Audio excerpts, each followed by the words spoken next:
All right, good morning, everybody. Welcome to the August 12th meeting of the Board of Supervisors. We'll start with the Pledge of Allegiance by Supervisor Sotelo. Ready to begin. I pledge allegiance to the flag of the United States of America, and to the republic for which it stands, one nation, under God, indivisible, with liberty and justice for all. Thank you very much. Can I get a vote on the acknowledged certificate of posting or motion? So moved. We have a first and a second. Second. All those in favor, please say aye. Aye.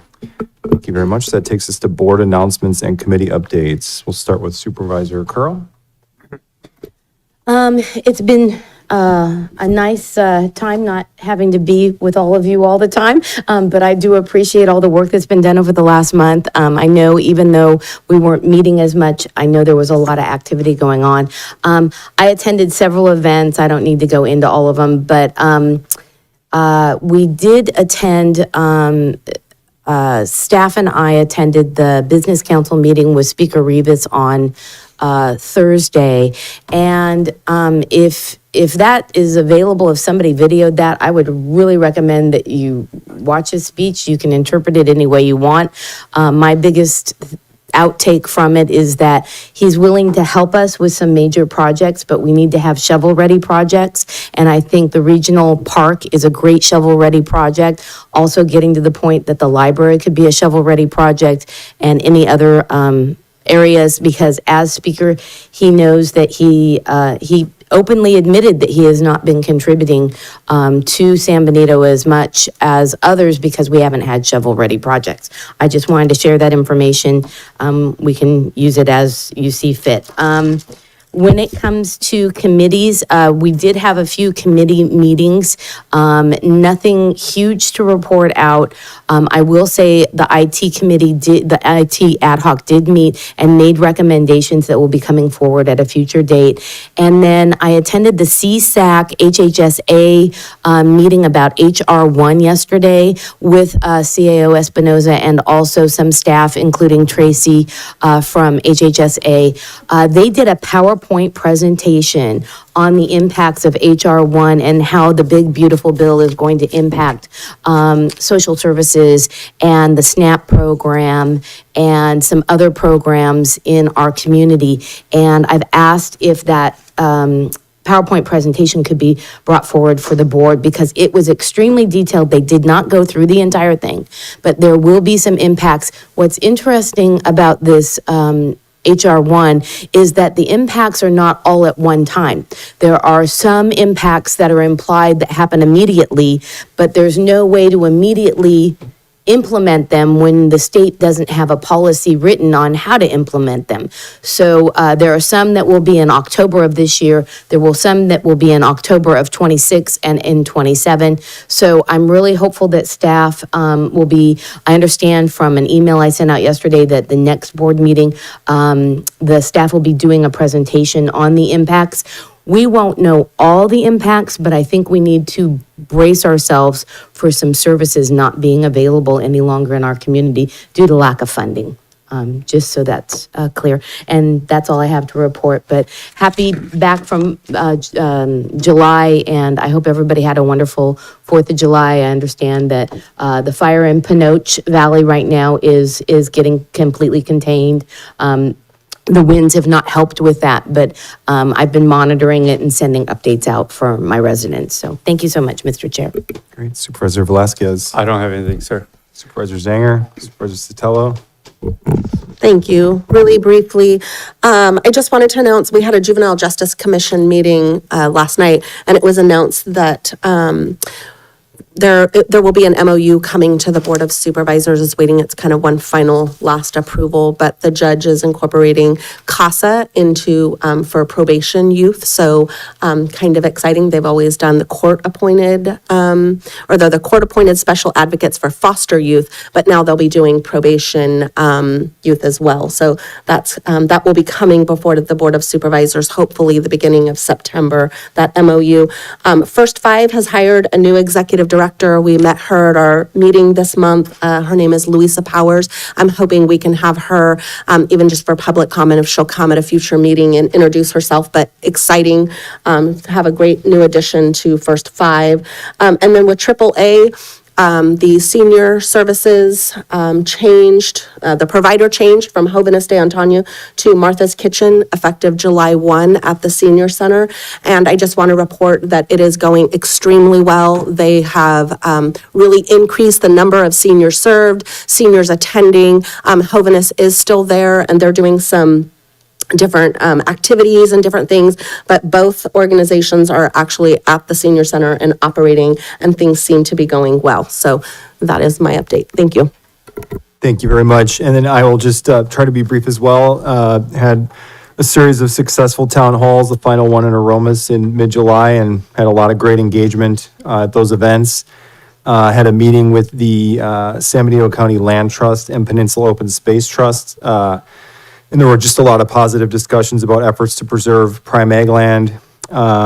Met with Caltrans over the future of Highway 25. The Green Business Mixer was very successful in San Juan, and congrats to all the latest certificate recipients. And then fire protection, we have an item today on the feasibility study and just reaffirm support to move forward on the district study. And that's all I have. So that would take us to public comment. Do we have any public comment not on the agenda? If you'd like to make a comment in chambers, please provide a speaker card. On Zoom, please press *9 or the raised hand icon. And I have some on Zoom, so we'll start with Mr. Banowski. You've been unmuted and you have 3 minutes. Good morning, Chairman Kosmicki and supervisors. I'm wanting to address an issue that I've seen popped up on social media, and that is a potential solar farm and 15-acre battery storage facility north of the airport. And my concern with that is the proximity of Grove School, number one. Number two, I have Moss Landing fresh on my mind and how the fire, the issue there was horrific. And they just let it burn because they could not put that fire out.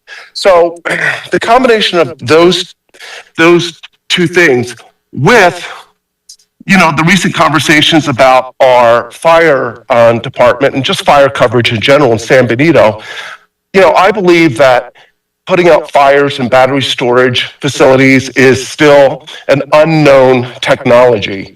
And it is probably amplified in San Benito County just because we don't have things like that. And our fire department, as thin as it is, they're not going to always be, we'll call it top of the technology that is always evolving with things like battery storage. So although it sounds really good to take maybe what I think is non-prime ag land and use it for a solar farm, but when you're adding that battery element to it, it just concerns me a great deal. And again, especially the proximity to Spring Grove School. But also, I would much rather see things that create jobs here to get people off the roads and working here. And I would just wish that you would keep that in consideration if that's a project that moves forward and ends up before you. Thank you very much. That concludes my comments. Thank you. Stacy McGrady, you've been unmuted and you have 3 minutes. Hi, good morning. Thank you so much. I want to bring a situation to your attention. It's my good friend, Sandy Patterson. Many of you know Sandy. Her mobile home was severely damaged by a fire in the kitchen last December. What probably you don't know is that since that fire occurred, Sandy is homeless. She can't live in her mobile home. There was no insurance at the time to repair it. She still has to pay nearly $1,000 a month space rental for the mobile home as she struggles to get repairs made, and repairs have to be done by licensed permitted contractors, and she has certain time frames that she has to meet or she'll lose the mobile home permanently which would make her permanently homeless, right? I know that if she becomes permanently homeless, that is a bigger stress on our county and on her. I'm hoping to get her back into her home before Christmas. So I've been working on a couple of things, trying to do some crowdfunding, getting local communities and organizations, rallied. Sandy was previously employed as a deputy sheriff with San Benito County Sheriff's Department. The DSA is involved in helping Sandy. She was also previously employed as an animal control officer with our animal shelter. So she's been a longtime advocate and volunteer within the county, and she served on the civil grand jury. She deserves to be helped. So the reason I'm reaching out now is I'm hopeful that maybe the board or people that are listening to this might be aware of or familiar with some other resources that I just don't know about. And on top of that, looking for grants, looking for funding, looking for support, but also if 500 people donated $20 towards this cause, we could get Sandy back into her house. This is not an overwhelming issue for all of us, but it definitely is for Sandy. There is a GoFundMe page. It's been posted on Facebook and on Nextdoor. You can also search GoFundMe, Sandy Patterson, San Benito County. But I really want to get Sandy home before Christmas, and any and all support and resources are greatly, greatly appreciated. Thank you so much. Thank you. Next Mr. in Chair, can I chambers. interrupt for just 1 second? I apologize. I'm getting texts that they're not able to get on Zoom or they're not able to raise their hand for public comment. Just, that's what people are saying. It's up and I have 33 people on and I don't know. I believe it's that they can't see the screen. We can take a minute just to double check on the technology. If that's okay, just take a minute or two break.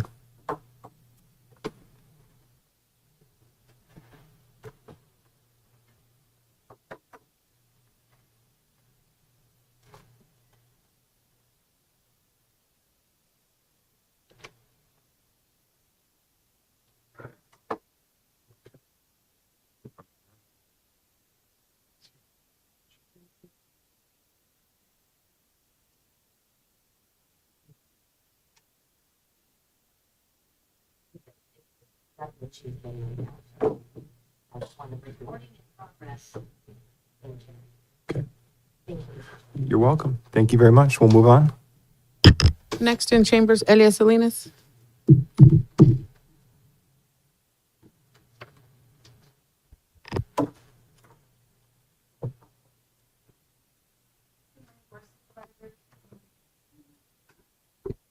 Okay, thank you. Good morning, Board of Supervisors. I would like to speak this morning on the fact that Assembly Speaker Robert Rivas was here this summer and had numerous coffees and meetings. The last one he had was last week at the New Gavilan campus with the San Benito County Business Chamber. Yes.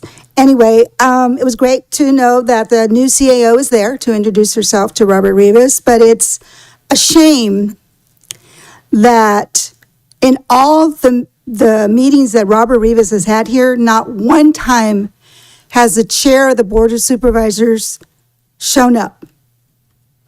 Actually, none of the men supervisors have showed up. And one of the things that Robert Rivas said is that he would like to see more collaboration between the entire board with each other and respect each other. I'm adding the respect. I'm paraphrasing, but how do you have any vision for the future? How do you have any vision to work together with the state when one of the most powerful political people in this state is homegrown and lives in our community? You don't go and speak to him. You have the opportunity to go and speak to him and let him know what it is that your vision is. Let him know what it is that you're wanting from the state. Let him know what is lacking and what is needed in person.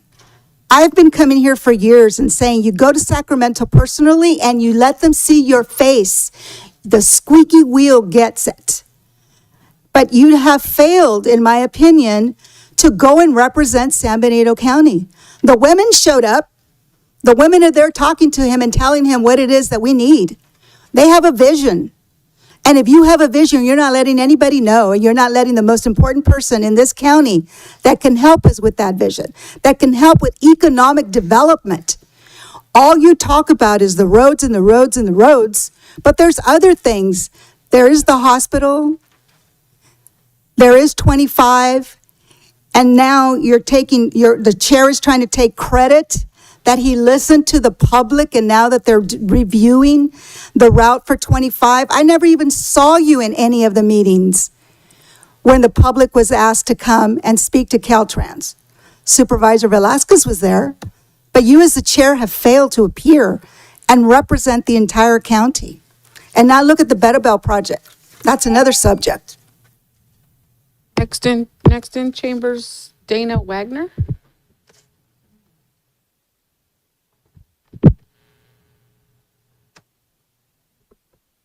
Good morning. Good morning, Board of Supervisors. My name is Dana Wagner. I am the Director of the Community Bridges Women, Infant, and Children Program, better known as WIC.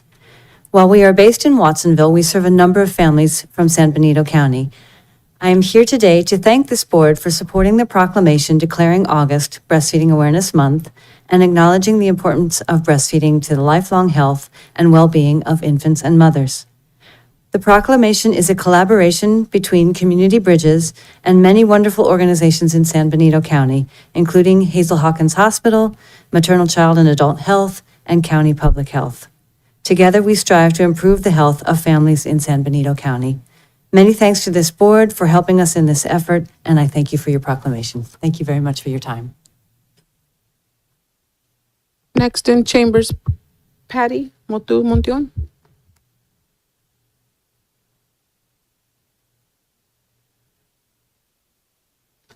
Good morning. I'm Patricia Mutu-Montion, Public Health Nurse Manager with San Benito County Public Health Services. On behalf of the Maternal, Child, and Adolescent Health Program, I'd like to thank the board for recognizing August 2025 as Breastfeeding Awareness Month. Your support highlights the vital role breastfeeding plays in promoting lifelong health for both infants and mothers. It helps foster a more informed, supportive community. We are grateful for your commitment to advancing public health and family well-being. Thank you. Okay, I have some more on Zoom now. Susan Logue, you've been unmuted and you have 3 minutes. Hi, my name is Susan Lowe. Can you hear me okay? Yes. Great. I'm a Hollister resident and also a participant in the Friends of the Library. And I wanted to highlight the library's adult literacy program. It's English second language program. One of our local residents, you may know her, Rebecca Salinas, has been a longtime resident here and a longtime tutor. And she's tutored many people from different backgrounds, but particularly she's helped a Ukrainian, a woman from Russia, and a young man from Mexico. And these people came to her with little literacy, if anything. And after she worked with them, and continues actually to help, one of the learners, the Ukrainian learner, she is a full-time instructional assistant now in the school system here.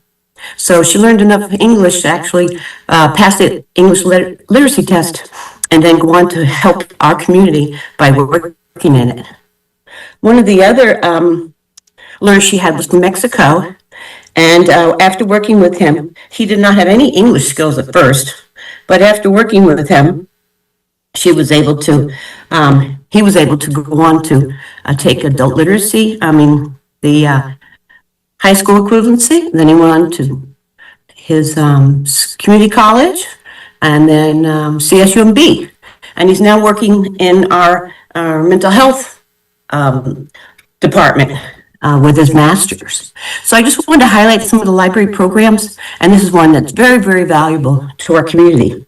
And another one she mentioned is she had two, particularly one young gentleman, he wanted to ask his boss for a raise, and he didn't know how to say it in English. So she worked with him, and then the library provided her materials because he was in construction, so that Rebecca could learn the exact words that he needed to succeed in his job. And I believe he asked for the raise, but I don't know if he got it. But he was able to ask anyway in English. And also, a lot of the materials that she used and we do use in the adult literacy are bought by the Friends. So the Friends support that program by purchasing particular materials that the library might need. So I just wanted to kind of highlight the adult literacy program and its effectiveness. I've taught in it too, and have worked with people from Middle Eastern areas. So it's been really something I've really enjoyed doing, and I know the library will continue to provide this really valuable program. So thank you for your support with the library. Thank you. Next on Zoom.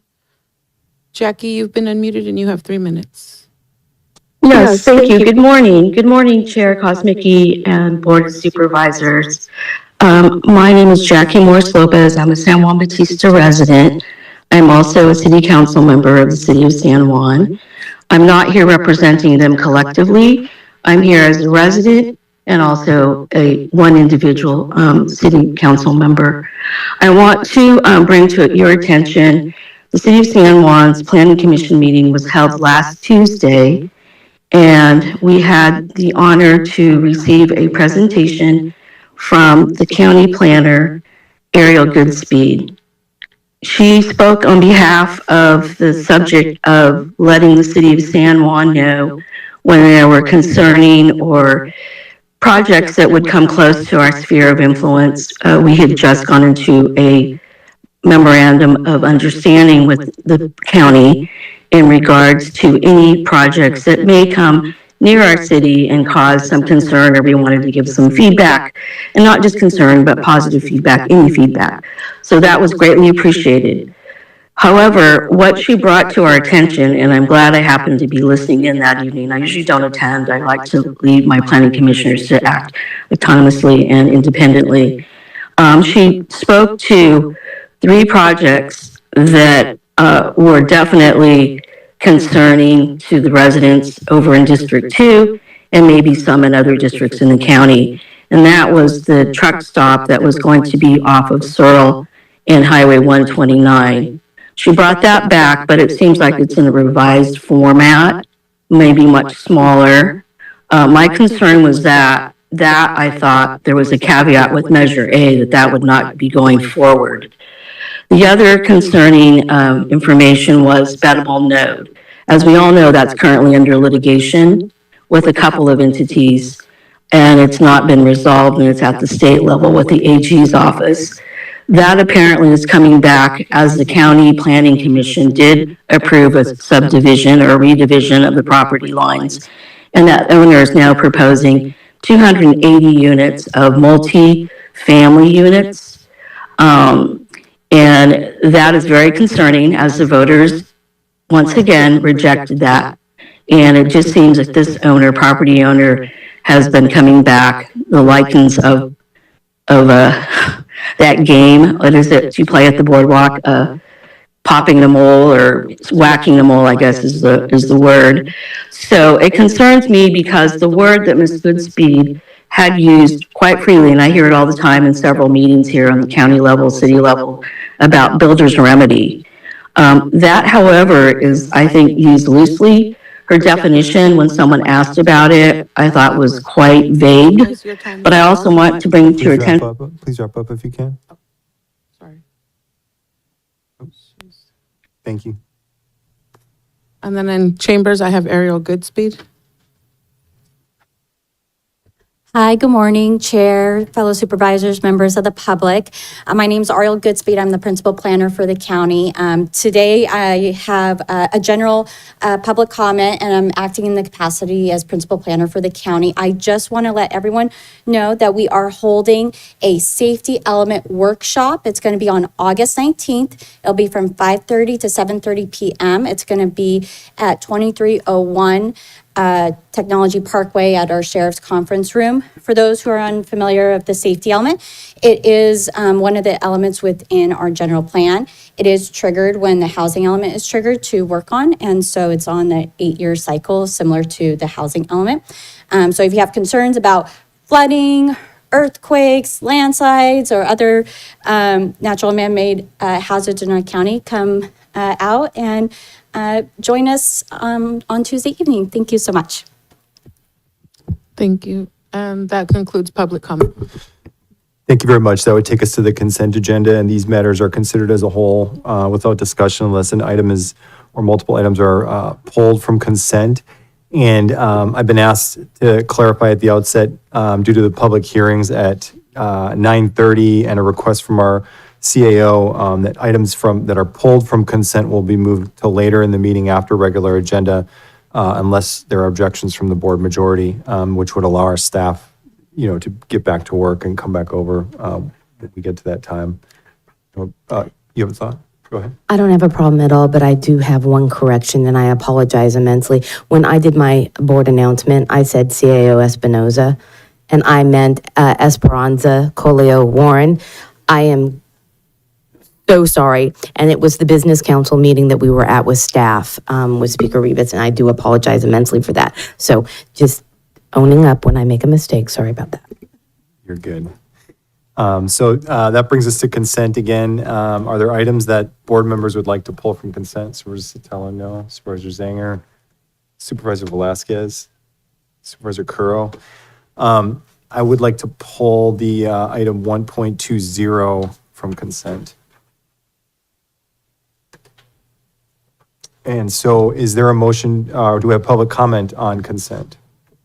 If you'd like to make a comment on consent, please provide a speaker card in chambers. In Zoom, please press *9 or the raised hand icon. And I have Elias Salinas. I actually wasn't going to pull any, but because Supervisor Kosmicki pulled 120, I'm wondering, and I don't know why he pulled it, but I am going to speak in favor of this educational trip and representation. I know he's always talking about not wanting to spend any money, but this is something that's important and it should happen. And I'm hoping that when it's pulled, you listen to him, and I hope that is in favor of this for them. That you approve it. Thank you. I have no further public comment. Great, thank you very much. Do I have a motion to approve the consent agenda with the exception of item 1.20? So moved. We have a first, we have a second. Second. All those in favor, please say aye. Aye. Aye. Thank you very much. That would take us to our public hearings. We do have a few minutes. Do we want to take a 2-minute break, or do we want to do one of the regular items? Do you have a suggestion, CAO? Break? We'll take a 2-minute break. We got about a minute and a half, and we'll come right back.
It was him. I was like, what is it? It was scratch. It was like, on your phone.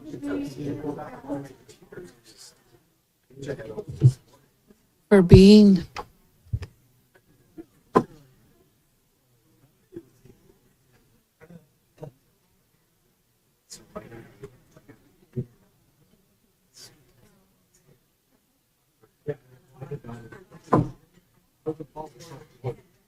That was the fault.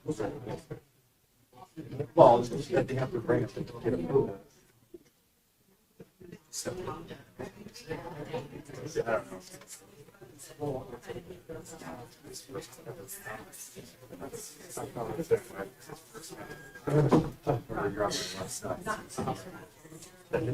I'll send it to her.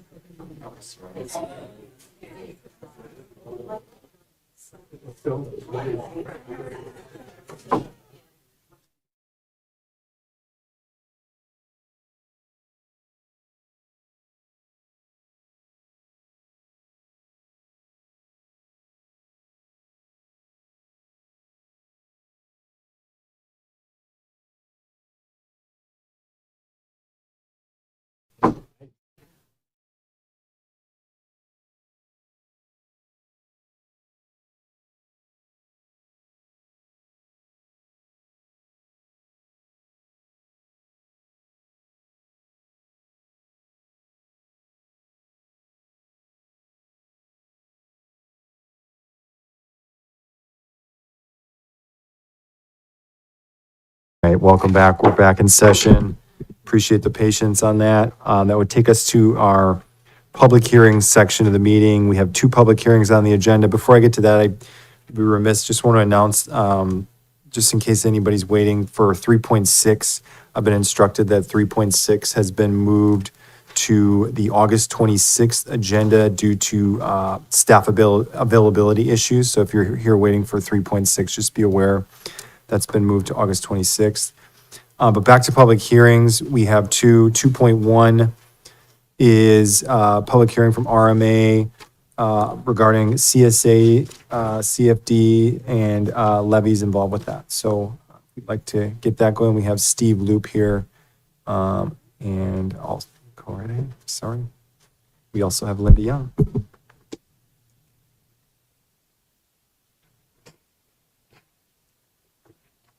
Good morning, Chair, fellow board members, and members of the public. My name is Linda Young, and I am the CSA/CFD coordinator for San Benito County with the Resource Management Agency. I will be presenting our annual CSA and CFD tax levy fees. I have a short presentation for you to just go over all the information. So the meeting overview is the brief overview of CSAs and CFDs, short description, the annual tax levy fee charges for CSAs and CFDs, and a budget summary for county CSAs and CFDs. And just shortly, all of the information is just a really short, brief summary. So if you guys have any questions or anything in regards to the reports, please let me know.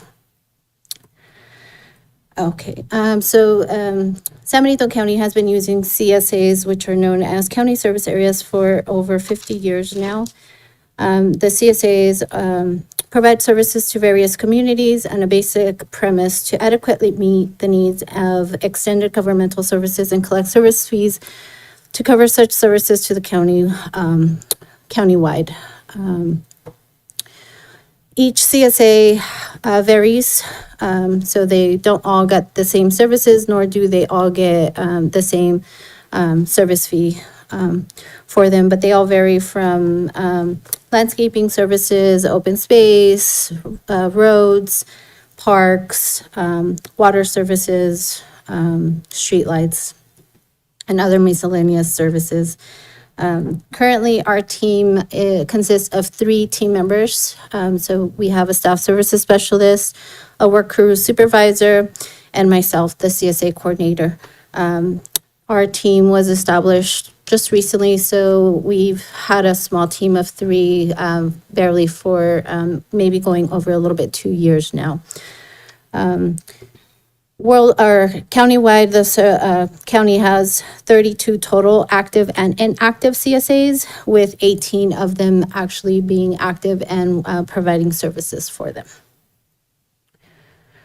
Community Facilities District. Do you have a question? No. Also known as the Mello-Roos, is a special financial district established via the Mello-Roos Community Facilities District Act of 1982. The first CFD established for the San Benito County was in 2015, which is as CFD 2018, and that one started off with 3 major subdivisions known as Bennett Ranch, Sunnyside Estates, and the Bluffs, or also known as Promontory. We are currently at a total of 23 established CFDs, with 7 receiving services and 16 only receiving negative fiscal impact fees, which are the basic fire, police, and ambulance services. Okay. And here is a quick map and overview. All of the colored areas are all the areas where all the different CSAs and CFDs are located throughout the county.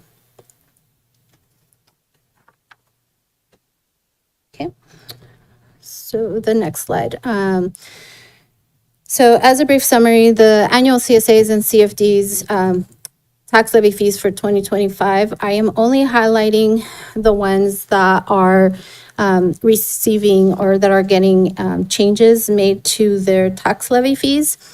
So out of the 18 active ones that are listed on our annual tax report attached to this agenda item, we have 4 that are getting their annual tax levy fees increased by the annual CPI rate of 2.38. This is only, these are the 4 CSAs that we felt that need the increase and that have not reached their max. So we are able to increase their fees by the annual CPI rate. CSA 21, known as Long Acres, increasing it from 323 with 66 cents to 331 and 36 cents. So forth, CSA 24, the reason for the increase in rates for Long Acres, which is CSA 21, is because we plan on doing future road projects. So we are trying to, which is the case for all the other ones listed, is we're trying to increase the reserve funds so that they have the available funds in the future when we do plan to do all of the future projects, so that we have the funds available at the time. CSA 24, known as Santa Ana, we are currently planning road repairs, and due to recent, flood issues in regards to a water line, it was discovered that one of the storm drains will need to get replaced in the future. So I am going to be increasing them now, starting now, so that we have the funds available again for the road repairs and for any other major projects that are to come in the future. CSA 50, they do currently have 3 different tax supplements. One of them has not reached the max, so that is the one that we are going to be increasing by the annual tax rate, and that is because they are going to be in need of a new or an additional water tank based on recent evaluations from the State Water Board, indicating that they need to meet their storage capacity, or we can replace the one that they have for a larger tank. The tax levy fees for the CFDs vary a little bit for Santana Ranch and for the other residential services CFD, because they are based on different CPI calendar months or calendar years. Santana Ranch is being increased by 2.76%, and the residential services will be increased by 1.27%. So Santana Ranch is calendar year and January through December, where the other one is based on April through April. So that's what the difference is for. And that concludes my presentation. Thank you very much. Do we have public comment? Open the public hearing. If you'd like to make a comment in chambers, please provide a speaker card. On Zoom, please press star 9 or the raised hand icon. And I have no public comment. Great. That would close the public hearing. We bring it back to the board for further questions and comments. Supervisor Sotelo, Supervisor Zanger, Supervisor Velasquez. Yeah, I do have a question, comment. Cielo Vista issue with the sewer. I think the cost was $270,000 or something like that to help with the repair or the switch over to the sewer, the city sewer.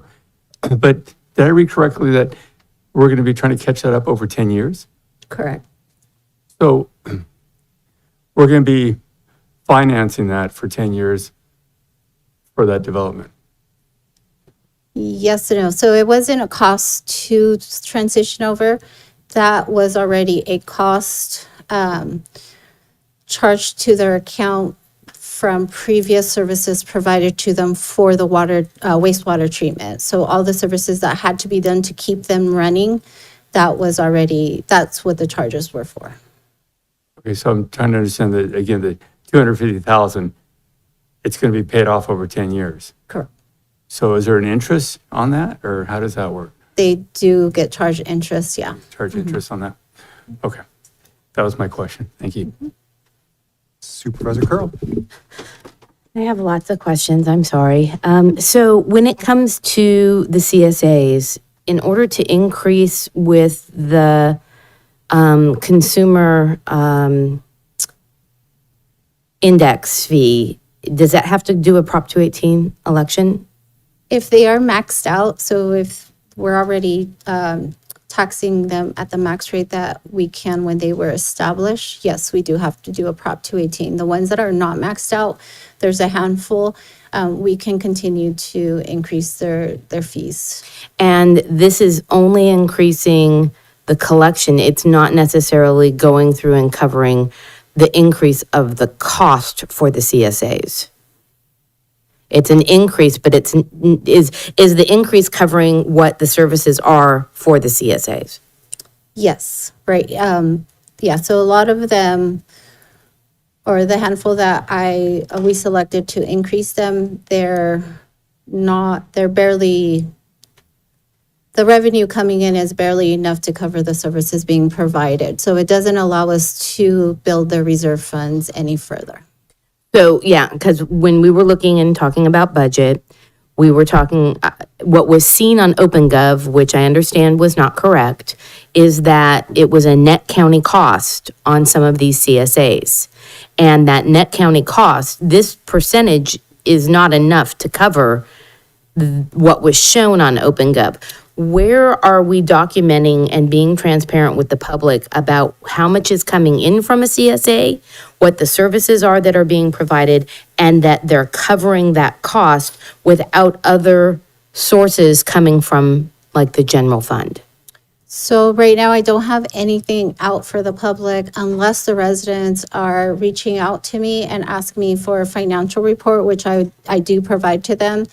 We also started providing them annual annual summary letters to each individual CSA residents for only their CSA financial, with only their CSA financial information. So I do have information letting them know what the annual expenses are, the revenue coming in, and then I also, if there are any major or capital projects being planned for the future, I let them know what is in their reserve funds. Okay, so my biggest concern and my overall goal here is to make sure that CSAs are sustainable on their own without any money coming from any other source other than the CSAs. And we have some CSAs that have tried to abandon their CSAs. And one of them is like Vineyard Estates. I met with the homeowners, who do not have an HOA. They are homeowners with only a CSA, but they have stopped funding that CSA. I want to make sure they understand all of the areas. I went to the recorder's office, pulled the documents to show that they are responsible for their roads, their lights, their landscaping. All of that is on them as property owners. I want to make sure that it is completely transparent and understandable for any property owner that lives in one of these CSAs, that the cost of managing the CSAs are on the property owners. When we look at one like, I believe it's Bennett Ranch, there's a dispute right now over, I call them the parklets, but they're the little area strip between the sidewalk and the street.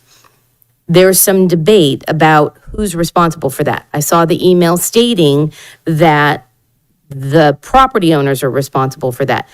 Where are we gathering and where is the information to be able to document in a recorded document that shows that these property owners are required to maintain these areas? I know you've worked hard with meeting with each of these CSAs. I appreciate all the work you've done. And I think it's the beginning of being able to keep the conversation going.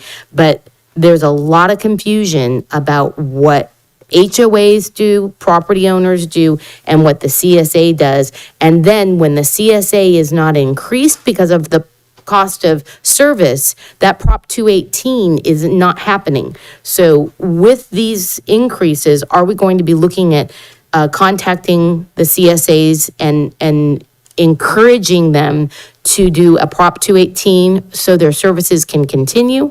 Or are we going to be meeting with them and asking them to look at taking on services as either an HOA or a property owner? I know that's a big statement, sorry. That was a lot, but I'll try to answer Yeah. everything. So in reference to the net income for the various CSAs that did not show up on the OpenGov, so that doesn't necessarily reflect the actual revenue in the individual CSAs and CFD. So it did show up as a negative balance. However, it doesn't allow me to input that some of the expenses that I was budgeting for, I was using that individual CSA reserve fund balance to be able to fund that project. So the major capital road projects are the main things that we are concentrating on right now. So it does show as we have larger expenses than the revenues coming in total. However, it doesn't allow me to reflect where I'm getting the funds from for that. So it doesn't show the transfer in of revenue from those trust accounts? It's showing the fiscal year's revenue now. So I'm not entering additional revenue coming in because for me, it showed that that's going to be additional revenue coming in and not using what's already in there. Okay, so when we're using money from their reserves, how are we bringing that money into the budget so that they can be paid? And so it's not coming out of general fund money? Correct. So I only see it as when the invoice is coming in, I'm hitting that GL account directly. So you're not transferring it into their budget, you're paying direct from their reserve account? Yes. Okay, I just would like this to be looked at for transparency purposes, that when we're looking at the budgets, and I'm kind of directing kind of to the CAO, and when we get the new deputy fiscal person, is that there's ways that you can show transfers in for funds that are going to be expended in a budget so that your net county cost is zero. I don't think we should be showing anything to the public that a CSA is a negative coming out of the general fund. It looks like it's an in-kind gift, and we can't have, I support CSAs in their communities, but understanding that that community has to pay for their services, and that is not coming from the general fund. That's an in-kind gift if it comes from the general fund. So if we could just make sure that that's a little more transparent, I would really appreciate it, and I know you've worked hard. You came into years of neglect with our CSAs. So please know that this is not on you. You're doing a great job. We just need to get it to a point that when the CSAs are shown in the budget, it isn't showing as a negative, because when we look at it from OpenGov, in my opinion, it looks like we're giving money to CSAs, and I can't have that. It shows that we're looking for more money than we need to, because it's coming out of a trust account that could be considered a revenue transfer in a budget process. So thank you so much for the update. And on the CFDs, there's one CFD, is it a countywide CFD that you're increasing? Is that 2,000 and? So out of the 7, or actually, out of the 23, we are increasing all but Bennett Ranch. The Bennett Ranch. Yeah, but Bennett Ranch, because their fees are already adequate enough to cover the services that are being provided, and for reserve funds for any future capital projects.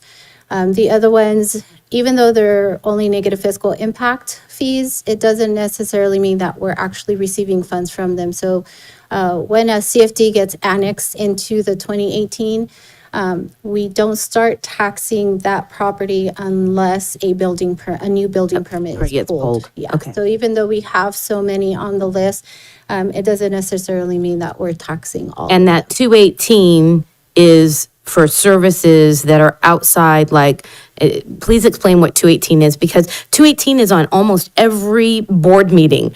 We're doing something with CSA 218 being added. Is it that it's safety services? Is it? So it's all of the above. It is the negative fiscal impact, or if they wish to have the county provide supplemental services. So it's similar to all the CSAs. It could be landscaping, road maintenance, street lighting maintenance, park maintenance, so anything listed. Okay, if we could, I know I've asked for a meeting about Bennett Ranch, because if there's confusion there, I just want to find the documentation. I went to the recorder's office. I wasn't able to find some of the CSA documentation. I'm looking to. I know. And so I'm also working with the LAFCO executive director on that documentation. I think what we need to have is the hard evidence of what formed those CSAs, so we can take that to the property owners, where I'm having the challenge with all the CSAs that are calling me about, why is the county not doing this or not doing that, is because they don't understand what's their responsibility versus our responsibility. And I just want to make it crystal clear, and I don't want it to be left to, well, one staff person said this, one staff person said that, Supervisor Curro said this. I really want that hard evidence. So if we can keep working on that, that would be great. And thank you so much for your time. You're welcome. Anything further, Supervisor Velasquez? Yeah, I do. Hang on there. I do appreciate everything, the way you're explaining things today. The CFDs, have you checked to see if they're in line with the city of Hollister's? Because the last I've heard, our numbers seem to be much lower than city of Hollister, especially for police and fire. I think it's really important where we're going to catch up, that we're working with the city jointly to get the same numbers, because these numbers rise quite quickly and we can't keep up. So I want to make sure we're doing everything we can to get do new numbers in place for all these new developments. No, I have not. Okay, if we could work on that, that would be great. And as Supervisor Crowe was pointing out, the CSAs, I think the problem we see, we hear, I'm sure you have a lot of them in your district.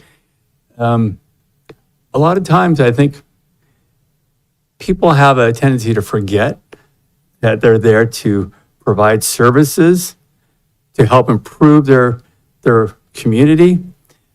And people forget that this costs money and doesn't magically just appear from the county because they pay property tax. People don't realize the amount of property tax that the county gets is a very small portion. The school districts get most of that money, and it doesn't cover their costs. So I think what I like to see happen each year is a letter going out to all the CSAs, all the different residents, explaining what is in their account, how much it takes to provide the services, what is their responsibility, so that people don't forget. I think over time, people start forgetting and just default to county. We have these problems because the county is not fixing them. Well, there's a cost to it. And then I would highly recommend that we stop the CSA projects in the future and move to HOA so homeowners are really responsible from the beginning of the true cost, because the numbers from the CSAs are extremely low. And I don't even know how it covers any of the actual costs. And it gives them more freedom to find independent contractors to do a lot of this type of work. So I think CSAs might have worked 50, 40, 30 years ago, but I think it's time, if you want to build a new development, it's on you, not you, but the developer to do that upfront so people know the true cost. And they'll be shocked to find out it's not $200-300 a year. It could be $200-300 a month to really provide these kind of services to keep it adequate. Thank you. You're welcome. Anything further? Hearing none, I'd take a motion to adopt resolution confirming applicable 25-26 fees, taxes for services and CSAs as established in the report. Adopt resolution authorizing county auditor to levy a special tax and establish tax rate for CFD 2015 as established in the tax report, and adopt resolution authorizing the auditor to levy a special tax and establish the 25-26 tax rates for CFD 2018 as established in the report. Do we have a first? So moved. We have a first. Do we have a second? I'll second. All those in favor, roll call vote, please. Supervisor Kozmicki, Yes. Supervisor Zanger, Yes. Supervisor Sotelo, Yes. Supervisor Curro, Yes. Supervisor Velasquez. Yes. 5-0 vote, motion passes. Thank you very much. That would take us to item 2.2, hold a public hearing, accept first reading of ordinance to amend provisions of Title 23 subdivisions in the county code. And we have Steve Loop.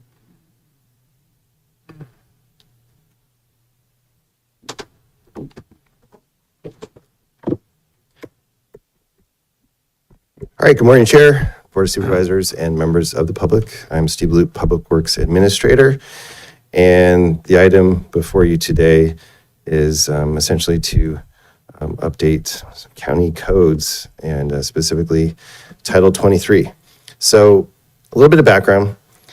When an owner of a parcel comes to our plan department and submits an application and says that they would like to subdivide the parcel, then it triggers a process where we review the application, and or when there's 4 or fewer lots being proposed, it's called a minor subdivision, and 5 or more lots is a major subdivision. And staff then puts conditions of approval on the project, and we do that in 2 ways. One, we refer to our county code and what's in the code and the context of the code, and that's our baseline for our conditions on the project. Additionally, conditions can be put on a project when it goes through the CEQA process, and all the applications go through CEQA. Smaller projects, CEQA results in smaller impacts to the project, and for larger projects, and they have to do more studies and things, and there's larger impacts that CEQA concludes, and so the CEQA conditions or the impacts are also put into conditions of approval for the project. But we're here today to add and clarify some sections to our code for subdivisions that clarify and maybe beef up our code a little bit for that baseline requirements that staff can come up with for a project. So we've been working with the Planning Commission for several months on this Title 23 update.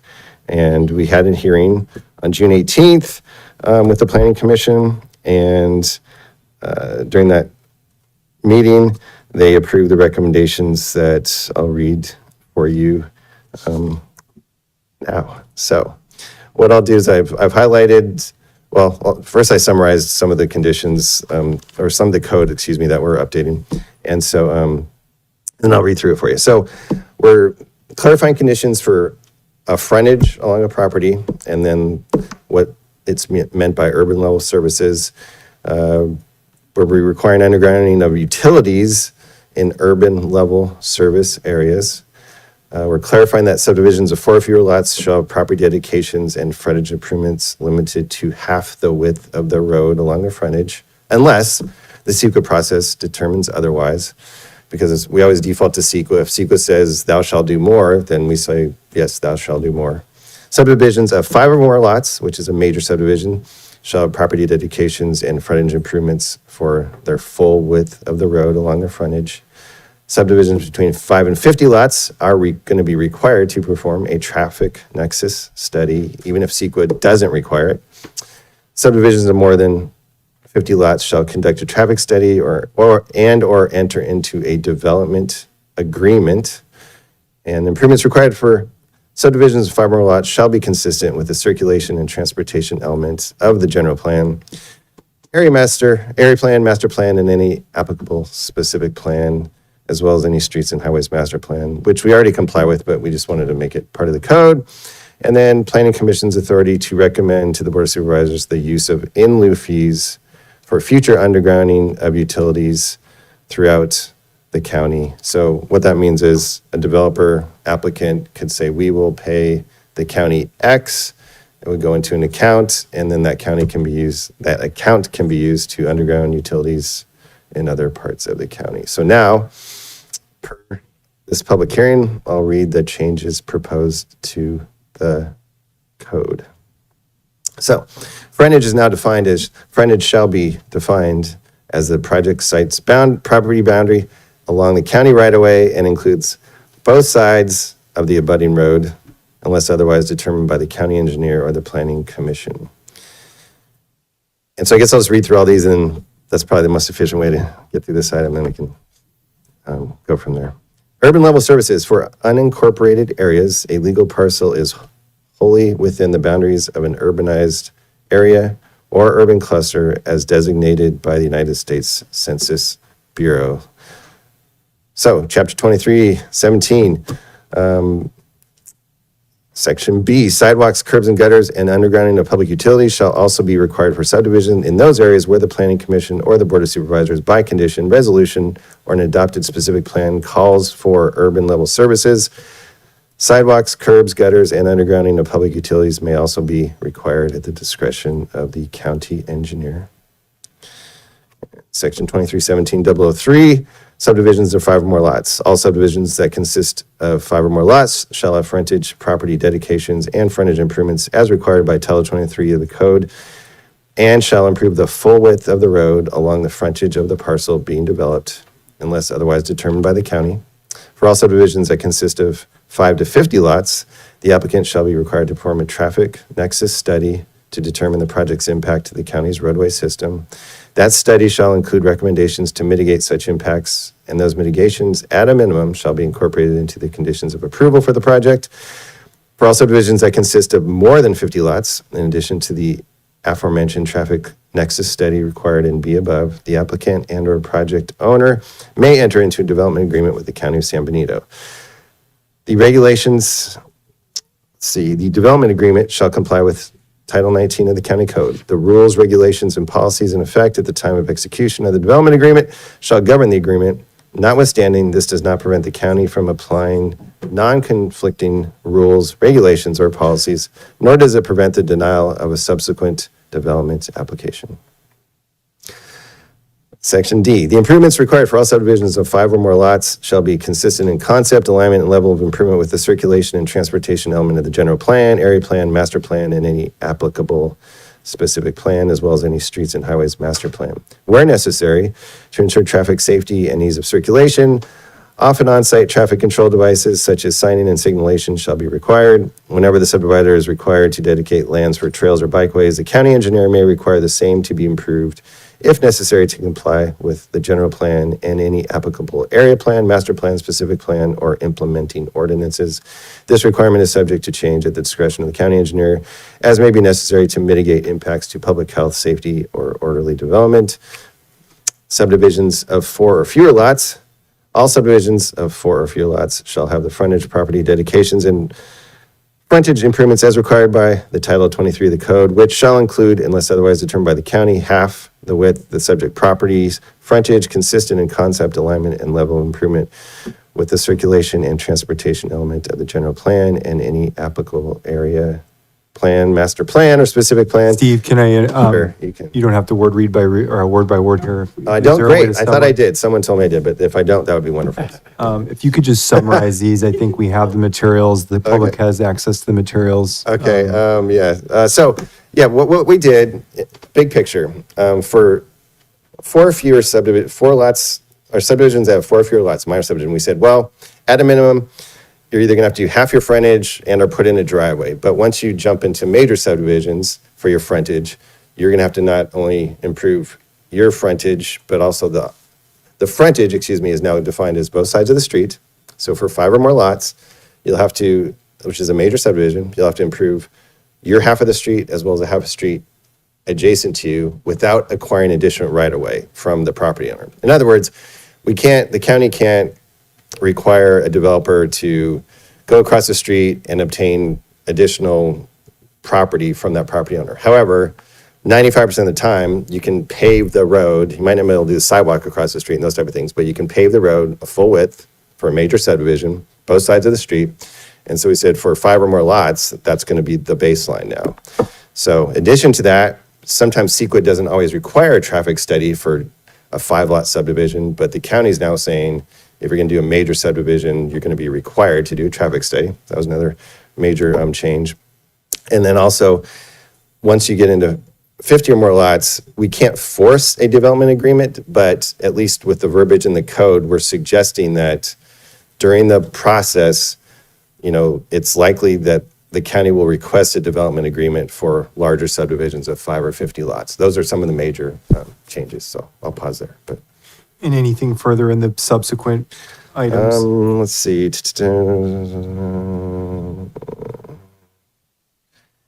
I'll read this one, number 5. In lieu fees shall be deposited in a special underground account to be used as recommended by the Planning Commission and approved by the Board of Supervisors for future undergrounding of utilities throughout the county. So a lot of times what'll happen in the rural areas is a couple things. One, there'll be a few utility poles because you're a couple miles out of town, and the Planning Commission will reasonably say, well, you don't have to underground these 2 utility poles in your parcels that are located 2 miles out of town. But we can ask for in lieu fees to be deposited in an account so that those fees can be used to underground elsewhere. I'll try to be quick. Let's see.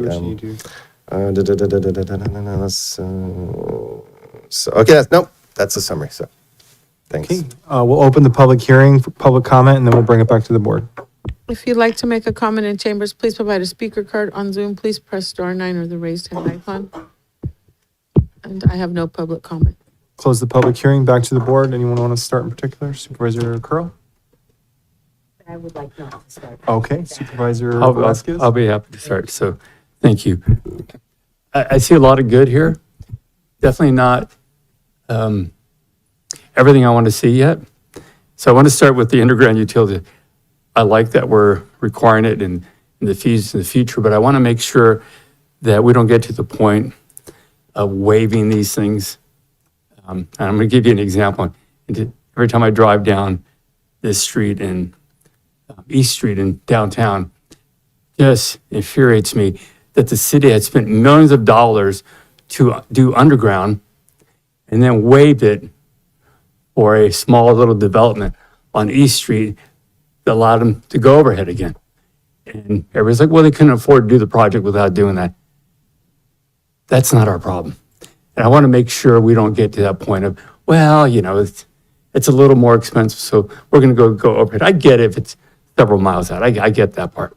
I just want to make sure we're not going to have something that ends up waiving something.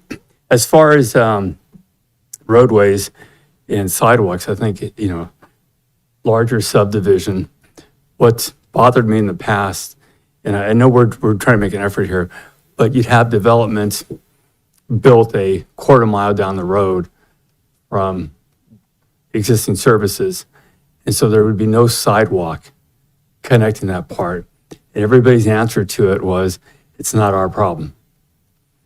My response was, it is our problem, because now we have kids having to make their way to school on a dirt path, dodging cars. And I just want to see how we get there eventually, where if you want to build something quarter mile out or a mile out from where we have the services, that you're going to connect from that development all the way to where the services are, meaning sidewalk, a protected pathway. So we don't have this happen, because anybody can drive around our community and you'll see a sidewalk, dirt path, sidewalk, dirt path. This is just not a good planning, and we need to make sure we're putting into this. And I want to see us get there. I do appreciate all the work the staff has been doing to try to get us there. But if we're going to fix things in our community finally, that's how we're going to have to do it. Thank you. Supervisor Zanger? Supervisor Sotelo? Sorry. I've got just kind of a couple of clarifying questions. Go back to the slide here. So on the one that says, is it number 5? There was the one, you read it, it was about the Planning Commission having the authority to it was like at their discretion for, I think it was the undergrounding, wasn't it? Yeah, I think I put it back up there for you. Yes, that one right there. Okay, so, who, I guess why is it coming, why are we adding that language? I guess I just kind of want to understand why we're adding that language as recommended by the Planning Commission. Who else would be, is that usually recommended by staff, or what is the need for the change in language?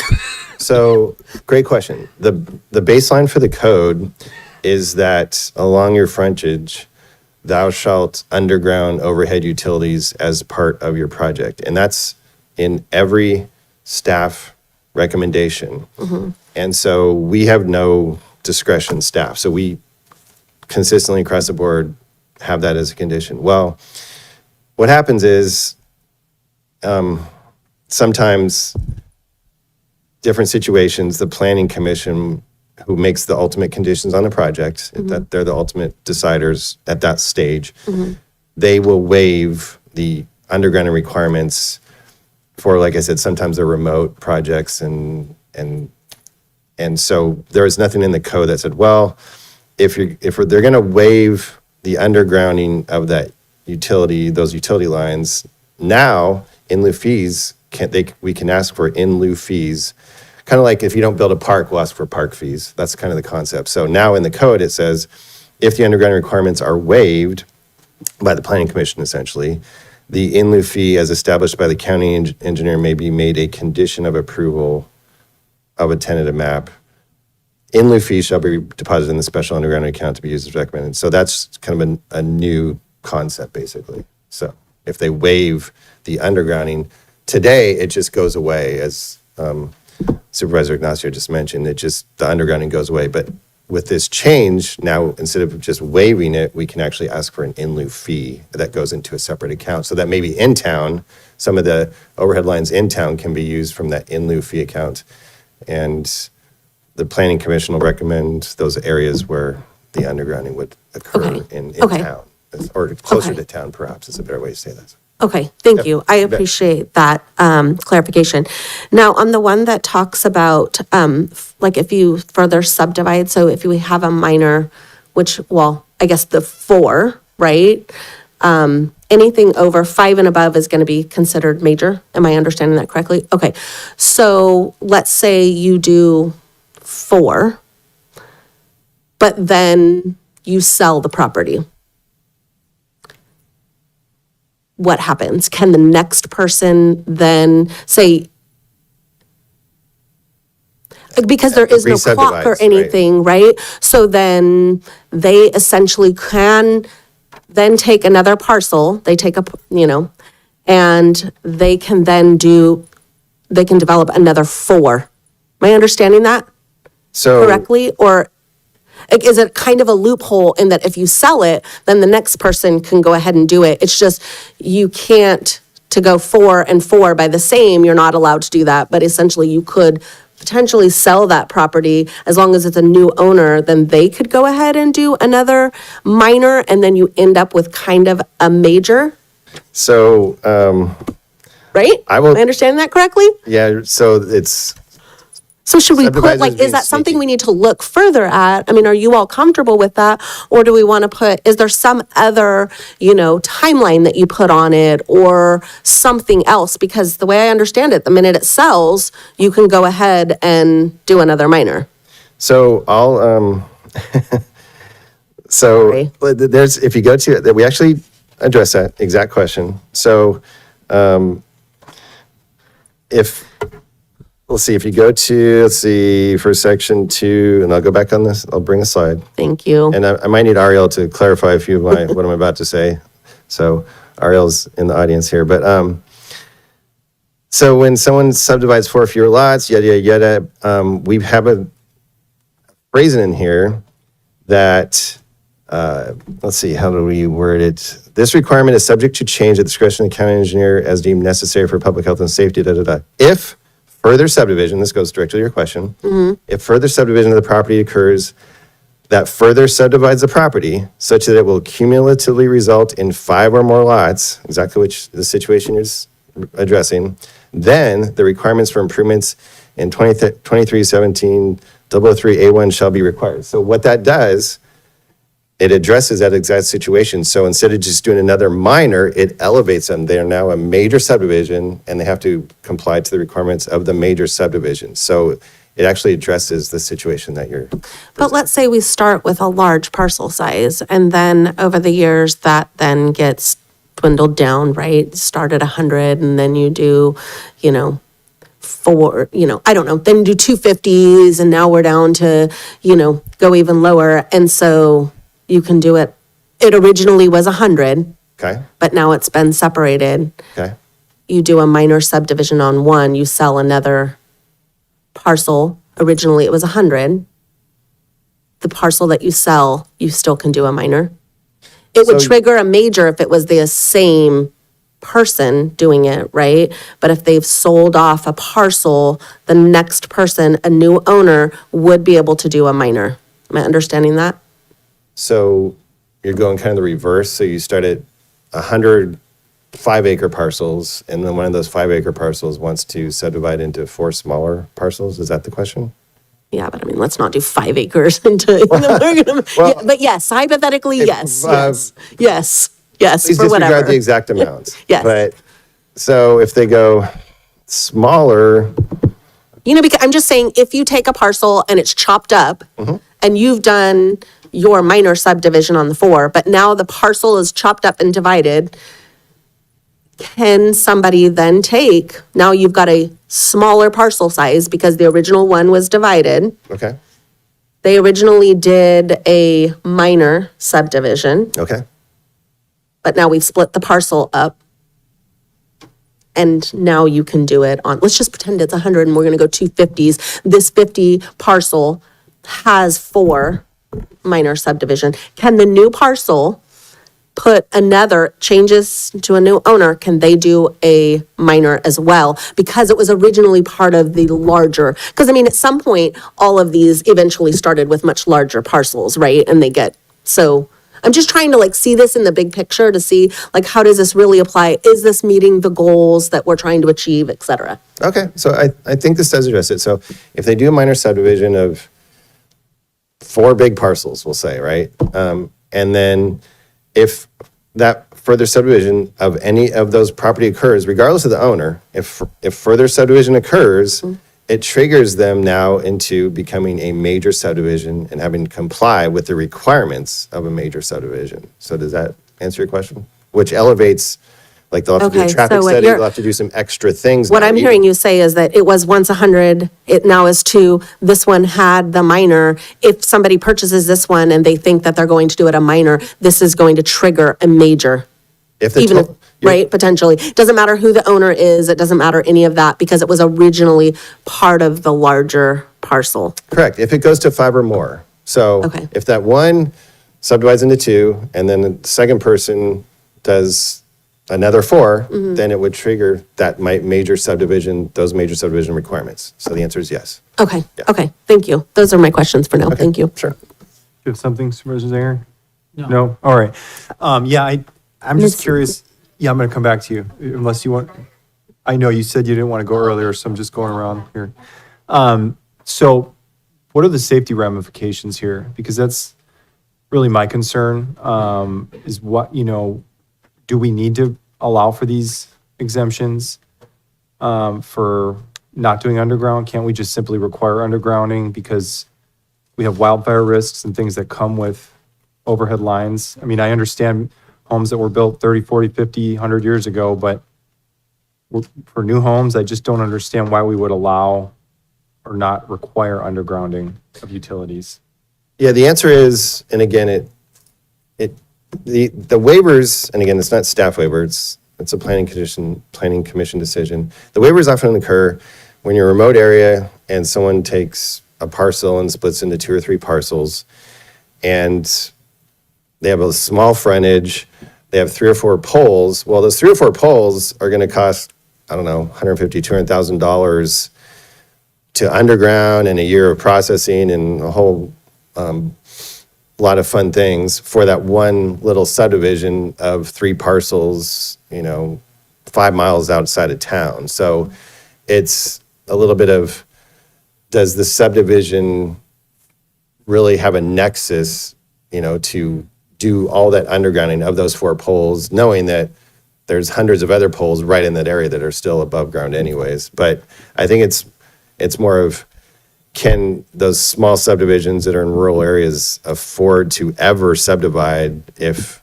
they have to underground the utilities? I don't know if that quite answers your question, but It does in a sense, but I would like some more scrutiny perhaps by the planning commission on this in particular, whether it just makes sense. Or maybe it doesn't. Maybe I'm being completely impractical, but if we're really truly committed to addressing safety issues and, I don't understand frankly why we just wouldn't require undergrounding. I just haven't seen a compelling enough reason. I understand there's costs involved for these rural areas, but then maybe you just shouldn't be building homes out in these areas because the entire community can be put at risk if we don't get away from mitigating our safety issues that come along with not undergrounding. And I mean, it's a very serious risk. We all know this. If you're not going to underground, it creates an amplified risk for fire and other problems. And I just personally would like to see the planning commission take a closer look at potentially just requiring it with even more, if there is a narrower, exemption possibility perhaps, but to just give the planning commission this level of carte blanche, ability to waive, I'm not so sure that I'm quite there. so great point. Then what we can do is hypothetically, if these code changes are approved by the board, we can add something in the future about undergrounding. So let's just, whatever those parameters are, thou shalt do X, thou must underground in certain situations. So we can look at that separately, and that's reasonable. I would like them to look at just the possibility of just simply requiring undergrounding. And if it doesn't fit because of the physical nature of the area, then perhaps we shouldn't be building there and putting the entire community at risk. Okay.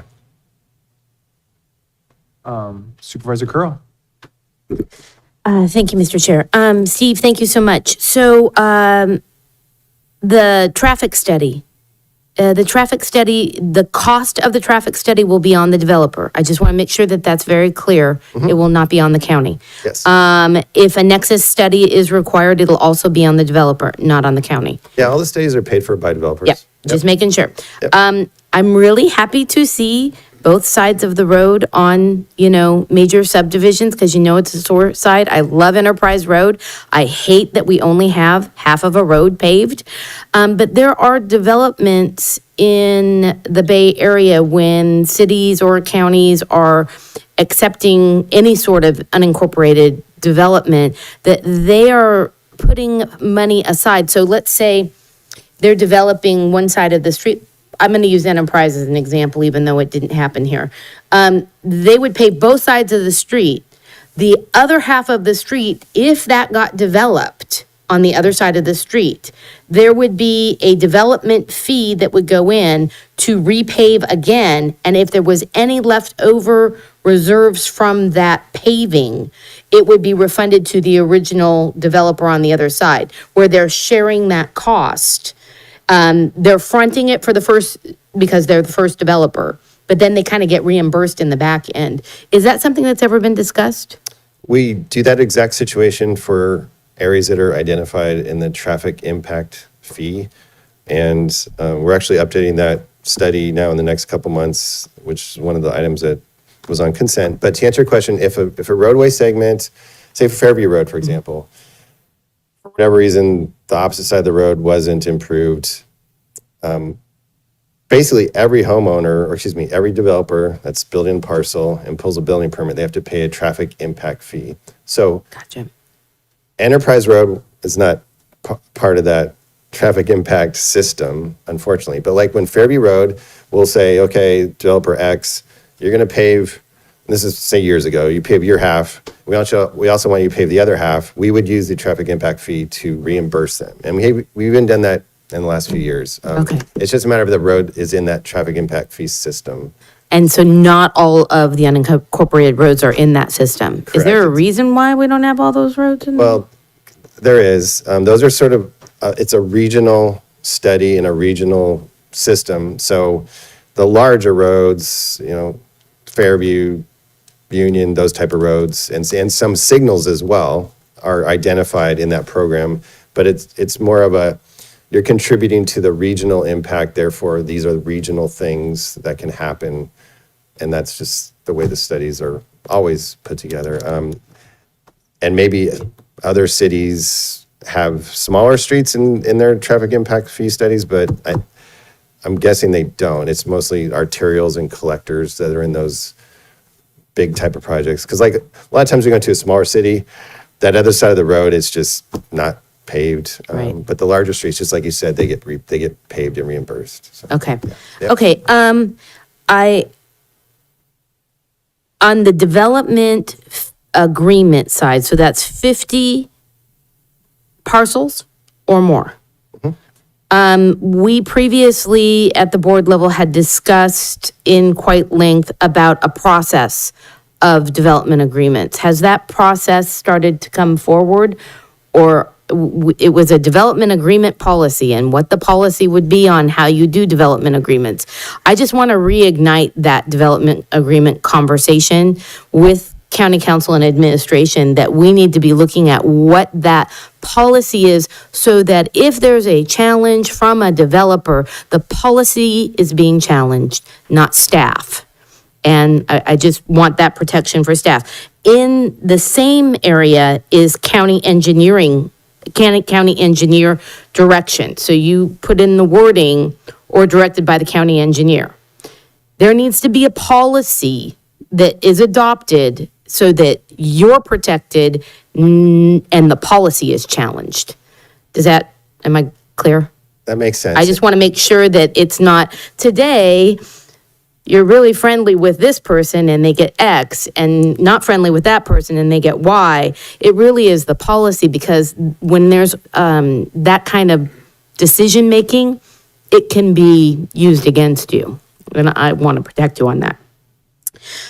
So just food for thought on that. When it comes to the underground and in lieu, I have a really hard time with in lieu fees, because in lieu fees are at the time of the construction of the development, not at the time of the actual undergrounding, of which could be quadruple what we took in lieu fees. So I have real concerns with in lieu fees and not just making them do the undergrounding. But at the same time, having them do undergrounding beyond a certain area of their development, then you get into, well, how does that get paid back? You know, if you're going, they do this all the time in the Bay Area where they, a mile down the road, you're having to not only underground all of it, put in a sidewalk, put in a street, put in a signal. And that's all on the developer that's developing a mile away.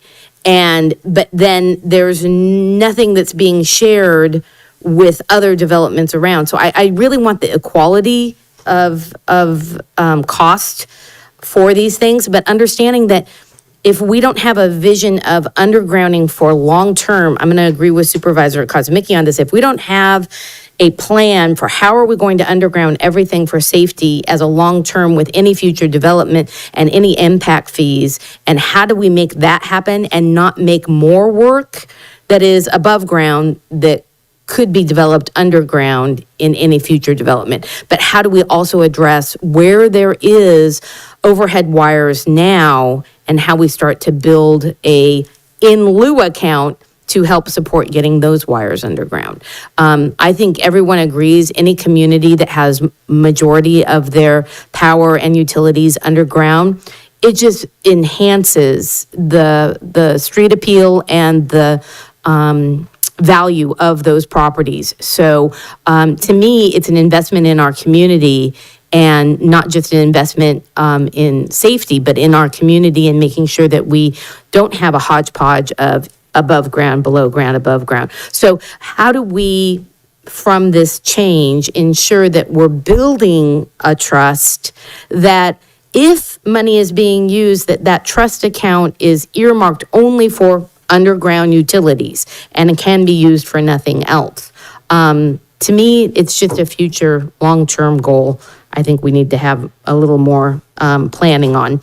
The last thing was, the in lieu versus, you use the word can be used. The trust, the underground trust account can be used for other future underground projects. I want will be.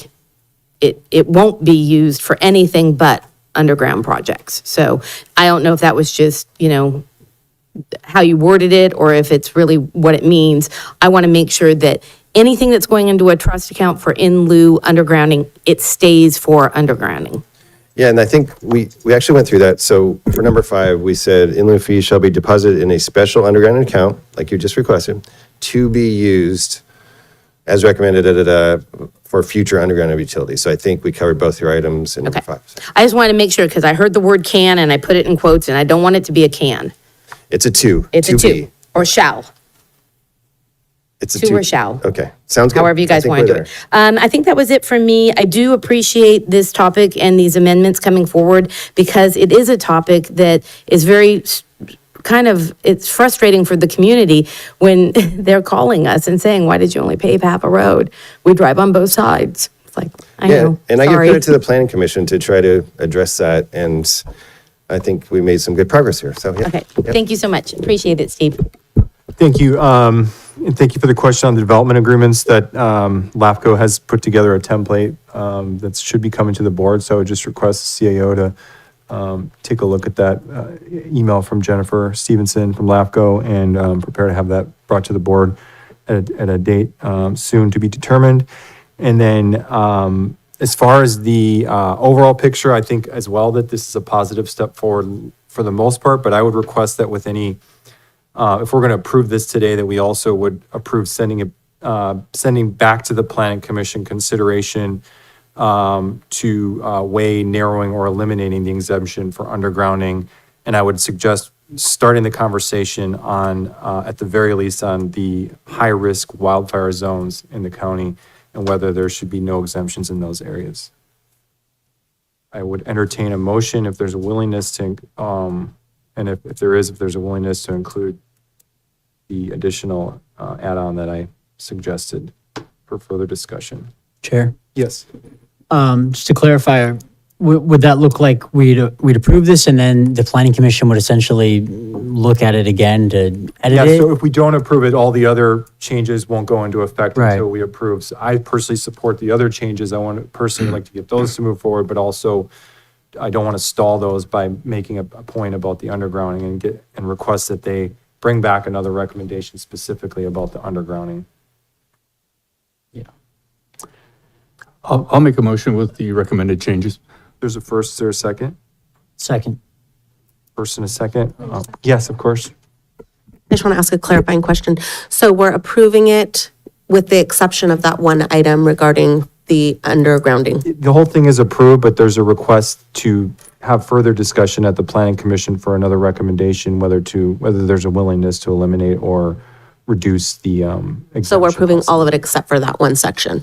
All of it is approved, but it's just requesting that the planning commission take up that, unless there's something else that others would like. Supervisor Curl? I think I'm understanding what you're saying, and I totally agree with it, that we're approving it as written right now, but the planning commission's being asked to look at this underground topic further and bring an amendment to this past one. Okay, got it. Thank you. There's a first and a second. Roll call vote, please. Supervisor Kozmicki, Yes. Supervisor Zanger, Yes. Supervisor Sotelo, Yes. Supervisor Curro, Yes. Supervisor Velasquez. Yes. 5-0 vote, motion passes. Great, thank you very much. I request, I know we had a couple of short breaks, another few minute break here, just people have to use the bathroom and come back. Thanks.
That's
how I'm gonna start this one.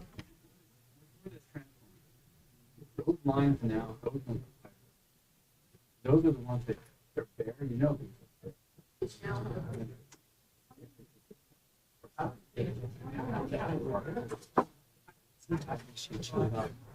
still showing Marcos had Alfonso there, so that's what she didn't want to be on.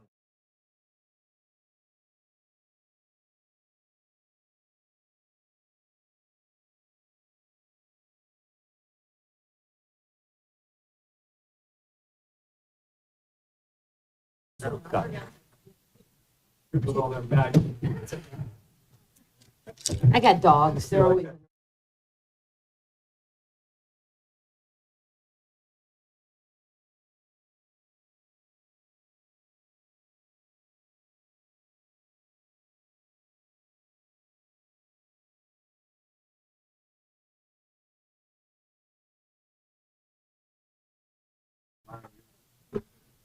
They won't. Oh, we already.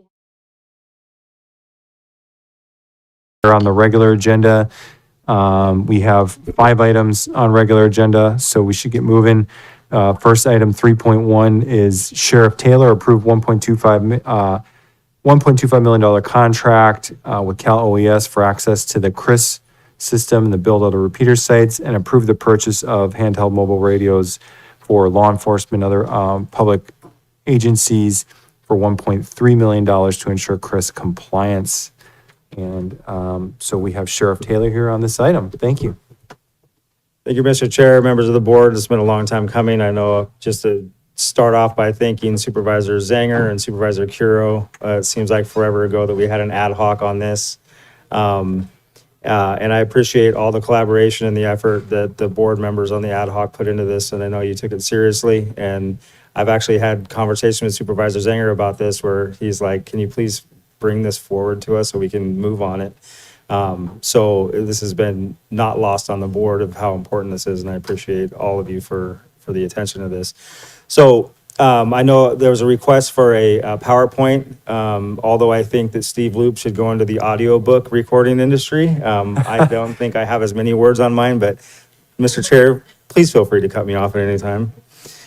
So I do want to open by saying this, and I've said this before, but I'll say it in front of this board with Supervisor Velasquez here and with our new CAO. This has been referred to many times and in the media as the sheriff's radio system. I want to make it clear, this is not the sheriff's radio system. This is a county infrastructure. It's a county radio system that we are one subscriber of many that uses it. We are a heavy user of it. But County Fire uses it, the buses use it, the school buses use it, Public Works uses it, probation uses it, animal control, the police department. So there's a lot of users on this system. But forever ago, when we had our own dispatch center that fell under the office of the sheriff, the communications budget sat under the sheriff's office. So therefore, by default, this has just stayed in our office, even though dispatch went away in like 2010 or maybe even before that. It's just stayed in our purview. But we have no business in capital project management, and we have no business in building radio systems. But this needs to get done, and someone needed to spearhead it, so our office did that. So we've had radio coverage issues for decades. The undersheriff has been here for much longer than any of us, and he said for 25 years that he can remember there's been radio coverage issues in this community. The issue that's really become grave is that we've had this unexplained interference in the radio system. And I tried to go back and think about when it was really bad, but at least the last 7 years. So when I was a captain here, I was running the project. And we had the representatives for the Federal Communications Commission here locally chasing the interference. The man from the FCC told me the hardest thing to do in radio communication is figure out interference. He had just come off of 2 cases that he had solved. One was in Marin County, where they found out the interference was coming from the Boston Police Department through what they call vectoring. It was bouncing correctly into Marin County, and they were hearing Boston Police Department on their radio channel. So they had to have a fix for that. And the other one was in Castro Valley, California, where a farmer and his wife bought some radios off of Amazon that were programmed to a police channel. He used that to communicate with his wife back at the house when he was tilling the fields, and that was interfering with Oakland police. So they were able to figure that out. But he said that that's the absolute hardest thing to do. They cannot figure it out here. We thought we had a fix. We thought that we do know that the COG repeater up on Park Hill is bleeding into our system. During the rally weekend, because we have no radio service contractor here, we have nobody to work on our system or work on our radios. So I drove to Park Hill and unplugged their repeater for the rally weekend to try to minimize the interference. But we still got interference. But for me, and I'm not above doing work, but I drive to the repeater site, I unplug the stuff, and then on Monday morning I go and I plug it back in. That's the extent of what your radio service is in San Benito County. So normally Hollister Police Department and San Benito County Sheriff's Office, we share a channel. Seemed really weird to me when I got here, but it works. We rely on each other a lot, and so having the same channel works. But that's going to be a challenge in this. We took over the Public Works channel, much to their objection. We took it over in 2021. We just stole it from them, really, because our channel was unusable in public safety. So now you have 4 agencies, sometimes 5, sharing one channel in this community. You have Hollister Police, sheriff's office, public works, fire department, and sometimes school buses. So when the public works is down in South County working on a landslide, we can't talk because they don't know that we're trying to talk up here because they can't hear us. And they're having lengthy conversations about bulldozers and rocks, and we cannot get out on a radio channel. So it makes it really challenging. The interference continues, the FCC can't figure it out. Like I said before, an ad hoc was formed with Supervisor Zanger and Supervisor Curo, which was incredible to have their support and input. There's been some roadblocks. The roadblocks, I'll take responsibility for the majority of them. We don't have staff or expertise on how to do this. We have inexperience in capital improvement projects. So a lot of this stuff was a little above our pay grade, and it was difficult to comprehend and understand when they start using this terminology.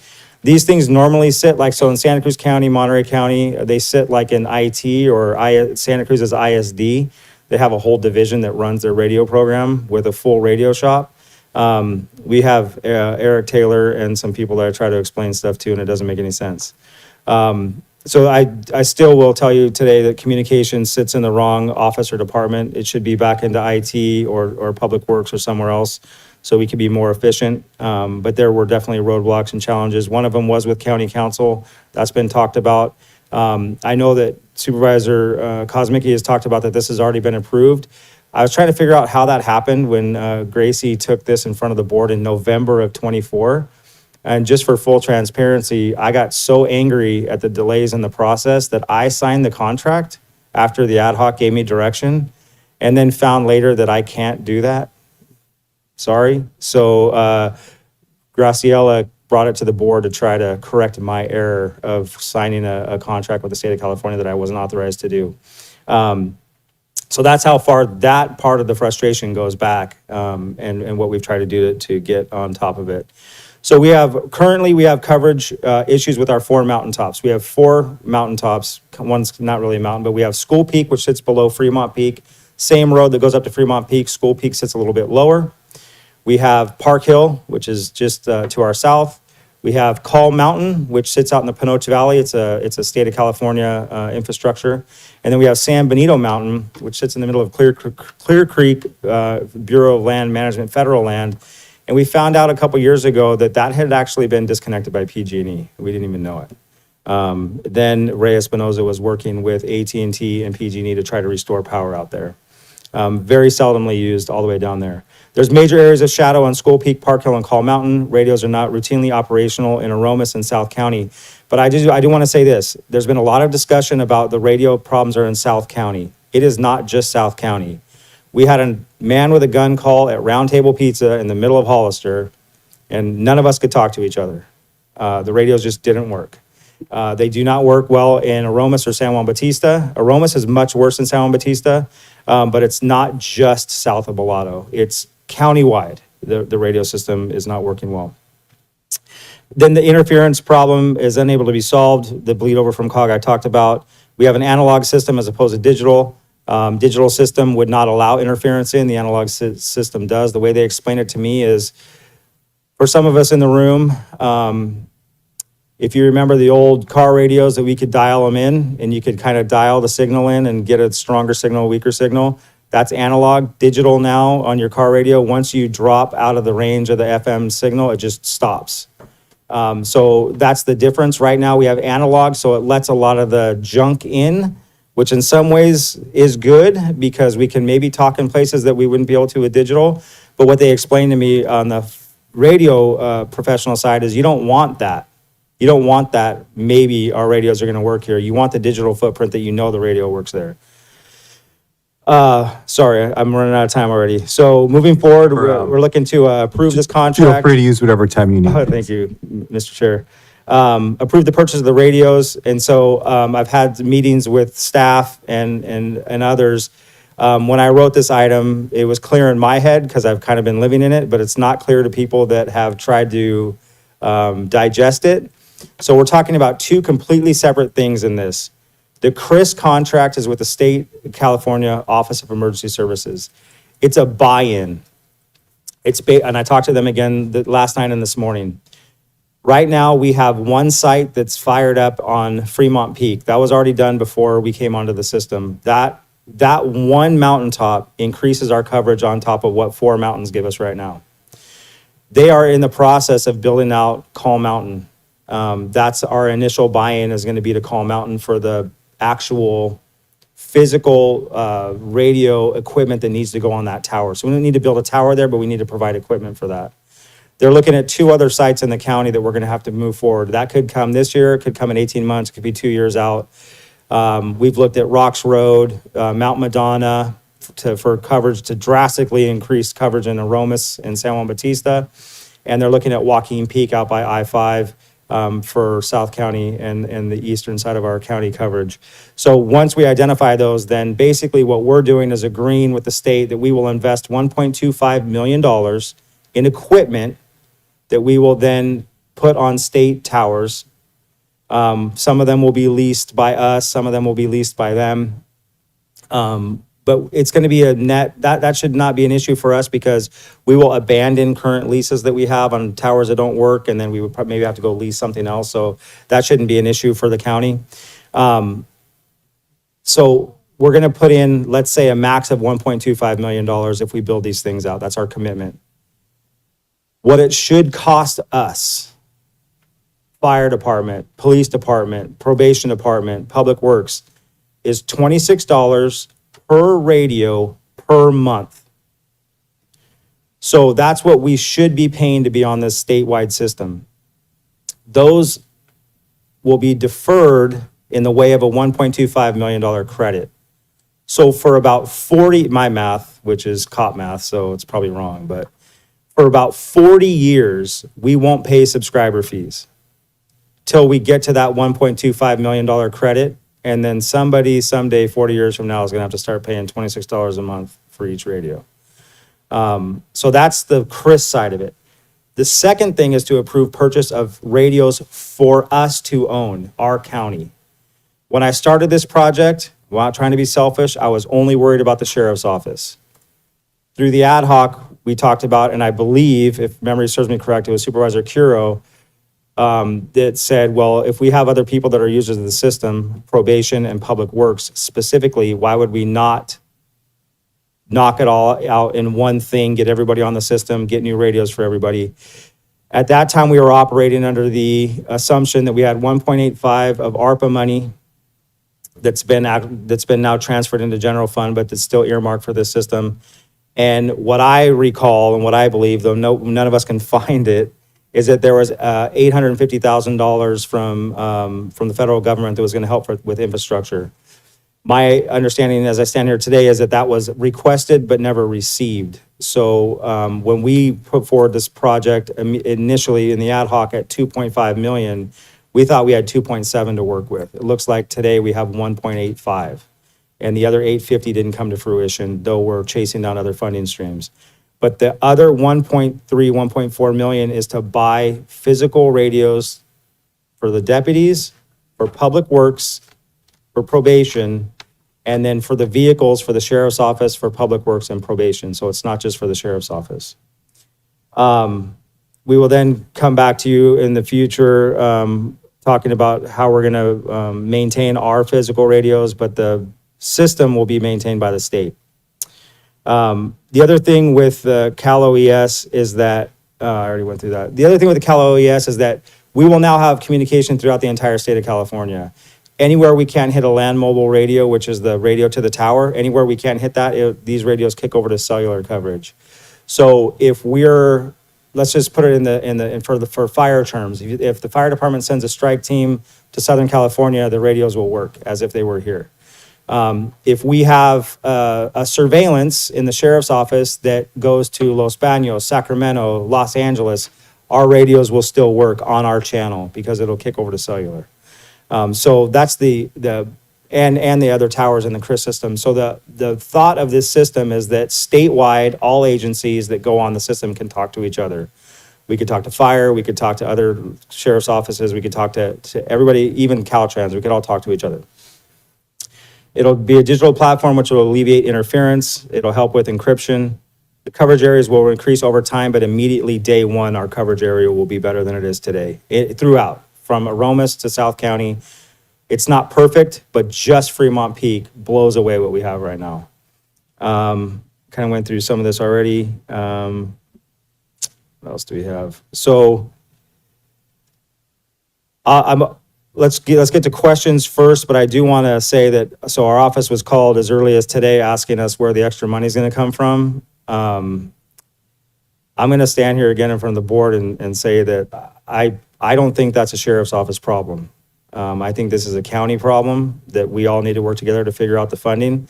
I did reach out to Motorola. So I reached out to the state, who's not willing to back off of the $1.25 million commitment. They're sure that we're going to need at least 4 towers for this county. And costs are going up. So originally, when we started this years ago, it was going to be about $300,000 a site. Now for 4 sites, we're at 1.25 million. It's going to continue to go up. Our radios, we estimated we're going to be about 500,000. Now we're at 1.4 million. So when we started this process like right after COVID, and it's just gone through the roof. So my concern is that delaying is going to cost more money.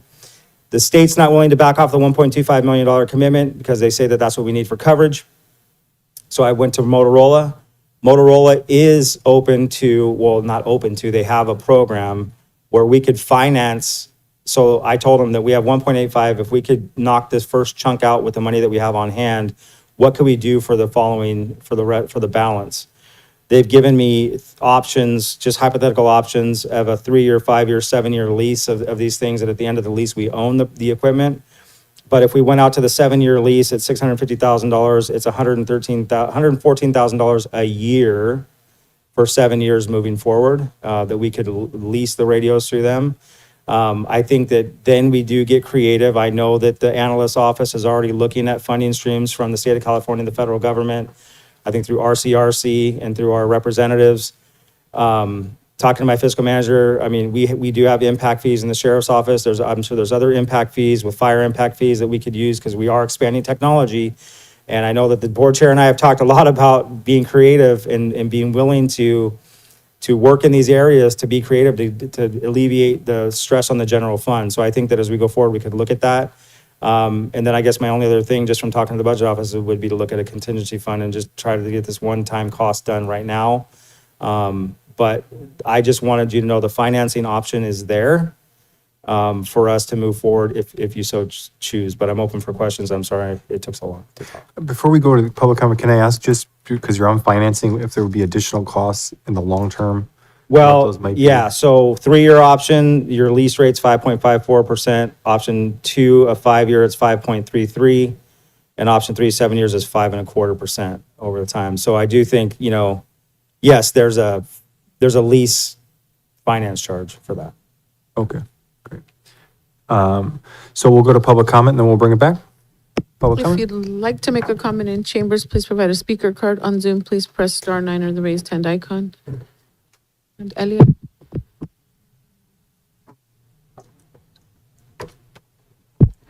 Thank you.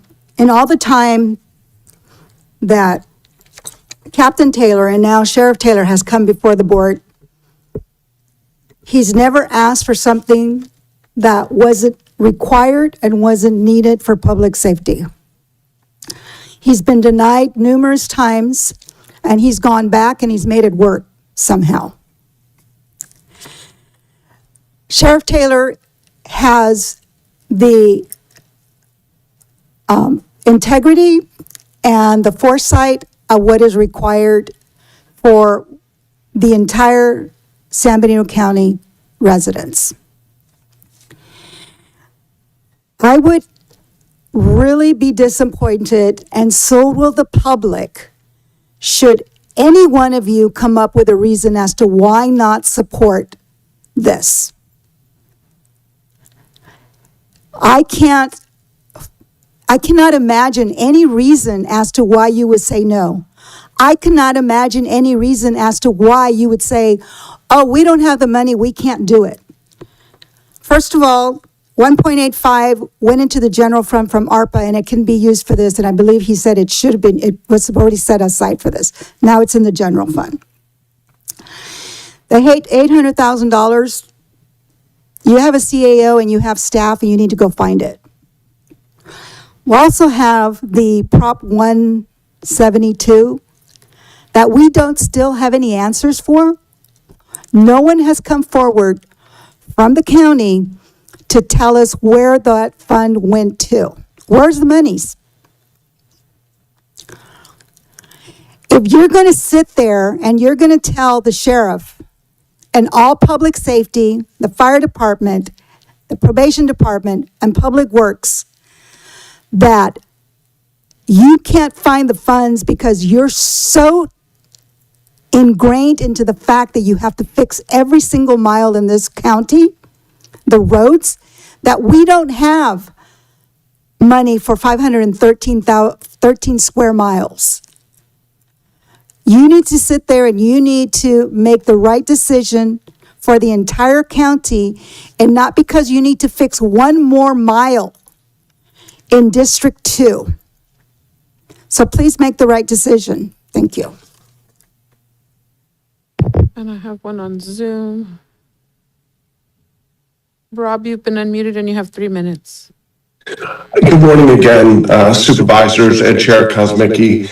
I just want to reiterate what Ms. Salinas said, but I want to make it more personal. You know, the more and more I spend working here in San Benito County and not commuting elsewhere, I've gotten to know quite a bit of the deputies, and you know, a lot of them are young, a lot of them are starting families now.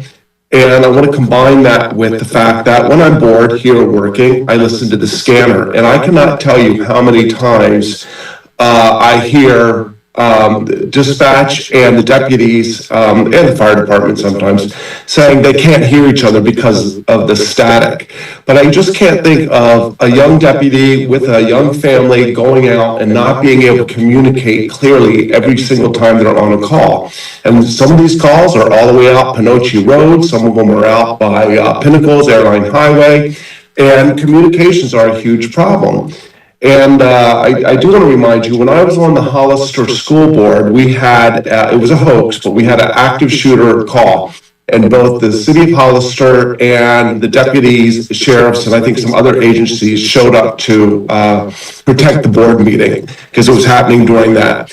And at the time, Sheriff Thompson called me and he said, "Hey, Rob, I just wanted to ask your opinion. How did our guys do?" And I was telling them what it was like, and I had made a point. I said, it was sort of weird though, because they were yelling in between the doors. You could hear the sheriffs and the police department and yelling to communicate with each other, like saying clear or stuff like that. I asked what that was about.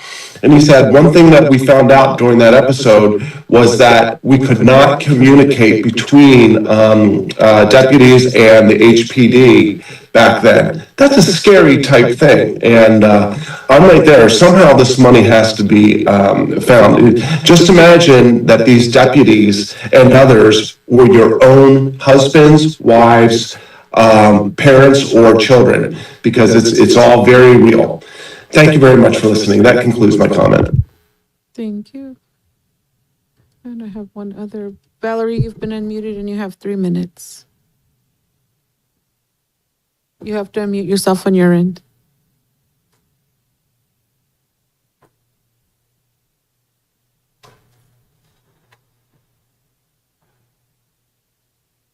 You're still muted, Valerie. You have to unmute yourself over there. There should be a red little microphone that you click on.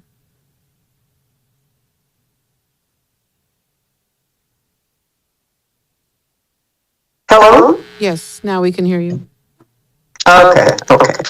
As a member of the San Benito County Amateur Radio Association, I really consider the seriousness of what Sheriff has talked about. And Rob, Elia, it is super important to keep our communications going.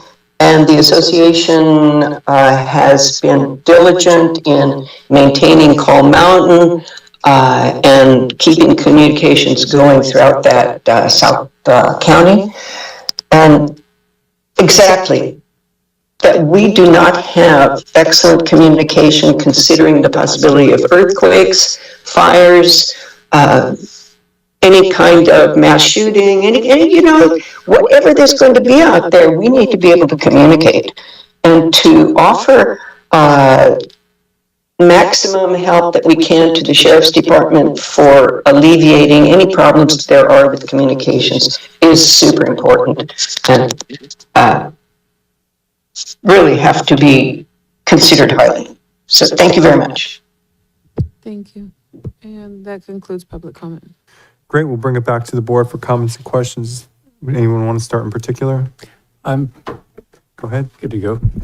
Thank you, Sheriff. I love the analog digital story, and it reminded me as a kid living in Southern California, and certain nights it was cloudy, we could hear the radio from San Francisco. We just dialed it in.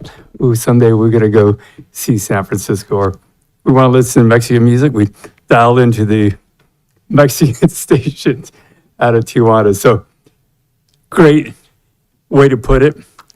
Now, I wasn't here when the board was involved in this, but it sounds to me as the board gave the support last year to move forward on this project. I didn't hear the board was against this or anything else, and I appreciate that, but I think it's important that the public understands that, because I keep hearing this false narrative of the board didn't support this, and because of that, we're in this situation. And I think it's really important for your office to communicate that a little better so that they're not, again, it's a shame that the public has to hear false information. It's just not true, because it's critical that we're working as a team. As you mentioned, it's not just your department, it's fire department, police department, and several other departments. And I'm going to go back to, I remember at the city, we were pushing for the changeover years ago, but there was issues at the sheriff's department was the last holdout, so we couldn't do that change. I think must have been at least 8 years, if I'm correct, way before you were here. But I remember it was very frustrating at the time because we couldn't make the change because the sheriff's department wasn't ready for it and didn't want to do it at the time. I'm really glad to hear it's happening, because that's, even back then, it was outdated. So my point here is thanking the ad hoc that was involved in this, but also, again, the importance of letting people know what's really going on, and not, so people aren't running around and say, oh, they don't have radios, they have just walkie-talkies and it doesn't work. No, we're trying to get a better system put in, working through your department and the others. It's just, again, important that the public knows factual information. We make that clear. Anything further? No? Supervisor Curl? Sure. Thank you, Sheriff. I appreciate all the information. It has been a while. It was November when we met last. And just to clarify, we didn't direct you to sign the contract. We directed you to bring it to be ratified before the board. Because ultimately that's what happened. Yes, but that was what we don't direct you as an ad I don't think anybody directed me hoc. to do anything. I just. But we said, you need to bring that before the board because you can't just sign a contract. Anyhow, a couple of things. MOUs, not sending this your way, kind of more sending it this way. MOUs, public agencies, including fire, the other departments, including public works, animal control, the buses, schools. Where are we with our current MOUs and agreements with these agencies on contributing towards the system? So that's one. I don't know, do you want to take these one at a time? Good morning. Good morning. Thank you, Sheriff, for taking the lead. I finally understood what the issue was. Thank you for clarifying that. I will recommend that we develop the MOUs. We're going to work with county council, but also that the additional cost be distributed among all the agencies using impact fees. We cannot use general fund, but we can use impact fees. And so we will work on it to put it together and bring it back on the 26th. As a budget amendment. That would be great. I think the one thing that we've all recognized up here is that some of our memorandum of understandings and some of our agreements are very, very outdated. And we kind of need to do like a kind of upgrade on all of our agreements with everybody. So I think this is one that we could definitely get some reimbursement. I am happy that we're going with the CRIS system if this board chooses to. I think out of all of the information that we've been given and where the future is going, this is going to ultimately be like a statewide system, and this is really a wise investment for our community. The one thing that I don't know if we've discussed, and I'm not sure if it's something just for future reference, when construction is happening with these types of systems, in large buildings, we don't have that large of buildings, but if we start building large buildings, they will have to have DAS systems in order for them to penetrate the buildings. We need to keep that in mind at building and planning and public works. Anytime construction is happening, whether it's in the city or the county, if we don't have that as a requirement in the development, these systems are cut off inside the buildings. So just food for thought there, because it's an area that the Bay Area. Can I add to that real quick? Yeah, Supervisor? please. So the other thing too is that there's also some parameters with approving projects. Like for instance, it came up that after the high school, and I'm sure they would have been on board to do this if someone would have thought about it.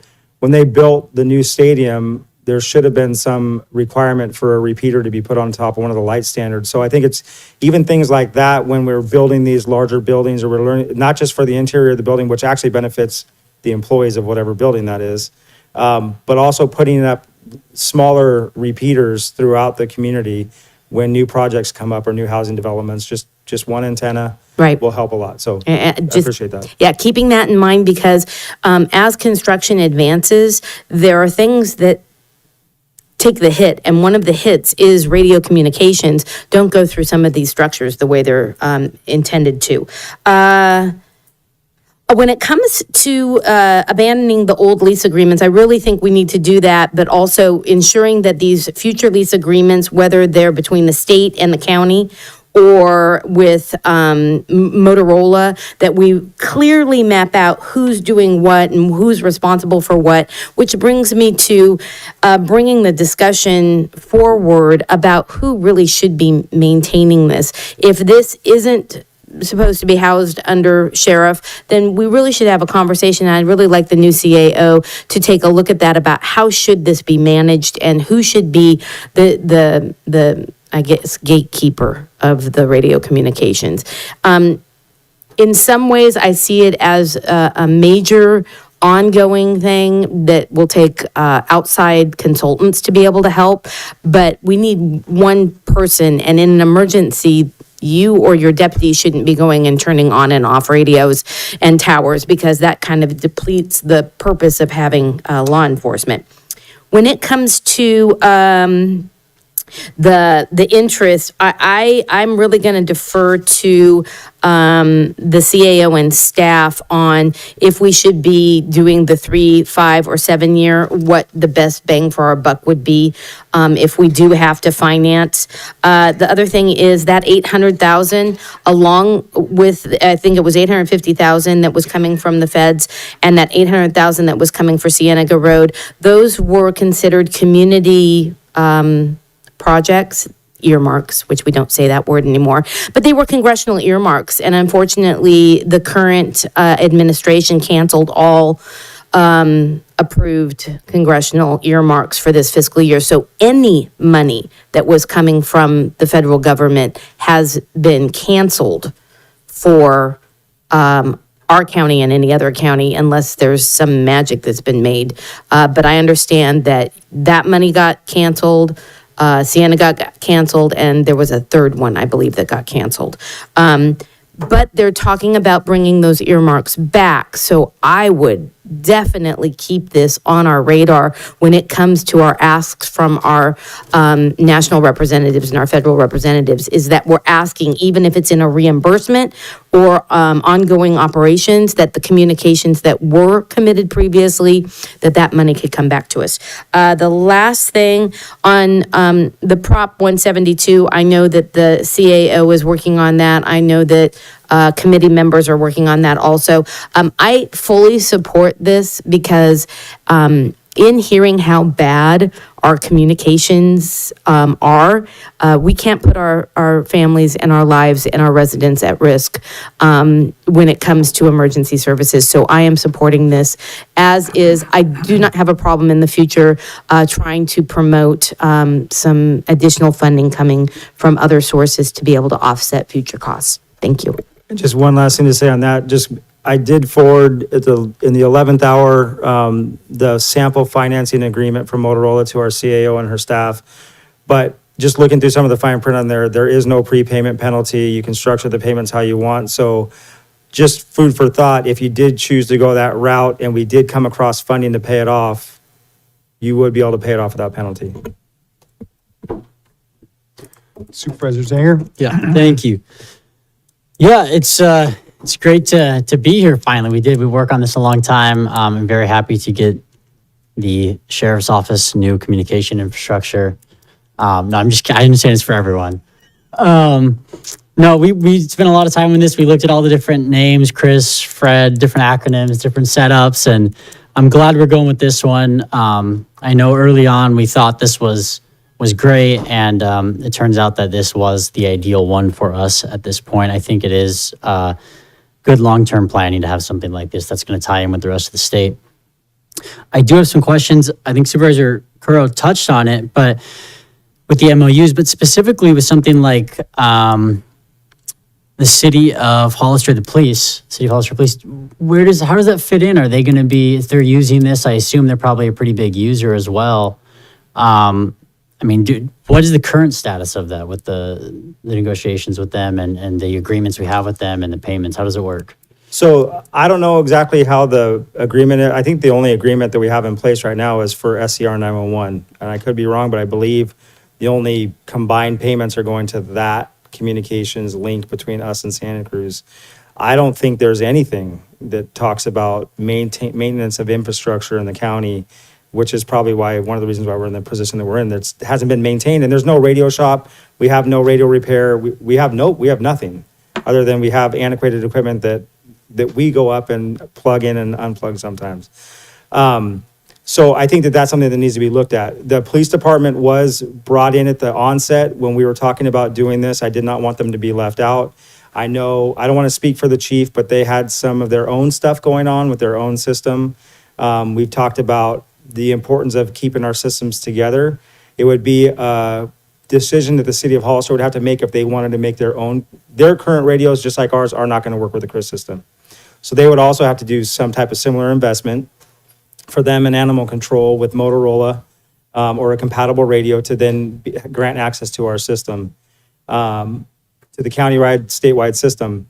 That's a choice they would make. If they didn't want to do that, there is there's like some type of device or box that they could purchase for between $10,000 or $20,000 that they could still use their older stuff to then talk to us through the system.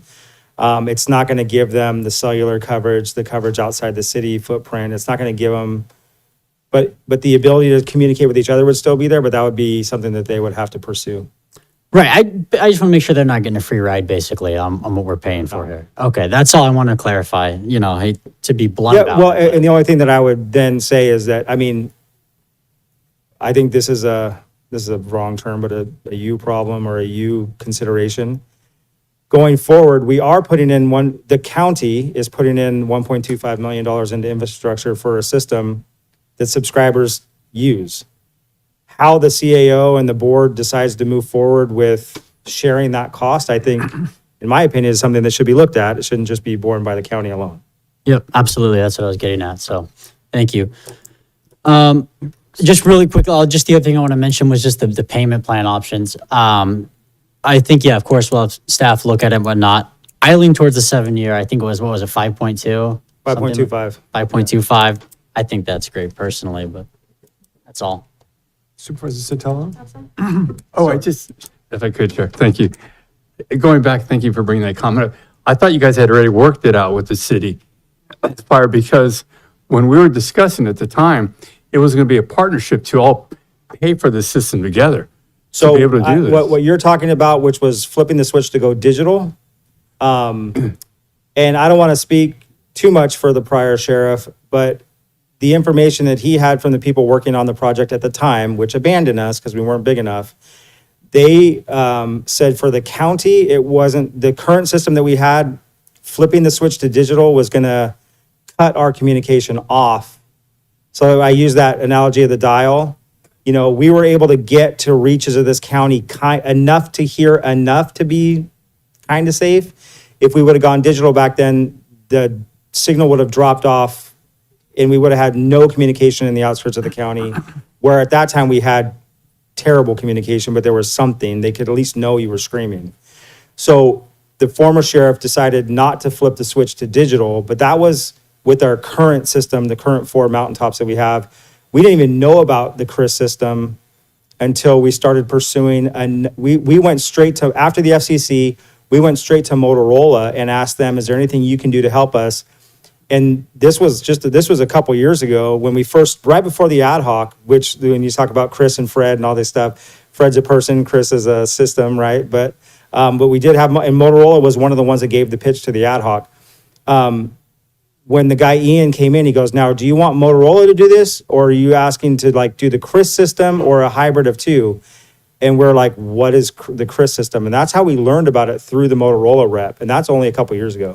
Yeah, the point I'm making is everybody at the time understood it was going to have to be a partnership. Correct. And shared costs. So you're absolutely correct that the city should be involved in helping fund some of this along with any other agency. So again, thank you for bringing it back up because I thought that was, we're paying part and they're going to pay a part. So we need to work on getting that answer taken care of because they need it as much as we do. Yeah, and just for full transparency, I'm fighting for my staff and the people that work for me. I care about everybody. I care about the police department. I care about their staff, but I have to put my staff first as their sheriff. So if the city decided not to jump on this system, I'm still going to push just as hard to go to it because it's safer for my community and my staff. And it's going to be a decision that they have to make if they want to buy into it or upgrade their radios. But I'm not willing any longer as a sheriff to have my staff go with no communication because a partner doesn't want to step up. I agree. And here's a shovel-ready project for Rivas.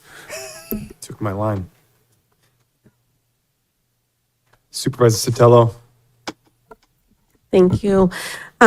First of all, I just want to thank you for your leadership, your advocacy, and your commitment on this project, because I remember as a new supervisor, this was one of the first things you brought me and said, we need to do something. This is ridiculous. And so we immediately kind of started working on it and brought everybody to the table.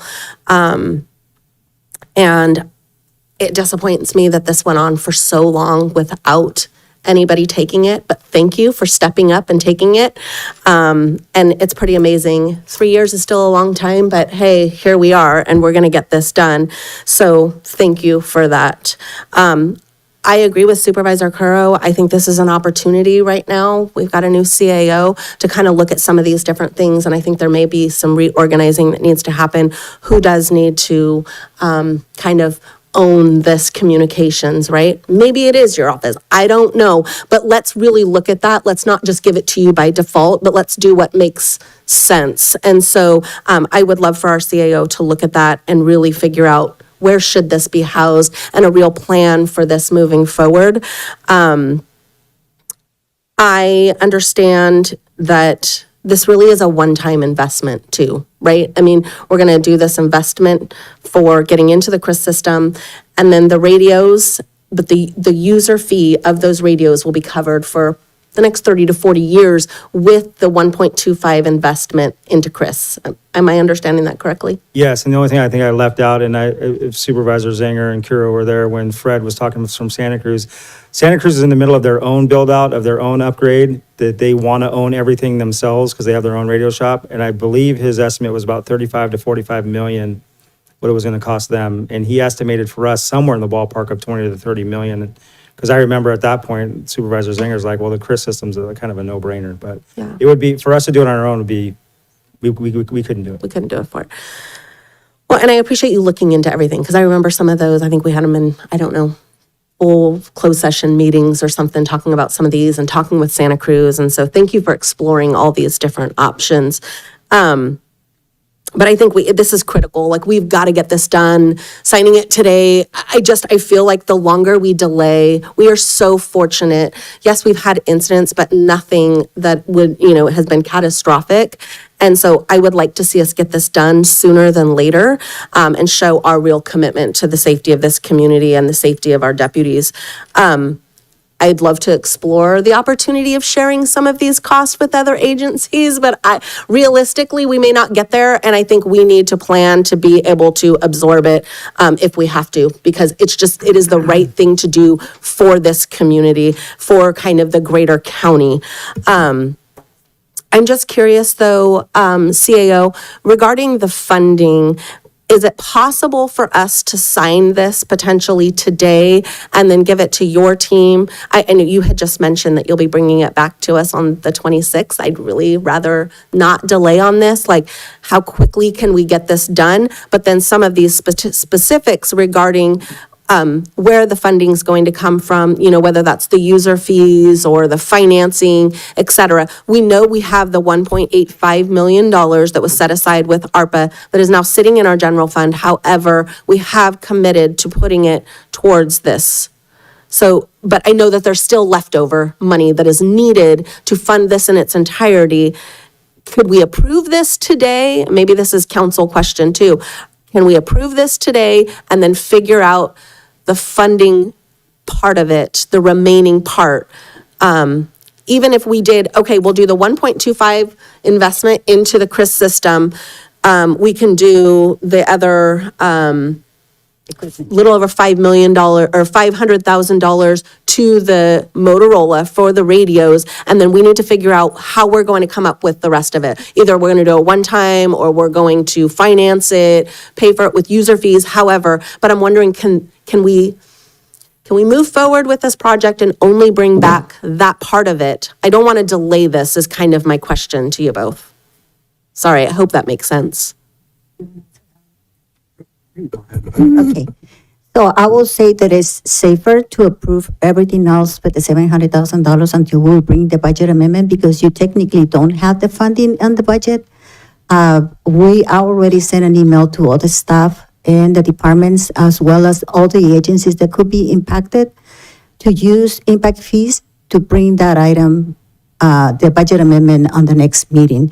So I think it was safe to proceed the $1.2 million and the $500,000 up to the amount of what we have allocated on the ARPA, which is 1.5, 1.8? 1.85. Yes. And bring the additional funding on the next meeting. But I don't see any problems. I just want to be on the safe side that we follow the protocol that we should follow. Okay. It's not that it's not available. It will be available. We'll make it work.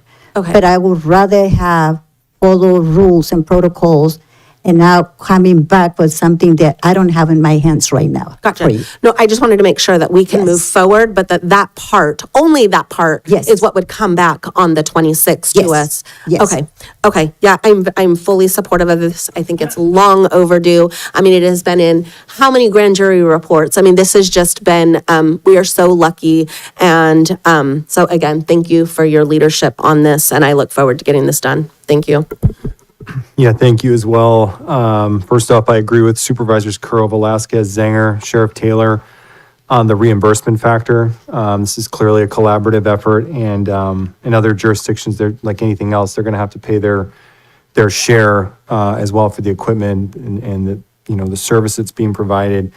I would also agree to make it a big priority to get those contracts in negotiations as soon as possible. But that said, I would not want to see any implementation delayed due to that. So I think for me as well, I want to get this moving forward as soon as possible. I don't see why the city of Hollister would not be enthusiastic to jump on board and understand that, like with other services that we pay for that in equipment, that there's an understanding you have to pay a reasonable, cost to be involved with that. And I would think that I'm very, very confident that the officials in Hollister and the Hollister City Council would understand that this is a big upgrade and it's well worth the investment. And then as for funding, I would like to approve it and bring back a budget amendment. There's some options. I don't know if we've built the Rosa Morada sale into the budget, but if we look at selling, for instance, the Rosa Morada property, that could be some revenue toward the $850,000. ECAO, you were going to say something? We still have pending that discussion. It's in the closed session I just think today. we should have all hands on the deck, on looking at all our options. We have some property that we're looking at selling, and I would think that would make up at least a big chunk of that dollar amount. I also agree that this should qualify as something that certainly is shovel-ready, and seems like something that Speaker Rivas would want to support, and I'm confident he would support it and do what he can to help us get the funding as well to offset. I don't know how the rest of the board feels, but because of the timing and the amount of time it's taken, I'm wondering if there's interest to hold a special meeting on this one item between now and August 26th to approve that budget amendment and get this moving and not wait the full 2 weeks, even if it's just a quick, 15-minute meeting. I'd rather do it sooner than later.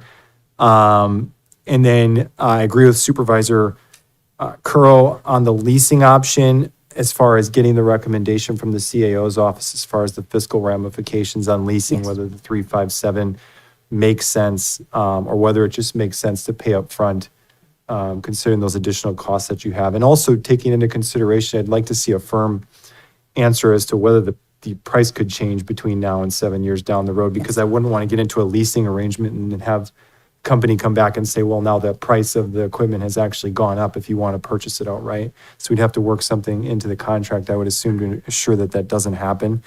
Timeline on implementation, what kind of timeline are we looking at overall on implementation fully if we get this approved in the next week, say? Well, in some ways, I guess waiting so long is good because the supply chain problems are over. So we can have the radios in hand very quickly within, he was trying to be really conservative with us, but in a month or two, probably we could have the radios. He said even potentially faster than that, maybe 6 weeks, we could have all the radios. The good thing about the CRIS system is that the state has already turned on Fremont Peak, whether we are going to join it or not, which is a big deal for us because we are on School Peak, which has not great coverage, and Fremont Peak is prime real estate that we've tried to get on Fremont Peak for years, and there's just no more space. So the fact that the state has real estate there that we're able to use, day one, when we get the radios programmed and turned on, we're already ahead of the game. So just a very long-winded answer to a very simple question, Mr. Chair, is that the moment those radios land in our vehicles and on the hips of our deputies, the system will work. That could be 6 weeks from now. It could be a couple months from now. The only other thing, not trying to throw a wrench in the works, again, with the financing, if you chose to approve everything and just use the financing as an option, the first payment, and that's just for the other 600,000. So I told him the 1.85 would go towards the 1.25, 600 down on the radios, and then we would do the other balance of that finance. That first payment wouldn't be due until a year after signing the document. So I just think that gives us a little more wiggle room to figure out, because with no prepayment penalty, if we think we're gonna have the funding, we could just pay it off anyway. Great. Have we explored what level of subvention funds can be used for something like this? We have not. That's the reason why I would like to come back on the next meeting, because we need to explore, number one, the city's portion, if it's any portion that they can provide for this. We're looking into all the agencies that are going to be benefiting from it as well. And not only that, we're also forgetting about determining who's going to be the lead agency, policies and procedures, infrastructure improvements in the future, maintenance of the system, things that we don't have right now. That's what I would like to wait until for the additional portion with the budget amendment. There will be no presentation needed. It's just us bringing all the information together rather than just thinking that we can explore possibilities right now. No, and I understand that it's complicated. It's not just doing an approval. I just want to make it clear that we want to move this forward as quickly as possible.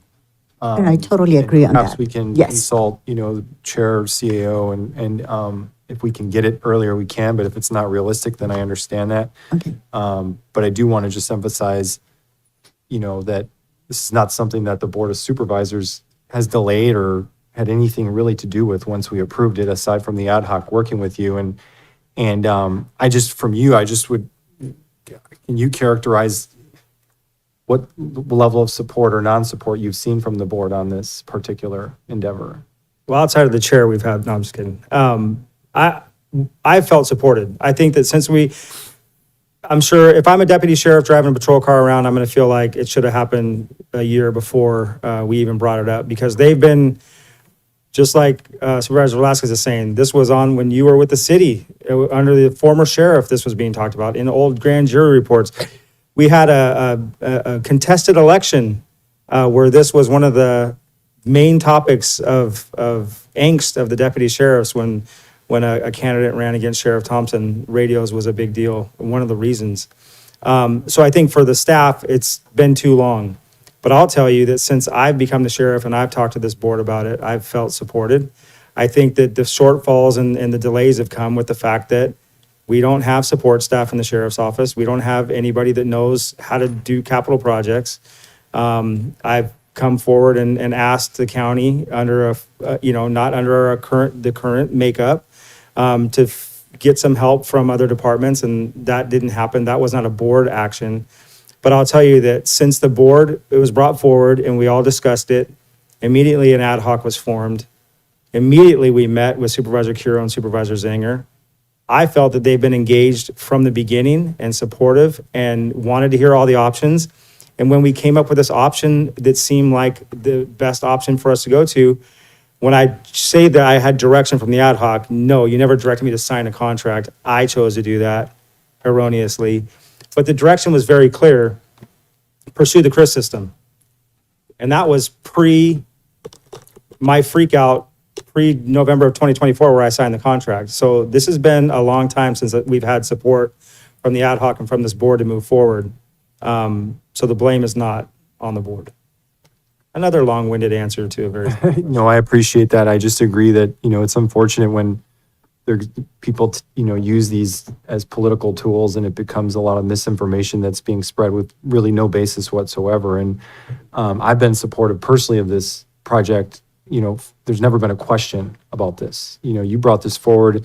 We said, absolutely yes. Even when there have been questions about the ARPA allocations and whether those should be funneled back into the general fund, perhaps because of our budget situation, basically we said everything but this, because we saw the level of priority here with this, and this is a life and death public safety issue. And I just want to make it abundantly clear that everybody on this board, going back to the prior board, has been, as far as I know, has been supportive of this. And so whatever we can do to move this along, if you ever, need to reach out and if there's any issues behind the scenes, I would just encourage you to do that. And for one, I'll be, the first one in line to make sure that this is and stays a top priority for the community. With any recommendation, I would also suggest that we put an official funding request for Speaker Rivas, State Senator Laird, our congressional representatives to be willing to go to bat for us. And I'm happy to independently write to or meet with all of them as well. I have a good relationship with all of them. And also with Zoe Lofgren's office, a great relationship, and she's been great to us so far. So I appreciate everything that you're saying. The deputies are going to very much appreciate it. I don't want to be overly dramatic, but this is a life and death issue, and this is going to make our community instantly a safer place to live from the moment we turn these things on. A lot of gratitude. And how many times I'm going to say one more thing, I apologize, but the maintenance and the upkeep of the infrastructure, it's on the state, which is another selling point of this thing, is that our user fees that are going to be deferred for 40 years, those user fees go in. So once we buy the equipment, it's on them. Our radios, we're going to have to figure something out for our personal physical radios here locally, but the mountains, state. So I think that even then, it's a great investment because the maintenance, if something goes down, I'm not driving to Call Mountain to plug something in, which is what I've been doing. As much as Mr. Wattis doesn't like me going on his property. But that'll be all handled by the state. Mr. Chair? Yes, of course. I just have one last question. So I know the ad hoc was formed to kind of get this moving, and I think the ad hoc has kind of fulfilled its purpose and could potentially be dissolved, dissolved. But we have a communications user technical advisory committee. Did you know that? I did not. Well, you are the contact person. Yay. Well, this has been on for quite some time, and it shows that this was created in collaboration with sheriff, and you are considered the communication manager, which I don't think that's the right title for you. Fire chief, chief of police, and then it also showed San Juan Bautista fire chief. So this is a little outdated, but it's on the website under our committees, and it's a committee that I have constantly been asking, what is the purpose of this committee? So if we could have staff also look into this communications user technical advisory committee, because when we're dealing with multiple agencies in these MOUs, this could be the committee that could come back to life, and perhaps you should not be the person to be Either contacted. that or it's just another thing I can add to my shirt. So that was my only last thing, because everything else we've all talked about, and I completely agree with moving forward and then bringing an amendment back. I don't think because in an extra week from that a special meeting would help in that, because we're going to approve 1.8 million. That's going to get you moving. But if it's needed, I would be open to a special meeting, but I think 2 weeks is not going to make a difference. Understood. Yeah, Supervisor Velasquez? Yeah, I was just going to say, Mr. Chair, if we go with the funds that are already 172 and go with the lease option, we're moving forward. So we don't make this more complicated. We don't need to have a special meeting and do anything else.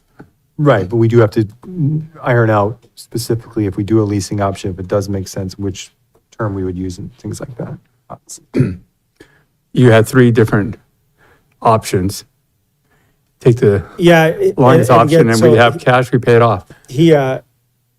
I agree with you completely. He just gave me a kind of a overarching hypothetical for about but I mean, to drill down to the dollars and cents of what we would actually be financing, he needs to plug those numbers in.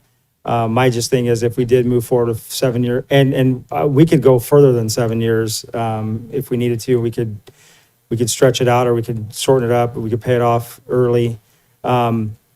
We've had a great relationship so far with the state and with Motorola, and I think, I don't want to sell this thing short, but I think that if we can get approval, at least the 1.85 million today, we're going to start the process to get ahead. It's going to take time to order the infrastructure equipment for them to continue building the sites, to get the initial batch of radios ordered. There's a lot of other fees that are in there for programming, licensing. But if I can just physically get the radios ordered and on their way here, and then give the state the green light to keep building, that's really what we need from today. Yeah, again, what I would recommend is, if possible, a 10-year lease option. Once we're in a better cash situation, we could decide if we want to pay it off more aggressively. Once that contract is fixed, we're good. The prices aren't going to rise either way. It is what it is in the lease contract. So I think it's the easiest, smoothest way. And we can work with the CAO to get actual real numbers for you to bring back on either like a 7, 8, 10-year lease or whatever. Yeah, that way it doesn't delay this and we can just move forward. Appreciate that. Anything further? So what we're looking to, we would be adjusting what's actually being recommended slightly to be approving the $1.85 million allocation, most of which would go toward contract with the California Office of Emergency Services. And then we would be coming back for a budget amendment to approve the remaining funding, along with ironing out the other details that the CAO's office would be bringing forward that need to be worked out. So I think that, if on top of the 1.25, if there's 600,000 approved to go forward with Motorola, I can have him rework a quote to fit in to the $600,000 initial purchase, and then everything left over we would have to bring back. That's the way I understand it. Well, that's kind of what I'm going back and forth on. I think if you go with the 1.2, we get that taken care of. We create the lease agreement, so we know what that payment, we wouldn't need the budget amendment, and we'd be able to just keep moving forward. And actually, we'll have some more dollars in case some other costs always come up. There's always something that somebody forgot somewhere, but that way we'll have the money for that. So I wouldn't recommend taking the 1.85 and spending it all. I would take the contract, see what we can do with the lease agreement, see if we can get it 7-year or 10-year, and the extra costs that arise, we'll have the cash for it without having to do the amendment. Supervisor Sotelo? Well, I was just going to suggest that we approve, I'll make a motion to approve and authorize the chair of the board or the CAO to sign a 1.25 contract with Cal OES for Chris access and the build out of repeater sites. And then the amount will be credited to the county's account and offset subscriber fees through August 31st of 2046. I think we should do that first. Yes, so that would be the motion along with bringing back. Well, no, I think let's just do that do that. Okay, motion sure and thing. because it's, and then we can get to the next one. Sure thing. We So, have a I made motion on the for that. table. Do we have a second? I'll second. First and second roll call vote, please. Supervisor Kozmicki, Yes. Supervisor Zanger, Yes. Supervisor Sotelo, Yes. Supervisor Curro, Yes. Supervisor Velasquez. Yes. 5-0 vote, motion passes. Great. And then I just think on the next one is where it seems like we need to figure out how we're going to word this one. I want to make sure I'm clear on what you're suggesting, Supervisor Velasquez. So are you suggesting that right now we have 600,000 that we can commit from the ARPA 1.85 to at least get the ball rolling and get the equipment ordered, then bring back the item for the remaining and all of the lease terms and all of that? Is that what you're okay with or no? Right, what I would recommend is giving the CAO authority to negotiate a lease contract so we can get that started. As they negotiate, whether it's 7-year or 10-year, they'll get that number and then we can still move forward without any delays. Okay, gotcha. And the extra 600 was in case there's additional costs that always do pop up in this kind of a project. Okay, but if they need the 600, she's got the authority to, okay, I'm good with that then. So that would be giving direction, basically on number 2, to have the CAO come back with that item with further options for financing. Well, I guess we have to approve it though, don't we, in order for it to move forward? We're approving the item, just we're giving you the authority to negotiate the terms, right? It's basically a direction to staff. Can we say we're supporting the item and giving direction to bring it back at the next meeting to iron out the financing and contractual matters? Do we need to bring it back to the next meeting, or is just giving the authority Oh, to you're saying negotiate just the give contract? authority? Yes. Oh, okay. We can just give authority? Yes. Okay. But we have the budget amendment that we still need to approve. You give the authority, but I'm bringing the budget amendment as retroactive Right. and on the next meeting on a consent agenda. Okay. Yep, works for me. You got that? want me You to- just want to go so- as stated? Or, So we're going to approve the purchase, so I'm making a motion to approve the purchase of radios and infrastructure. Approve the, Authorize- authorize CAO. But we're approving the purchase, then we're giving the authorization to her to negotiate everything. Well, if we do a purchase, it's different than a lease, because if we do a purchase, then that's Okay, a purchase. gotcha. So Okay. give her the authority to negotiate a lease, and then. Okay, will you want to go for the motion, number 2, please? Supervisor Give Velasquez. make a motion to give the CAO the authority to negotiate a lease, whether it be 7-year or 10-year, with the provider. That's all we need. Can I ask for? And the additional 600,000 in case additional costs arise. Thank you for. Go ahead. Do you want a second? And I was gonna- Second. Second, I was going to ask for a friendly amendment to add on item 3, which is authorize the CAO or chair to sign the Chris contract. And then also to put in a formal request with our representatives at the state and federal level to help with funding this. So I believe on the original motion, on the first one, I did approve and authorize the board chair or the CAO to sign Oh, it. okay. Yeah, I didn't- but I do agree with you. I mean, I'd be supportive of that amendment with reaching out to our legislators and seeing if we can get some funding for that. Okay, great. First and a second. Is that okay? Yeah, that's fine with me. Okay, it's okay with you. We have first and a second. All those in favor, please say aye. Roll call. Supervisor Kozmicki? Yes. Supervisor Zanger? Yes. Supervisor Sotelo? Yes. Supervisor Curro? Yes. Supervisor Velasquez? Yes. 5-0 vote, motion passes. Thank you all very much, and I won't sign anything. Appreciate it. Within your department head. Great. Thank you, Sheriff, for that. So that would take us to item 3.2, which is adopt resolution approving amendment to the legal services agreement with Prentice Long, updating the designation of county council and approving amendment number 1 with Prentice Long, appointing Gregory Priamos as county council and independent contractor effective August 12th. Mr. Chair, And decreasing I compensation. thought we were going to try to maybe move that towards the end of the agenda, so we don't have the issue of transfer. Yes, I think if you move 3.2 to the end of the agenda, that way you don't end up with two county councils today. Oh, I didn't understand that. Okay, all right.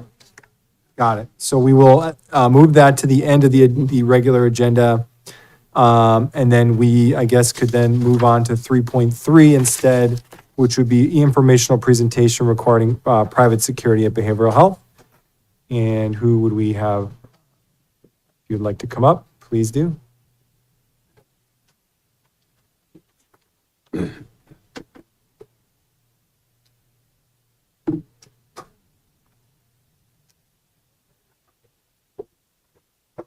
Hello. Dana would be here. I believe she's going to be joining us via Zoom. She's been ill, but thank you for giving us this opportunity to present this presentation. I'm Rachel White. I'm the Assistant Director of the department.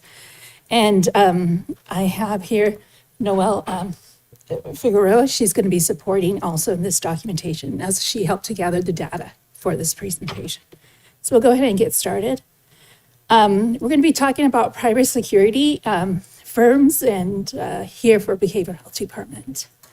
So some of the actions that were required, we were asked back in May to come back to the board with further information as to why we need security and to do some extended research on the necessary need for it and what do other county departments do in regards to security. So we brought that information back. We were also asked to consult with our sheriff, Sheriff Taylor on this as well. And our director did do consultation and also have a discussion on armed versus unarmed guards for our department. We were able to contact at least 6 counties, small, medium, and large, to discuss what they do in regards to security. We did reach out to all 58, but only 6 counties were willing to respond back to us.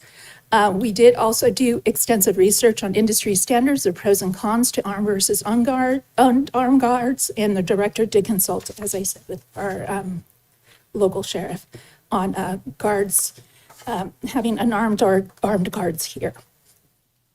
So some of the state and California requirements for security guards is that everybody must be 18, as you can see, have driver's license, go do criminal backgrounds and extensive through the DOJ, Department of Justice. They also have to go through the FBI.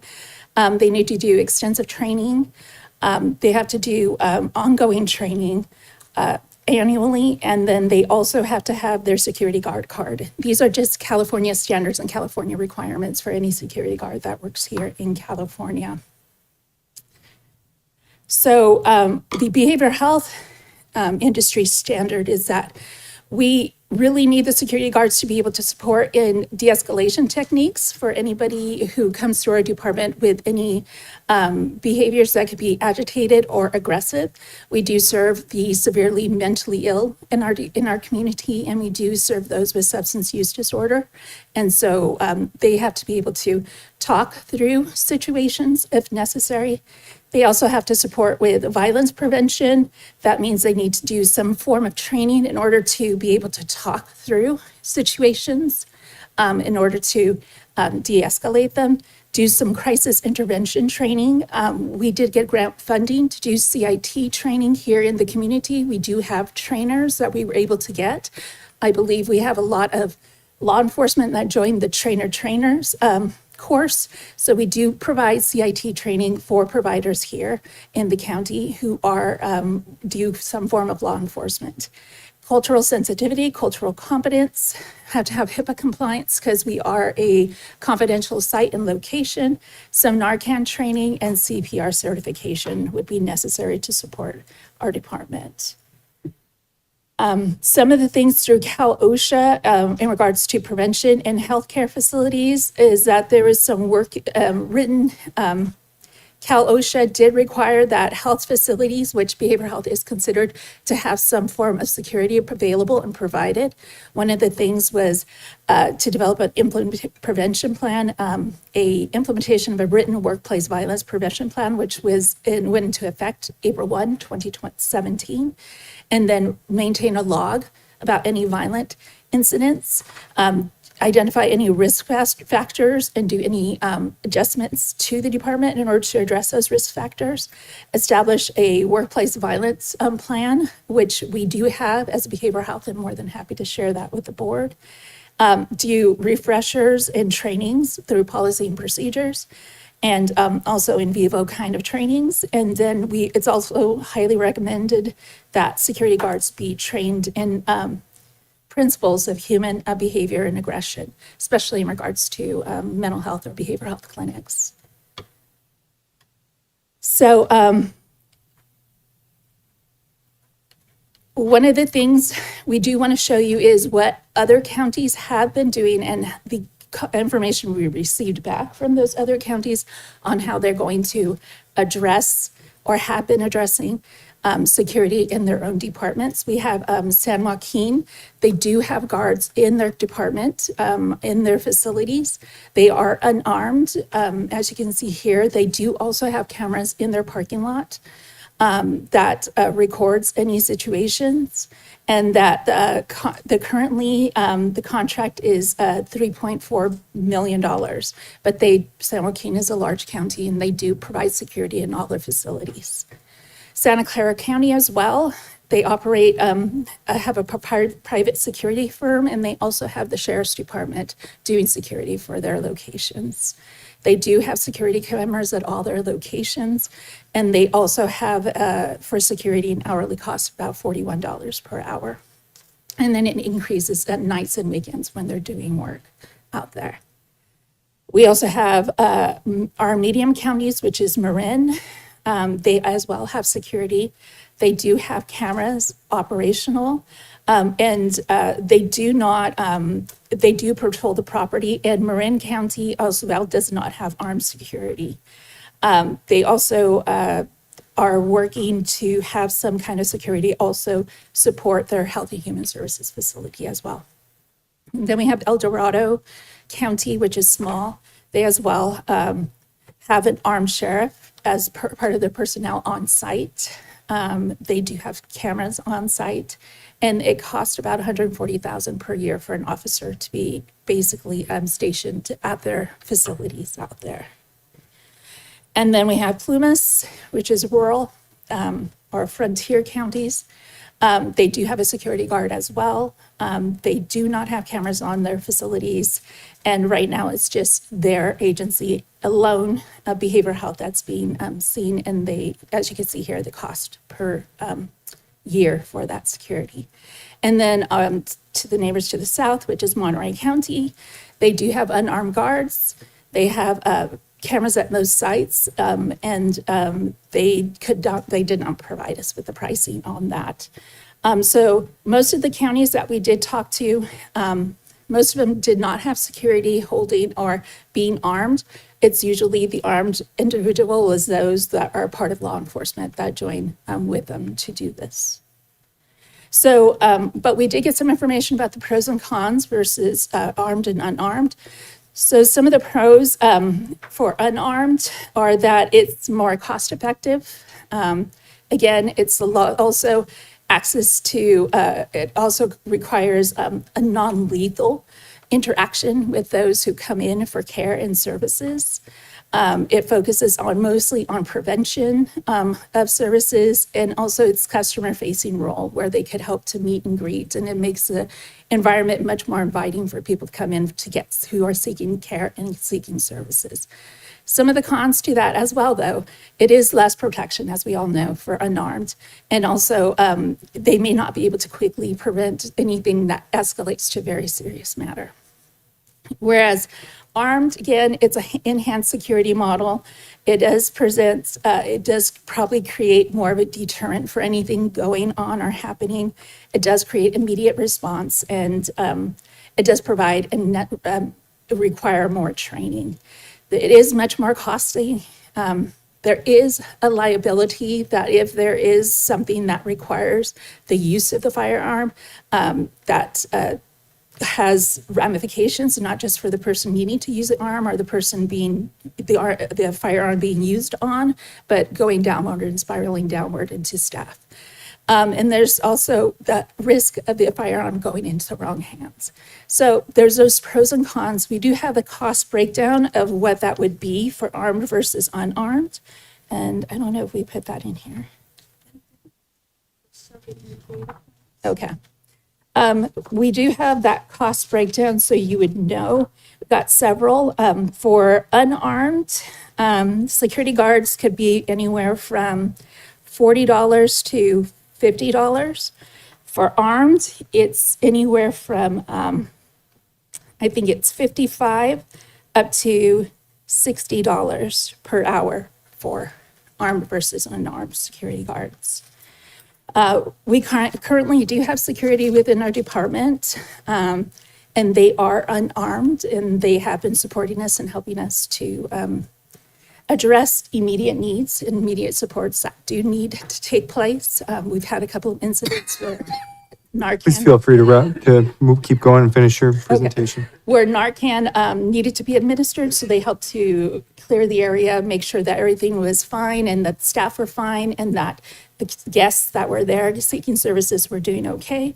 And they've helped to deter some of those incidents that may have escalated. So they've been a support to the department and and also to the clients that come in for care, and also to the staff who provide the care. So they've been a support. So one of the things we did want to ask is for permission to continue onward or get the board's approval or your opinion on next steps. This is what we were thinking of doing, is going through an RFP process. This is a timeline for that RFP, and when the contract would begin, it would be November 1st of 2025. Let's see. All right. I think that's all the data elements that we have. So we'll go to public comment, and then we'll bring it back to the board. If you'd like to make a comment in chambers, please provide a speaker card. On Zoom, please press *9 or the raised hand icon. And in chambers, we'll start with Denise.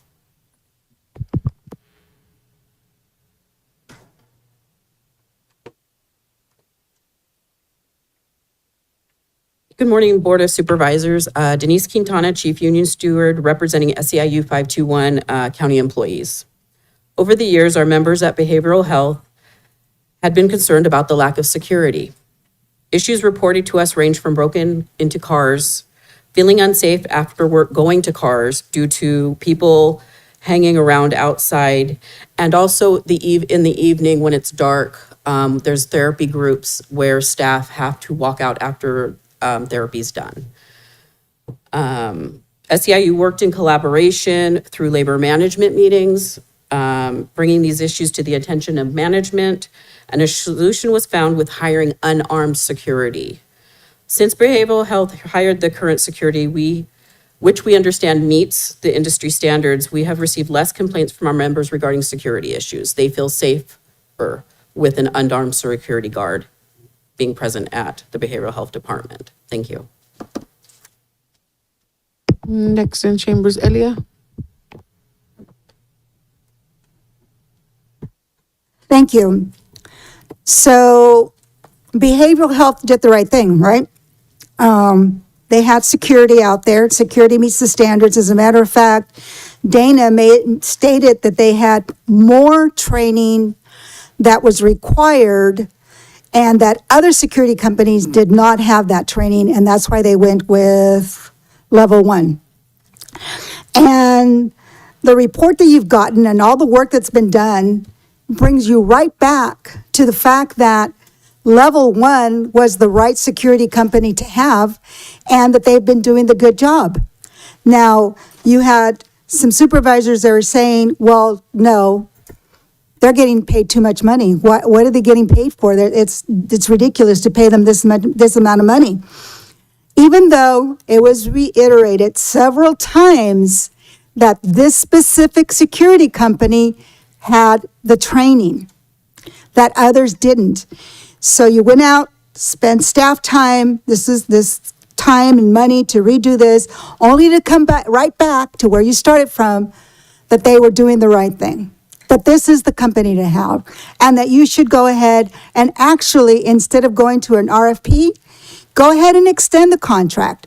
You can go out to an RFP if you request to do so, right? You have the right to do so. But you have also put out on public notice, whomever is going to submit an RFP, exactly what this security company is making or charging. So now what you've done is you've put their information that another company can actually come in and come in lower because they already know what you're getting. It's supposed to be confidential. It's no longer confidential because you guys put it out there in public. So even if you go off for an RFP and they want to start a November date, will this new security company actually have the training that level 1 has? And it's my understanding from talking to or listening to Dana is that actually level 1 is the only one at the time that actually had the training in the entire country. Thank you. I have one on Zoom. Mr. Bernowski, you've been unmuted and you have 3 minutes. Good afternoon, supervisors. I promise this will be the last time you hear from me today. But my only caution is that if you go for a security arrangement and you do go with a private company, that you vet that company very carefully and make sure that the entity that you're contracting with is a legal entity able to conduct business in the state of California. I happen to have some experience with this particular, I shouldn't say I have experience, but I've looked into the various security companies that often do business within the county, and I have found that there's some oddness to it. And so I'm just suggesting that you really make sure you do the due diligence to make sure you know exactly who you're getting into business with, that they have the appropriate licenses, and there's not any, confusion about it. And I'll just leave it at that. Thank you very much. Thank you. And that concludes public comment. Great, we'll bring it back to the board. Anyone want to get started? Supervisor Curl?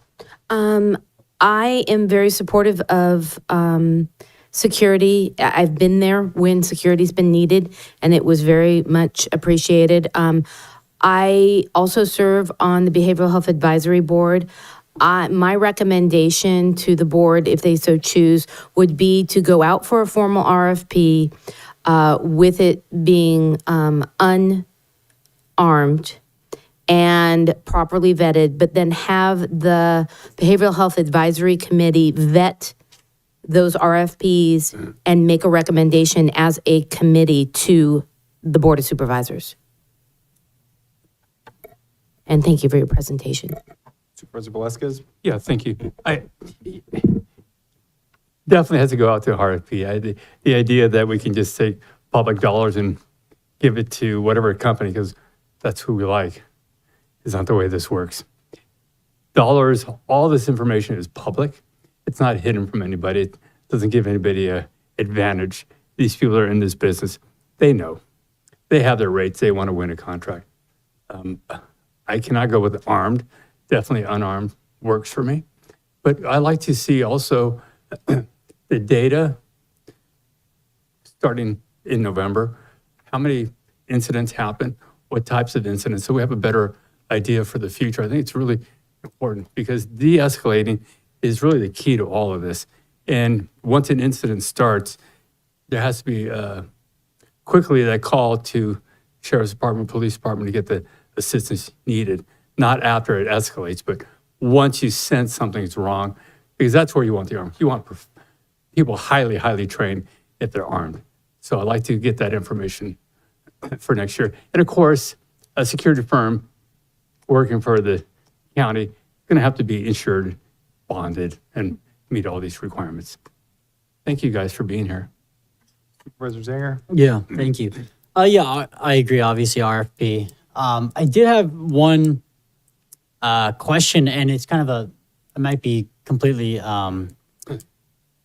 useless, but it's a thought with the sheriff. I know there's a lot of deputies that are not hanging out. They're working at the court, the court entrance. There's like 3 or 4 guys usually, I believe. And they're there because there's issues with, I think HR could probably speak better on this, but I hear that, I don't know, workers, they're out on some type of disability or leave or something, so they're there. Is there any possibility of, do we need all of them in the court? Could we just shift one of those sheriff deputies that's hanging out at that's working at the court to behavioral health, something like that function? Or I'm not sure if there's any way to do something like that. Yes, I think what you're talking about is light duty. Sometimes we have staff that are potentially available for light duty, but I'd have to look into if that's a possibility. That doesn't always happen. Sometimes, people are they're working. But with it's the bailiff piece, I would have to check if that's a possibility. Yeah, I don't know I mean, it's just my thought. If there's a willingness from the board, that is, then we could go down that route. But I just was thinking, I know there's always, if you go into the court across the street, there's usually I believe 3 or 4 deputies that are checking you in, basically working the metal detector there. And so I just didn't know if it was possible. Be ideal, I think, to have one of our deputies rather than a private security working at behavioral health as well. But I don't know if that's And it would something we'd have to look at. I know that the deputies that are over there usually are retired. Yeah. So I'm not sure if that's a possibility, but certainly we can look into it. Supervisor Sotelo? Thank you. Yeah, I'm supportive of this as well. And I know that, even in hospitals right now, I mean, there's a whole shift. A law passed, I think it was last fall, and they have to put in metal detectors kind of everywhere and really beef up security because from what I understand and what I've read is that, workplace violence is 5 times higher in the healthcare setting than any other industry. And so I appreciate what Dana, Rachel, your whole team has done to protect your clients as well as your staff. And so, I'm supportive of this. I think we should go out for the RFP process, obviously comparing apples to apples, right? If we want this level of training, then we should ask for that and everybody should have that standard, right? We don't want to cut corners there. I think in terms of using deputies, I'm guessing the cost would be quite a bit more for using our deputies. And so I'm sure that you guys probably, I would imagine, looked into that and it's, and we don't have a ton of just extra deputies. So I'm in favor of going out for the RFP process. I support the direction you guys are moving. I would just ask though, because of this AB 2975 that has passed, with the state of California requiring the metal detectors and things of that sort, is that something that potentially could be, utilized and necessary for the behavioral health department? Yeah. I do not know, but if that's a direction health industry is going, it may be something that we'd have to look down the line. And that could be the kind of where the the next. direction, and then when we do, we probably may come back to the board and have further discussion. Okay, but those are my comments, so thank you. Supervisor Zanger? Just clarify, just for the record, I wasn't talking about taking a regular deputy off taking one of our 2 deputies from the county and putting them in behavioral health. I meant one of the guys that has to be on light duty work, and sheriff has to keep on basically working, just shifting him so it'd be like a net neutral is what I was imagining for cost. Right, but we're paying him right now anyway. The courts actually pay that. Well- They're mandated to be there by the courts. It's a court requirement that we provide those services, and they do pay it. I believe there's It's the same way that Spring Grove has a deputy out there. They pay for that deputy as well. right, but I have also heard that it's not necessarily mandated to have all the deputies that are there. I've heard different things about how many there need to be there and security and things like that. So that's all I was saying to look into. Understood. It's a reasonable question considering other jurisdictions do use sheriff's deputies. Whether we have the resources or funding for that is another question. What about, can you remind me about security camera? I know that's always Yes. touchy subject, but I think it's relevant here. Yes, we do have security cameras at our facilities currently. They're outside in the parking lot area, and we do have 2 in the lobby, none in the back, because that's basically a confidential site, so we do not have anything in Is the there back. confidence that there's adequate security camera coverage, or would it be worthwhile if we go with unarmed to look at what costs there might be to beef up security? We can look at our, because Noel also helps us with contracts. We can look at our contract currently that we have with our camera security system and see what we can do to increase that. Are there signs throughout the facility? Yes, there's signs in about the the parking security lot camera that- surveillance? Okay, just want to make There's sure. surveillance. And then especially considering Sheriff Taylor's recommendation to go with unarmed, I can support this approach. Of course, I'm in agreement that absolutely we need to be in the habit of going out for RFPs. I've been very consistent about that. So this would certainly fall under that category as well. So I would support unarmed RFP. And I agree as for questions about information, anytime you go out for an RFP on an existing contract, other potential suitors are going to have easy access to that information. So that's not something we can use as an excuse to not go out for RFPs, because then we would never go out for RFPs on anything that we have an existing contract on. So that being said, I would just entertain a motion from the board here. I'd like to make a motion. Go ahead. I'd like to make a motion that we direct staff to go out for RFP for unarmed, that data collection be compiled on an ongoing basis and reported back regularly to the Board of Supervisors on incidents, and that the Behavioral Health Advisory Board review and make recommendations from that advisory board on the RFP to the Board of Supervisors for their selection. I'll second. We have a first and a second. Roll call vote, please. Supervisor Kozmicki, Yes. Supervisor Zanger, Yes. Supervisor Sotelo, Yes. Supervisor Curro, Yes. Supervisor Velasquez, Yes. 5-0 vote, motion passes. Thank you very much. So that would take us to item 3.4, and this is the fire feasibility study issue. Discuss and provide direction to proceed with the Fire Protection's Life Safety Services District Formation Study. Authorize CAO to continue participating with feasibility study. We have Henny Ring. Good afternoon, Chair, members of the board. Henny Ring with administration.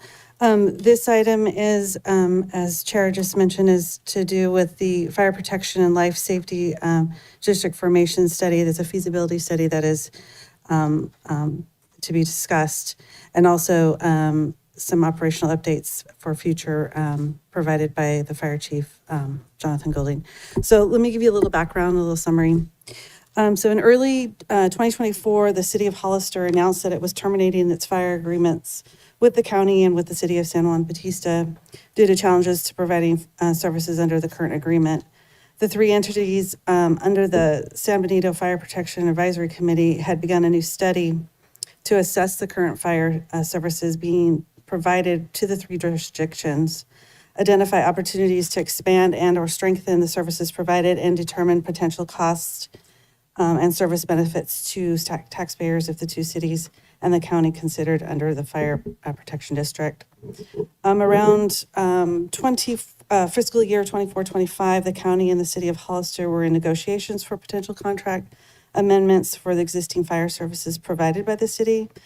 During the next several months, the county and the city met to discuss changes to the contract. However, negotiations did not yield amended changes and negotiations had ceased. The county took the position of creating a new fire department with the city of San Juan as a partner. By February of 2025, the board approved a contract with Baker Tilly for a feasibility study recommended by the Fire Advisory Committee to continue examination of a fire district. The cost of the study was for the amount not to exceed $99,000.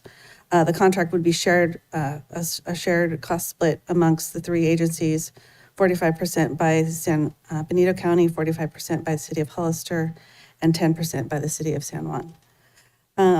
April 22, 25, the board agreed to pause the San Benito County's participation in the feasibility study until a later date, as the fire negotiations with the city of Hollister had ceased and the county began preparations to develop in a fire department, the city of San Juan. June 6th, the city of Hollister scheduled a special meeting to consider adopting a resolution to approve amendments to the fire protection agreements with the San Benito County and the city of San Juan. On June 10th, the Board of Supervisors approved the amended contract with the city of Hollister. Since the county and the city of Hollister agreed to new terms to the existing fire contract, county administration is requesting to restart participation in the feasibility study. However, administration is recommending the Fire Protection Advisory Committee bring the following items to be included in the scope of the study.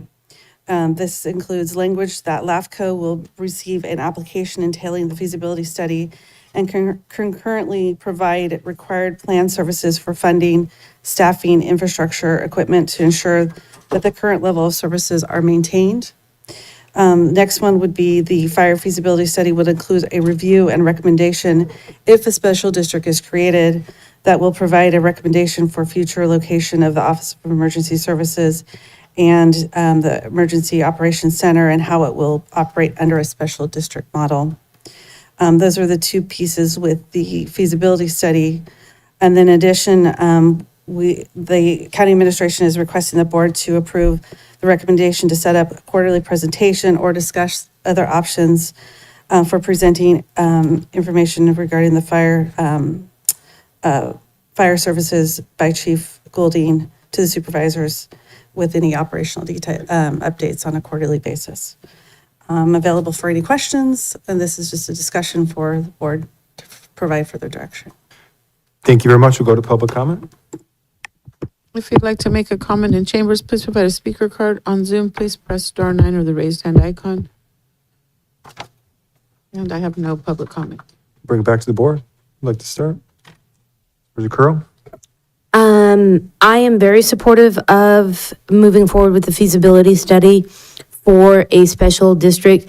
I also, in addition to the recommendations coming from staff, would like the feasibility study, especially if LAFCO is being involved in this, in potential analysis as an independent analysis, like a municipal service review of what those costs would be. I would recommend that in looking at our consent item 1.17, which was dealing with our ambulance costs, our 911 life support and ambulance service, that is a huge nut right now that has grown quite a bit. We're at $600,000 plus a year. And if we're doing a feasibility study for a special district for fire, I really think the feasibility study needs to include issues and costs on the ambulance because that's going to get to a point that we can't afford without some sort of, I think we get, what, $20? What do we get for, on our property taxes for life? I think it's $20. $20. Yeah, yes, thank you, Chris. It's $20, and there's no way we're going to be able to sustain the increases on the ambulatory transportation if we do not look at that in this feasibility study. So my recommendation would be to include that as an alternate, not as a requirement, but as an alternate being added to a potential special district. Else, Rosatella? I'm really excited to see this. I think this is absolutely the direction we need to be moving. But I guess I was under the impression that this item was fire protection and life safety, so it included the ambulance portion of it as well. Did I get that wrong? I just see right here, it's Fire Protection and Life Safety Services District. So maybe if somebody can clarify that for us, please? Maybe the chief can come up. Go ahead, chief. Because I agree with Supervisor Curro, we absolutely need to be thinking ahead about the cost of the ambulance services.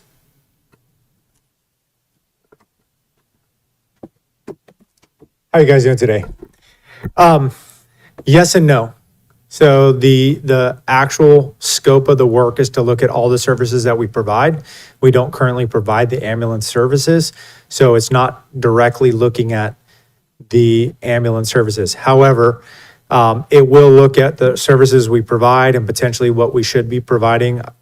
Separate from this feasibility study, Hollister Fire is currently exploring what it would look like for us to begin going towards transportation and ALS care. That is not actually in the scope of this feasibility directly, but as far as the totality of what they're looking at, they are supposed to be looking at all the services that we do provide and potentially what we should provide. So that may come up in the study, but that is separate from what AMR is currently providing services in the county for. Okay, thank you so much. Then I agree with Supervisor Curro 100%. I think we've got to be considering that. That's going to be a huge cost and we will bear the burden of that in the future. So we need to be looking at that. Thank you. Further? Yeah. Thank you. It is 85% plus of the calls are medical, so it is a very important piece of what we're doing. It's one of the, as our consultants were here pointed out, you guys are way behind on this part of this because most agencies are finding ways to work this out. One of the reasons I keep asking about the CFD increase is because it's not being accounted for, and we need to really look at the true costs of that. But this is a study that's going to start making those recommendations. If we can work together as a district, definitely incorporating those services will be an important part of our future. So I would agree with that. But I think, they're going to start with the basics of what services are being provided and how do we provide more for our community. Thank you. And I would, go ahead. I would just mention that if we do change the scope, it could change the cost of the study a bit. So I want to keep that as a reminder there as well. And this is where it gets complicated because you're right. As we start changing things right now, we're going to have issues. I think as we worked through this in the past was what services do we provide right now? How much would it cost if we did it together? What would all our shares be? And then we can start to talk about, okay, we need to upgrade. And here's what we need to do as a district. I think right now it's kind of hard to get there because we don't know. We haven't done it in the past, so. And again, I would echo what everyone has basically said here, that the paramedic EMS service is considering the number of calls, and even the contract that we approved itself, is my understanding, is that there's an agreement that there will be looking at how to prioritize which calls fire services go to and which calls EMS goes to. And increasingly over time, it is important because we're basically looking at generations of a model here. This is not just a 2 or 3 year thing when we do this fire protection district. This is how do we address fire protection services and all these calls that fire protection and EMS, they're all one bucket basically, how we address those going forward.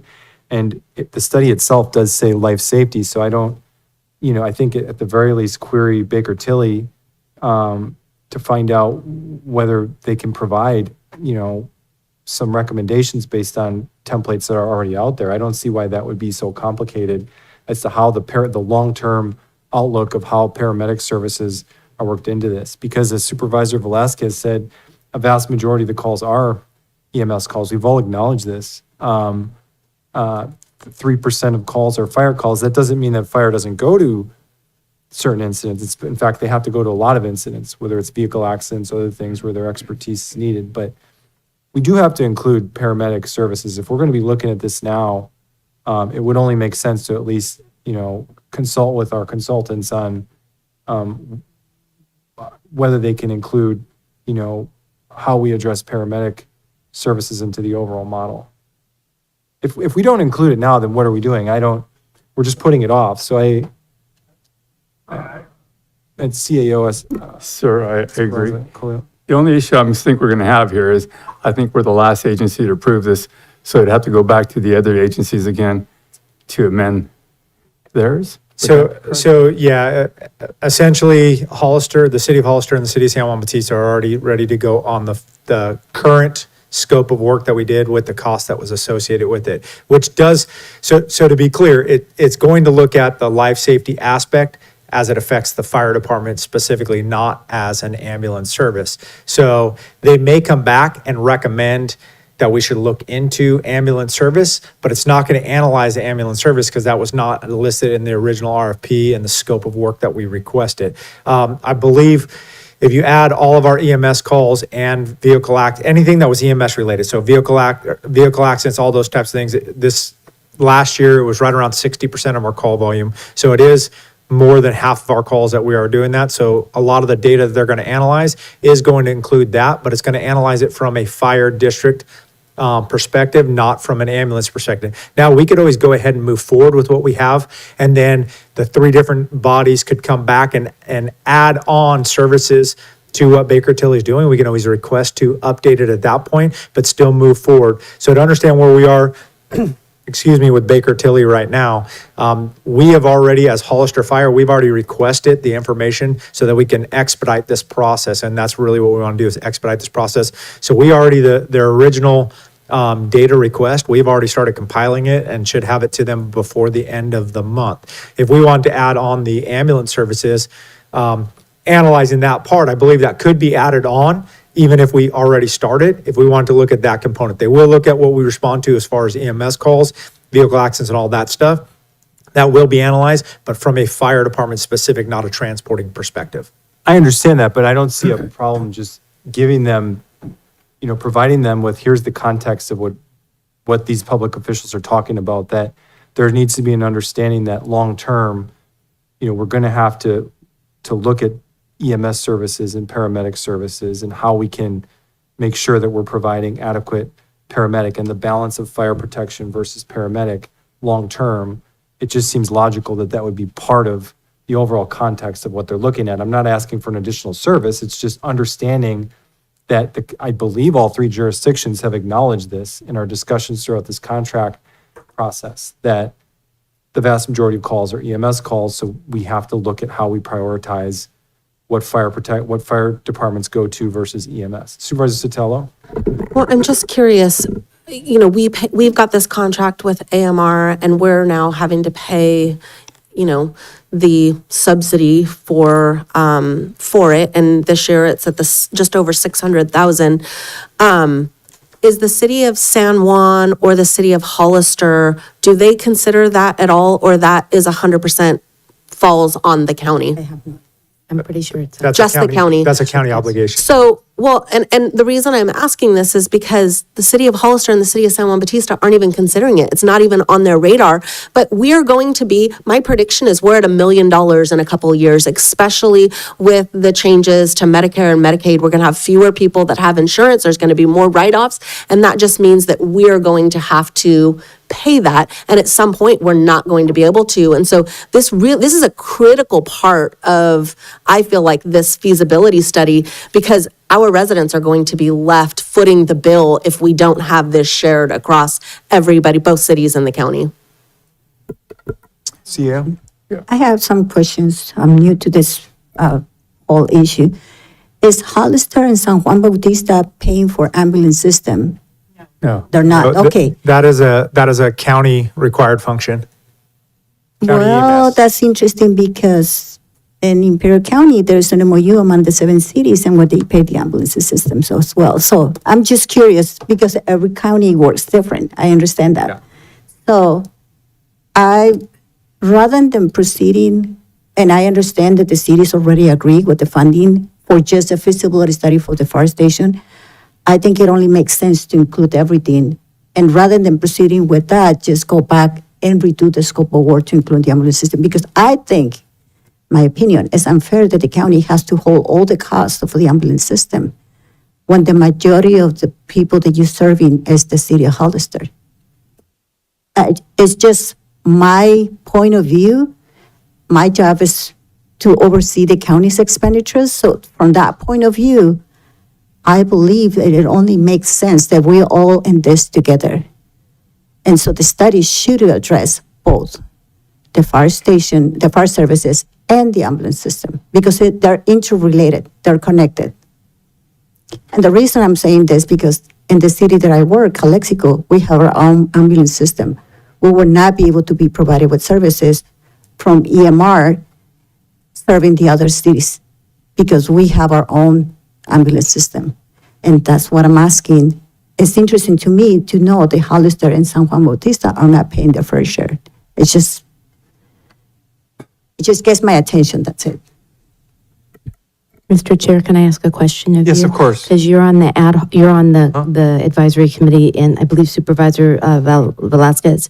Okay, this is a pivotal moment, because if we approve and request to amend in future, do we have the support of the cities to be able to do that? Or because if you feel the relationship is good enough to get enough agreement from the advisory committee to do an amendment, I wouldn't have a problem approving it today with the request going back to the advisory committee to do an amendment for an alternate feasibility survey on the transportation and EMS side. However, if the advisory committee members do not feel comfortable with that, this is the only leverage we have. And I don't mean to black and white it. I'm trying to just say, we don't want to lose an opportunity if we don't think we can make it over the finish line.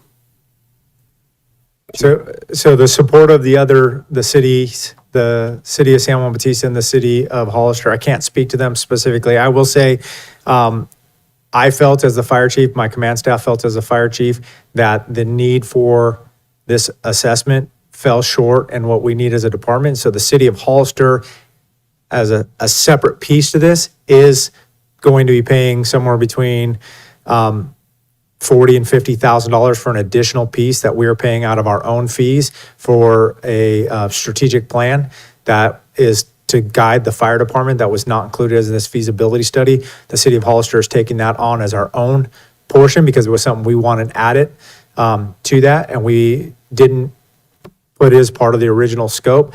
I think there may be, depending on the cost increase, that the city of Hollister most likely would be in favor of adding some component of it because of the ambulance, but I can't speak to the San Juan Bautista because their finances are definitely a little different. So, I mean, we can take it back. We are essentially looking to try and move forward with this as quickly as possible to get it through. Like I said, from the fire department standpoint, they are going to look at the EMS calls that we run to. But I think Chris Mangano was going to speak to the county's EMS services and whether or not, because county EMS is separate from the fire department, so the scope and looking at the EMS, it's not truly a fire department function, but I'll let Chris speak. Thank you. Good afternoon. Typically, in the state of California, the EMS responsibility falls under the county. There are a few cities in the state, Sunnyvale being one of them, obviously one in Imperial County, that have their own city ambulance contracts. That is very rare. Typically, it's a county function, and the service is provided countywide for all cities in that county. It is that way because it's a model that's proven to work within the state, and it is a financial, the obligation of a county financially to have that. It's the opinion of the state that if counties have a responsibility financially, it could be used as leverage for the cities to take over the ambulance service administration from each county. So the state assumes this is, or has figured this is the most cost-effective way for the county to fulfill its obligations providing such service. We can ask Baker Tilly what a component would be to add to it if that is not currently included, and come back. And I know I have asked for paramedic services throughout the process to be part of this. Whether that didn't make it into the, defined language, I'm not sure, but I do think in some fashion, if there's a way to approve this today to get the ball rolling, because we have a fairly tight timeline with this November 2026 election, we don't want to put it off any further, but we're not talking about the 5-year arrangement. We're talking about basically forever and what this looks like down the road when we're all dead and gone. Absolutely. And so, we got to get it right. And paramedic services are going to be increasingly over time, I believe, a really bigger part of the overall picture because of costs and having to rationalize which calls get which response. So is there a way to approve this today or do we need to, I don't want to necessarily ruffle feathers. Mr. Chair, if I can go back. I think Supervisor Crowe asked the question. I think it's the right one. Will our partners be willing to make a change in the scope? And my belief is yes, because it was concerning to all of us that if we're going to go to a district, we should provide the services because that's where it's going.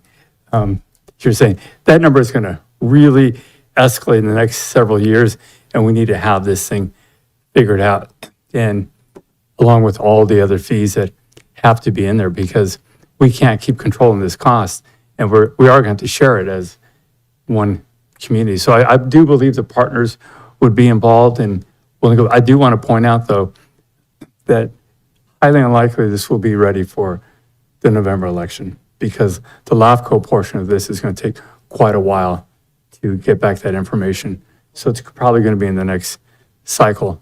And That's the goal. November's the goal. not this, no, I'm not talking about, November 26th.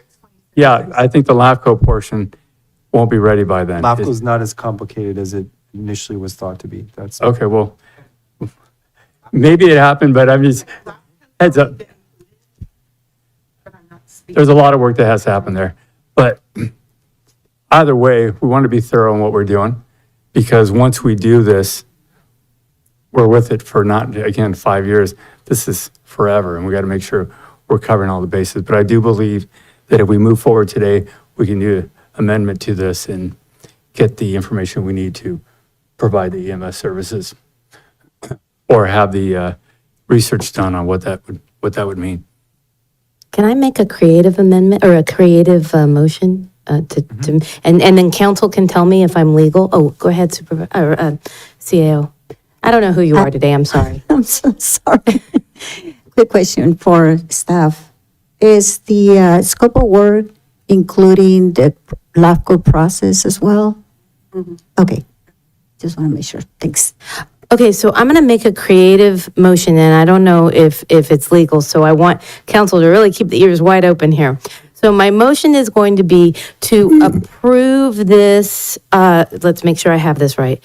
Discuss, okay, approve and authorize the CAO to continue participating in the feasibility study as submitted by the Baker Tilly information provided in this agenda item, with the understanding that the Board of Supervisors will only move forward with EMS, paramedic, and transportation as a added, amended scope in the feasibility study, and approve quarterly fire department operational updates from the City of Hollister Fire Chief to the Board of Supervisors. Did that make sense? I'll second. And can we get clarification just for go ahead, CAO. I'm wondering if that's going to create an additional cost. That's what my concern is, because you have already an approved budget, and if the motion that was just made will potentially increase the cost. So I think it will have to be a direction to renegotiate the portions for each one of the entities will be paying into it. it could be, and amended to grant authority to the CAO to negotiate any cost impacts, and that this is an alternate scope so that it's kind of separate. So move forward with everything we have going and have this be priced out by Baker Tilly with the CAO and the Fire Advisory Committee making recommendations about how to negotiate how that cost would be covered before it moves forward. Just so that we can squeeze it in there as if it's not approved in the future to be paid for, it comes back to us and we say, do we want to pay for it? I mean, I don't want to do that because I think we all as a community need to be participating in this. But we also need to look at this and make sure that this is embedded in that analysis. So we'd be approving what's on the table, but adding that additional piece as a request to have, Like an an alternate RF request for quotation from Baker Tilly and having that scope added and authorizing the CAO to negotiate how that cost would be. And it would have to go back to each entity, that one little piece. but we'd still be moving forward. Moving today forward. On the rest of it. Yep. Okay. First and second, do we have further questions? CAO? I think it should be like two items. One is to proceed with the way that the scope of work is done now, and the second item Is the will be alternate? to Okay. the alternate. I can To do that. negotiate and then bring it back. Okay. Okay, let's make it really clean here. First So- item. So first item is I'm going to authorize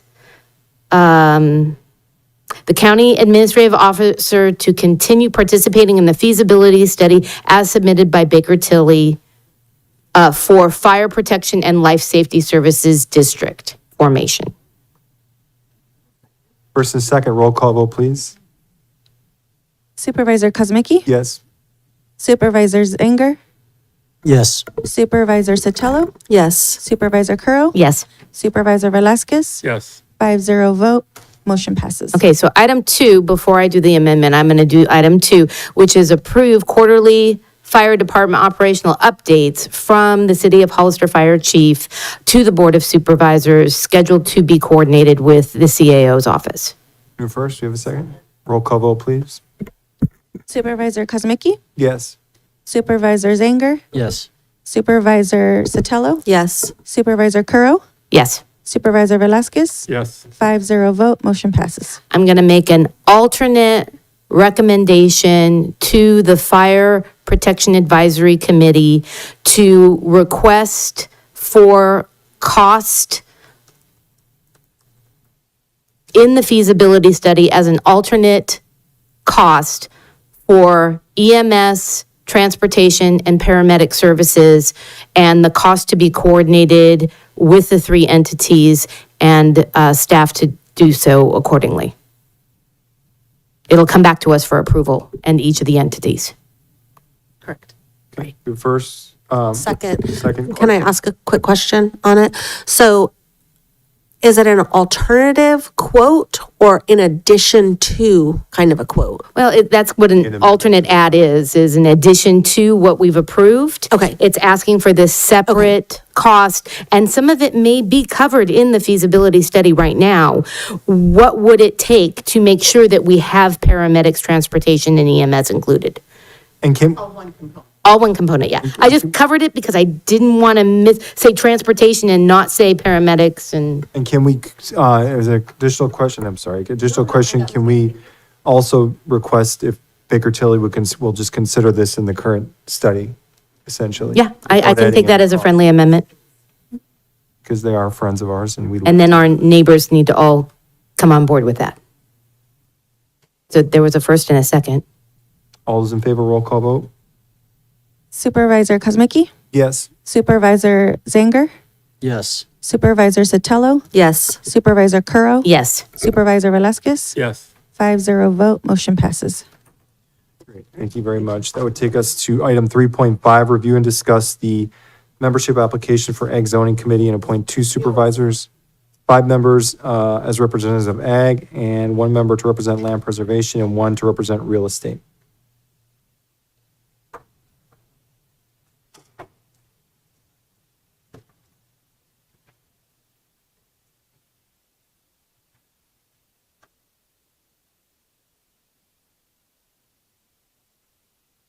Good afternoon, board and members of the public. I'm Vanessa Delgado, the clerk of the board.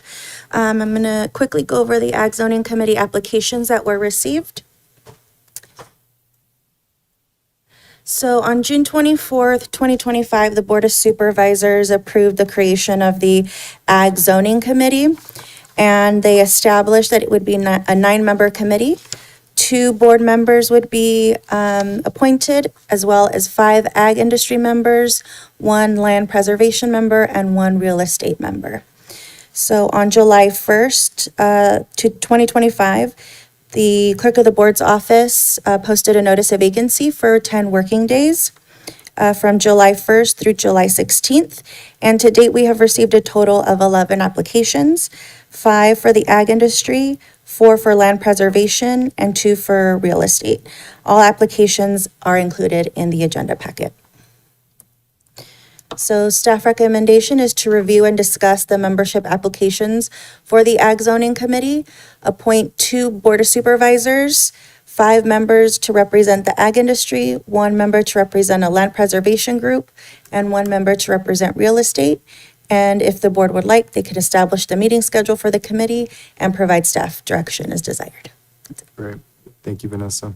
Okay. Do you have public comment? If you'd like to make a comment in chambers, please provide a speaker card. On Zoom, please press *9 or the raised hand icon. And go ahead. Seth Capron. Good afternoon, board. Seth Capron from Aromas. I'd like to commend the board on the work you've been doing to update the general plan to especially the work you're looking at improving our policies with ag preservation and ag zoning.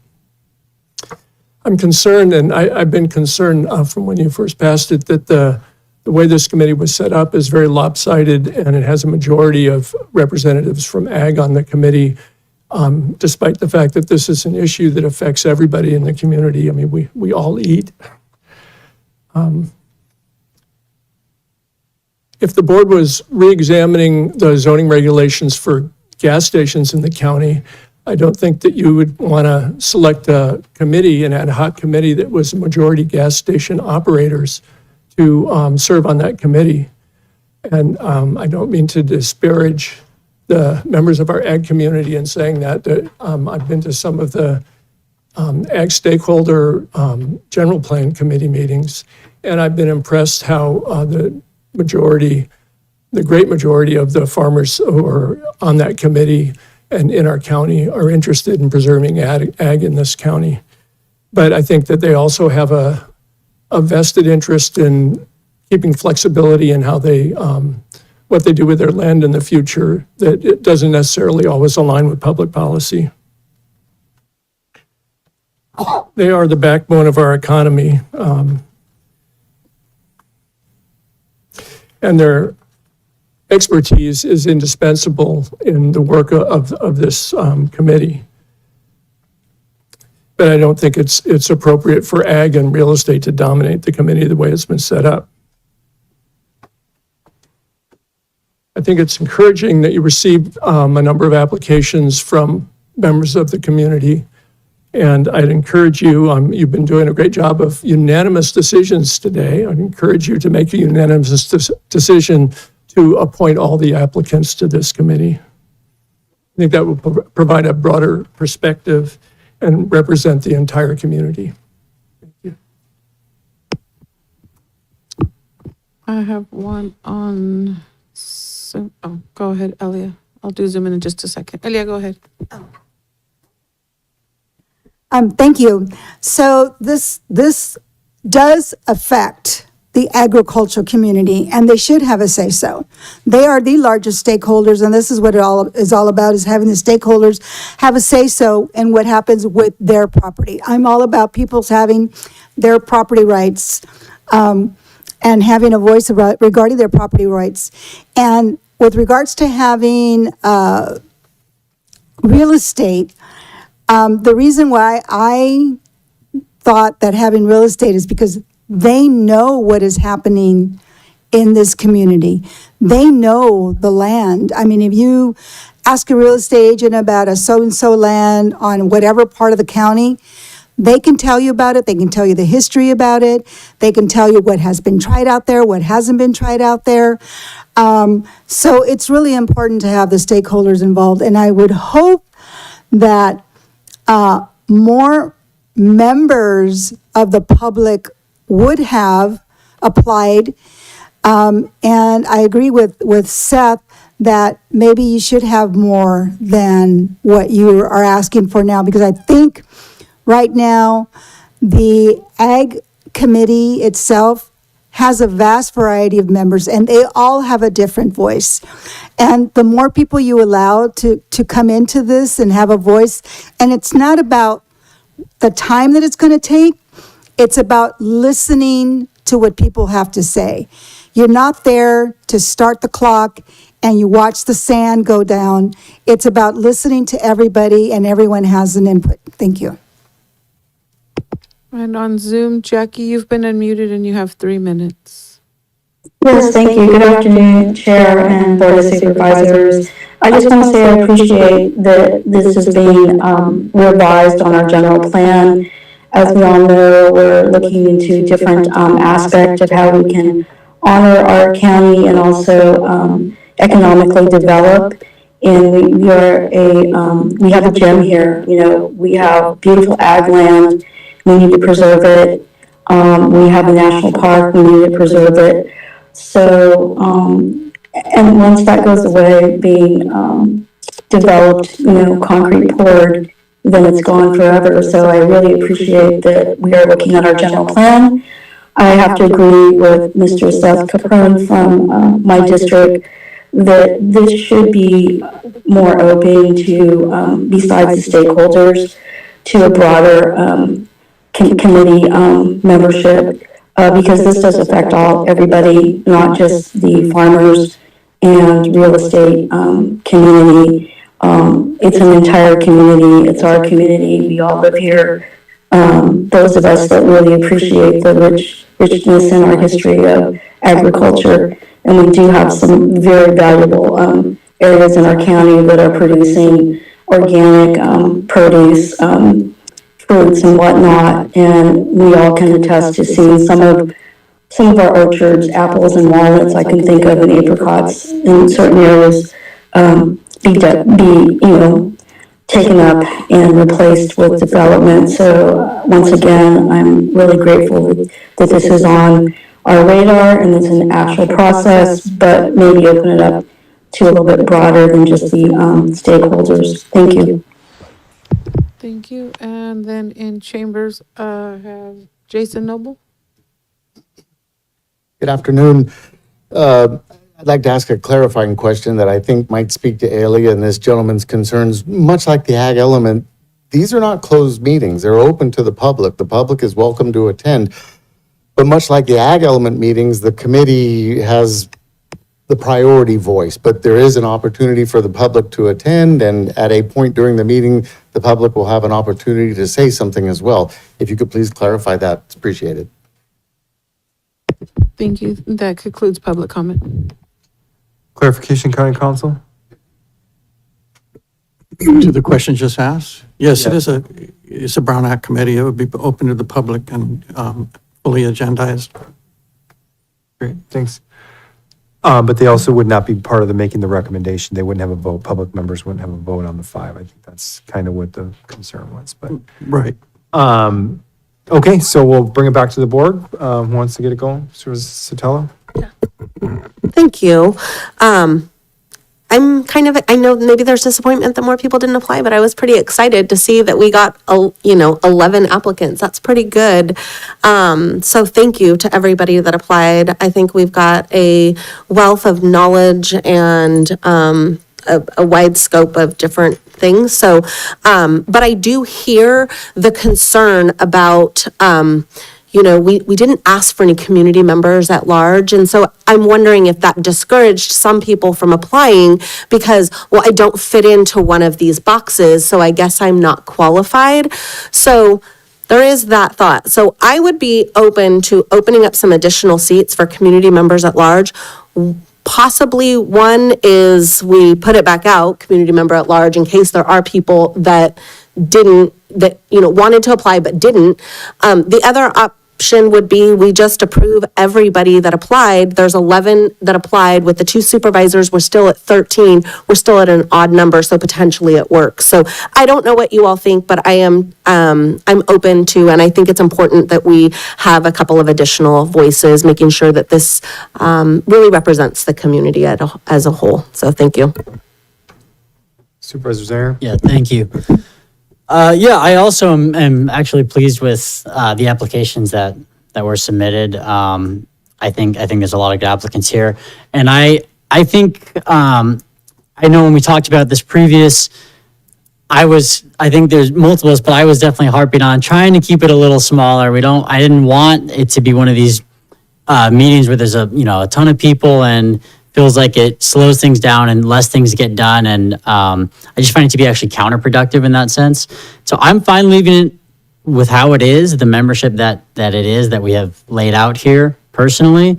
If the rest of the board doesn't feel that way, that's fine. And it's not the end of the world for me on that. It's not the hill I'm going to die on, but I would personally, I think it's good the way it is. And I'm happy with the applicants there.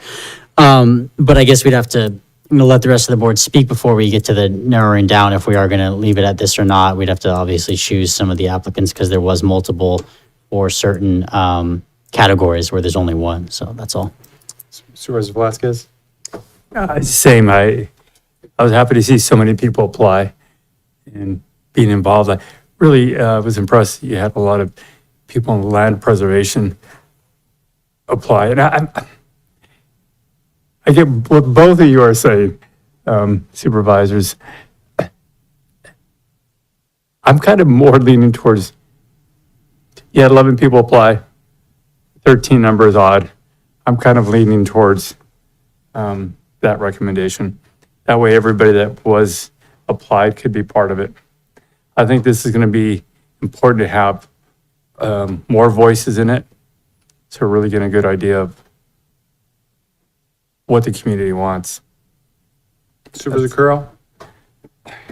I like the idea of, I didn't even think about just accepting all of them. That wasn't where I was going. I actually went through and I'm like, oh my gosh, I have to make a decision. Well, I wish I hadn't stressed about it because now I like the idea of just accepting all 11 applicants and doing two supervisors because I do think more voices are better. I understand the want to go back out for an at-large. I really think this is so important, that understanding that this is an open committee, that public voices can be heard at this committee. I think that brings that public side in. So I like the idea of just saying 11 plus 2 supervisors and let's get moving. And I generally, as everyone here knows, am not, the larger you get with the committee, the less productive it can be, but this is such an important issue that I'm going to lean toward that recommendation to include everybody, but with putting the onus on everybody involved, that, we have a goal in front of us and it needs to be something that doesn't get dragged out. And that's can potentially inherently happen when you have a very large committee structure. And so I think in the interest of embracing the people that have shown interest in this, I'm going to support that. And I don't know if the board wants to do 2 separate votes or if you want to just include the supervisors' appointments on this as well. Is there a preference? Doesn't matter to me. Okay. I'll just put it out there. I would like to be on this committee. I represent a large area of the valley of San Juan Valley, and I feel that I would be relevant, very relevant for this particular committee. So I just want to raise my hand and say I would like to take part in this. It's something I have a keen interest in. Not only we have to remember this, we're looking for solutions on the problems with 5-acre zoning, but there's a second piece to this down the road, which is how are we going to solve this conundrum we have with livestock versus cropland and the animal ordinance. And this, it's largely a big part of that is in my district. So anybody else want to volunteer? Supervisor Sotelo? Yeah, I'm supportive of that. I think it makes perfect sense. I think you've got some very prime farmland in your district. I would suggest Supervisor Curro as well with all of the kind of ag lands, and she's got a ton of the rangeland. You can say no, I'm just trying to think of, a district that needs representation that is a lot of rangeland and farming in your, district as well, so I you think don't you have to do it, personally just like wanted just to. adding me to committees. I think Sorry. you've done 3 in less than a week. I don't have any in my district, I'm sorry, so. I'll make a motion to support that recommendation. Did you have anything? Can I make a comment sorry, I before picked up that. I was that, though? Mr. Chair, can I make a comment? Regardless of who you guys select, because I'm not putting my hat in the ring, but if you guys choose me, I'll do it. I don't know how to say no to a committee. I don't know why. But if it's not me, the one thing I want to make sure that we're all aware of is that it's not a one-size-fits-all solution. It's not a 5-acre, 40-acre. It's not 120, not 160. It's understanding the demographics of where these 5-acre parcels have become the problem and where we're never going to be able to correct those areas because I'm sorry, Supervisor Zanger, you have the 5-acre capital of the county. And when you map that out, you have to look at those areas around those 5 acres. You may have 20 acres here, or you may have 30 acres there. Well, if you say everything's a 40-acre parcel, and you're in the middle of a 5-acre island, you're an island within 5 acres around you, you're not going to be able to do much. So whoever is on this, I just pray and hope that all of these members understand that it's not a number game. It's a how do we make it fit our community and preserve the ag land, but sustain the value of our properties at the same time. That's all I have to say. Thank you. And I would just point out, obviously a 13-member committee, 2 of the supervisors are going to be 2 of 13. So, but I do think what you're saying makes sense as far as if it's the 2 districts that are most impacted is probably is our 2 districts. And if you are suggesting that Supervisor Zanger should. I wasn't making any suggestions. I was just saying whoever's appointed by this body, they need to understand it's not a one-size-fits-all. Right. You can't blanket it. And I've had this conversation at the ag stakeholder group, the ag element. When we started the conversation about zoning at that, some people want to go, and I'm sorry, I will say, after watching some of my planning commissioners' meetings, my planning commissioner is very much about one size. It's not a one size. And we have to look at the community, and we have to talk about the maps. And when we look at the maps, you see there's areas you cannot put restrictions of that level without devaluing properties. And that's my only 2 cents. If you would like Supervisor Zanger on it with you, so be it. I'm totally open personally. Go ahead. Sorry, I don't mean to change the subject, but I think another consideration that we need to think about maybe as an addition, as an advisory member or something like that, is including our ag commissioner on this committee as well. I think might be helpful. I think it would be helpful for if he's willing to attend and take part as a staff member. I think that would be a normal part of the process. I think just us saying it makes it kind of expected that, hey, Ken, we expect you to be there. Yeah, you can tell me to hush again. All right. So I volunteered. Do we have a strong recommendation? Yeah, I'm fine. I'm fine doing it. I'm fine with Supervisor Crow doing it. You guys are the majority. Flip a coin. Supervisor Crow, do you have interest? Do you want to do it? Supervisor Crow is on a lot of committees, Yeah. so I understand her. She's been willing to serve on a lot of committees. I will say Yeah, that. and I will tell you, it's pretty brutal, but this is so important. And the ag element is bringing so much of this topic. And a lot of the ag element individuals are not necessarily on this group. So I could bring that perspective and kind of represent the ag element and where they're coming from if you guys would like me to. I will not say no. Sure. Do we have a recommendation? Sir, I mean, any one of you is fine with me. So I know I know. I know you're on a lot of committees, and I am concerned about that because I know how much time it takes. So I'll make a motion to appoint Supervisor Kosmicki, Supervisor Zanger, and all the applicants that applied. Okay, do we have, I'll second. We have a first and second roll call vote? Supervisor Cosmicki, Yes. Supervisor Zanger, Yes. Supervisor Sotelo, Yes. Supervisor Curro, Yes. Supervisor Velasquez, Yes. 5-0 vote, motion passes. Great, thank you. That would take us to item 3.2. Are we wanting to take a break now, or that would, yes, we'll take a, what's that? So how long of a break would we like? Well, do we need lunch because we have staff members? Or are we, Chair, go ahead. I'm wondering, should we go back and do the consent agenda item? I'm assuming that maybe some of the people from from public health are here waiting for that item. Yep, they are. Yes. We can do that, if there's a consensus on the board. Okay. Yeah, I'm good. Can we, so we're gonna do that item, and so let's just be clear though where we're at, because we still have, there was a goal to have the Prentice loan contract in, if there's such a willingness from the board to be approved. Is that before we go into closed session? It can be, yes. Before or after? I would agree, probably after. That way I'll carry the meeting. Concern is that if we do two more items, it could take us to 2:00. If there's a willingness to do that, I'm trying to look out for the whole picture here. Well, Jerry, I think you said after, right? So we're just gonna do consent and then close session, then come back out for the Princess Long item, right? Oh, you said after. You Yeah, wouldn't I mind. said Okay, after. okay, I thought let's you go. was- Let's do then the consent item 1.20. And I pulled that from consent. Let me pull that up really quick.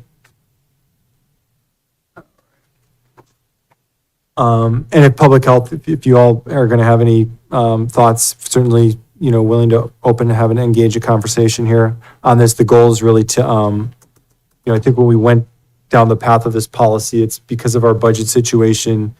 And so that if anyone wants to do or is requesting out-of-state travel, that they come before the board and provide sort of an explanation and answer any questions there might be about it, just considering how fiscally challenged we are. So certainly if you would like to come up, you can. I pulled this item. Let me go to my notes here really quick. I apologize. I gotta go back. So for me, I think I've made it clear personally that if we do out-of-state travel at this current moment in time we're still waiting for clarity on our budget revise, I guess you can call it, that's coming in September. We're facing a multi-million-dollar deficit. I understand this is subvention funds, so it'd be paid for outside of the general fund. But I also have to look at, for me, I'm going to look at these as an across-the-board perspective. I'm personally not going to parse out subvention versus general fund, to be fair to the entire employee organization and departments. And so that's kind of where I'm coming from. I'm willing to consider this personally. I don't know if anyone else has any concerns or issues or questions, but I read the report. I see that it's for, first of all, congratulations to the department and everyone involved. And I'm not just saying that to say it. It sounds like there's some really valuable work that's been done in tobacco education realm, and that you've been invited to come and do a poster presentation in Washington, D.C. as part of the national conference, the annual conference, and there would be other roundtable items and things like that. I just always come back to, is this an essential, absolutely essential expenditure right now in this time because of our budget situation? And when I look at it, my initial response is it doesn't fit that. It doesn't fit that threshold. But if you're willing to change my mind personally, I'm open to that. I just, going to do a poster presentation and take part in a national conference for me is something that I would tend to lean toward right now, not supporting. But go ahead. Thank you. Hi, I have met some of you. It's a pleasure to meet you again. I'm Dr. Cheryl Scott. I'm the county health officer. And in terms of its being essential, the reason that I know that it is essential is that one of the opportunities we have is for us to become accredited as a public health department.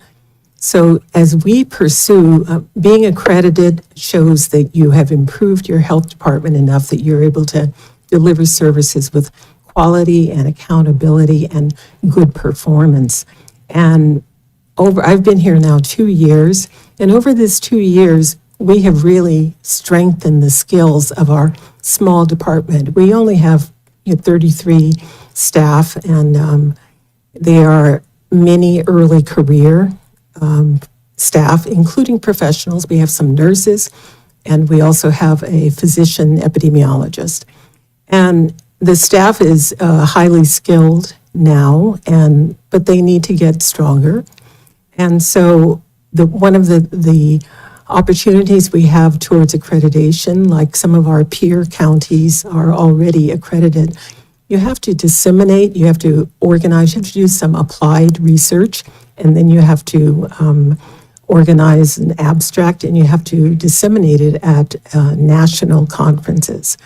And I know that we're moving in the right direction in terms of our one of the just notability of the things that we're doing is that another national organization reached out to us for another program. It was for opioid prevention, to come and interview our lead on that because of the work that we're doing with youth and opioid prevention. So we're headed in the right direction. It just happens that this year, the conference is in DC. Sometimes it's in San Francisco, sometimes it's in the West, but it happens to be. And they did, the 3 staff did quite a bit of work. And you're right, the monies come from the tobacco research grant, the tobacco education grant. That grant is annually $300,000 to $415,000. And there are many activities in it, but there's also the activity to disseminate your work.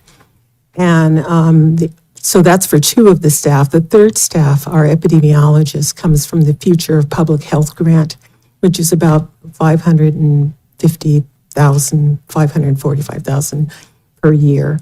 And her part of the budget that we are talking about, it would be about $3,000 budgeted for her. It's really important that this information gets out. It's really, and I understand why APHA, the American Public Health Association, would want to highlight it, because it is coming from a small health department in a quasi-rural area, and they have found something notable. They have found that more than our youth have use oral nicotine products 3 times, almost 3 times as much as the state average. The state average is about 2, and we have about 5.5. So it's really important that this information get out to other health departments. So that's the framework of public health, is that you share the information. I can remember I worked with the state for a while, and we were considered experts in multi-drug resistant TB because we were one of the few states that had the cases here. So the work that we're doing is just incredible. And so there's a lot of oversight on our budget by the state, because our 2 grants come from the state, and they approve our going to this conference. And we said, we haven't received final approval yet from you. So I hope that brings you a little bit closer to understanding. No, it does. Would it be possible to only send 1 person instead of 3? Well, they have different roles. The epidemiologist, has done all the data analysis. They have different roles in terms of the whole department, but sending 1 person, I think that we build up our capacity by having those specific 3 people who are involved. The team is bigger than 3, but those 3 people have been most involved in the conduct of this research. But I do come back to, if I look at this, if it was a general fund expenditure, how would I respond? And would I try to minimize the costs as much as we can. I know we're talking about basically $9,000 here, but Yeah. would I try to minimize the cost and ask these same questions? And I certainly would. I probably would not approve of this if this was a general fund expenditure. And that's where I'm kind of having a tough time. We are in a pretty dire situation here. So I think to send the message that we're willing to, to send 3 people, I think if there's a willingness to bring it down to just sending one person to do the presentation, that would make more sense to me. Well, if that is what it has to be from the board, I can understand that, but when It's we. just me speaking. I'm just trying to find a way to rationalize it. We have thought of that. It's just that because of the specific roles that they have in the health department, sending one, our epidemiologist she does a lot of work across all areas. And there's a tremendous amount of networking that happens with APHA. APHA is the largest public health organization in the world, according to NIH. And 250,000 people are there talking about what they're doing in their counties, in their states, in their community-based organizations. So it really, they're not all of these 3 staff are not working on the same things. And like I said, there are more staff out there that we just said, no, these. What would they be bringing back from the conference itself to benefit, other than promoting the work that's been done, which is fantastic? What would they be bringing back to protect? Because I understand we have an issue here with tobacco usage. It's a big problem in the community. Yeah. What would they particularly be bringing back to improve that situation? Well, it's an exchange there. They will be able to talk with other experts in their field. I mean, we have some information here that other small rural counties don't have. So, but they also have experiences there that we can apply to the work that we're doing here. And it's not something that you can just read in a journal. It really is about networking that's really critical too. Okay, I would just, I don't know where the rest of the board stands. I know I'm not meaning to be nitpicky. I just think it's symbolic of the situation we're in. If we were going to approve this, I would request that there'd be something brought back as far as a presentation or something that lays out what was gained from this experience that will benefit San Benito County, as opposed to just merely the presentation that's being made there. Okay, so you're saying that you would like for, And we've asked for that, I think, in the past with like supervisors, if they go to conferences in particular, to come back and at least make it, whether it's 5 minutes or whatever it might be, this is what we got out of this conference. This is how we're going to implement what we gained from it. that makes perfect sense. I worked with the CDC for 20 years. CDC required that as well, so that's fine. Supervisor Sotelo? Well, I'm just wondering if possibly, so I met some of the public health employees at the National Night Out, and they shared with me a little bit about the work they were doing with this tobacco education and prevention. And so I'm just wondering, what if we had them come back and do their presentation here and then touch on some of the things they learned? In my 5-minute conversation with them, I learned so much, and I feel like I know a ton. I know why we don't smoke. But I mean, things like they said they confiscated 30 pounds of like the vape cartridges or whatever at the high school in 1 semester. They're not doing it anymore because where do we throw all of these with the batteries? And so I think we probably need to, like, great that we're going to go spread the word about what we're doing here locally, but we also need to spread the word here. And so I welcome this presentation coming back to us and what they do there, but then share it with us here, the poster, and then tell us what you learned. And I would be good with sending the 3. Thank you. My comments on that.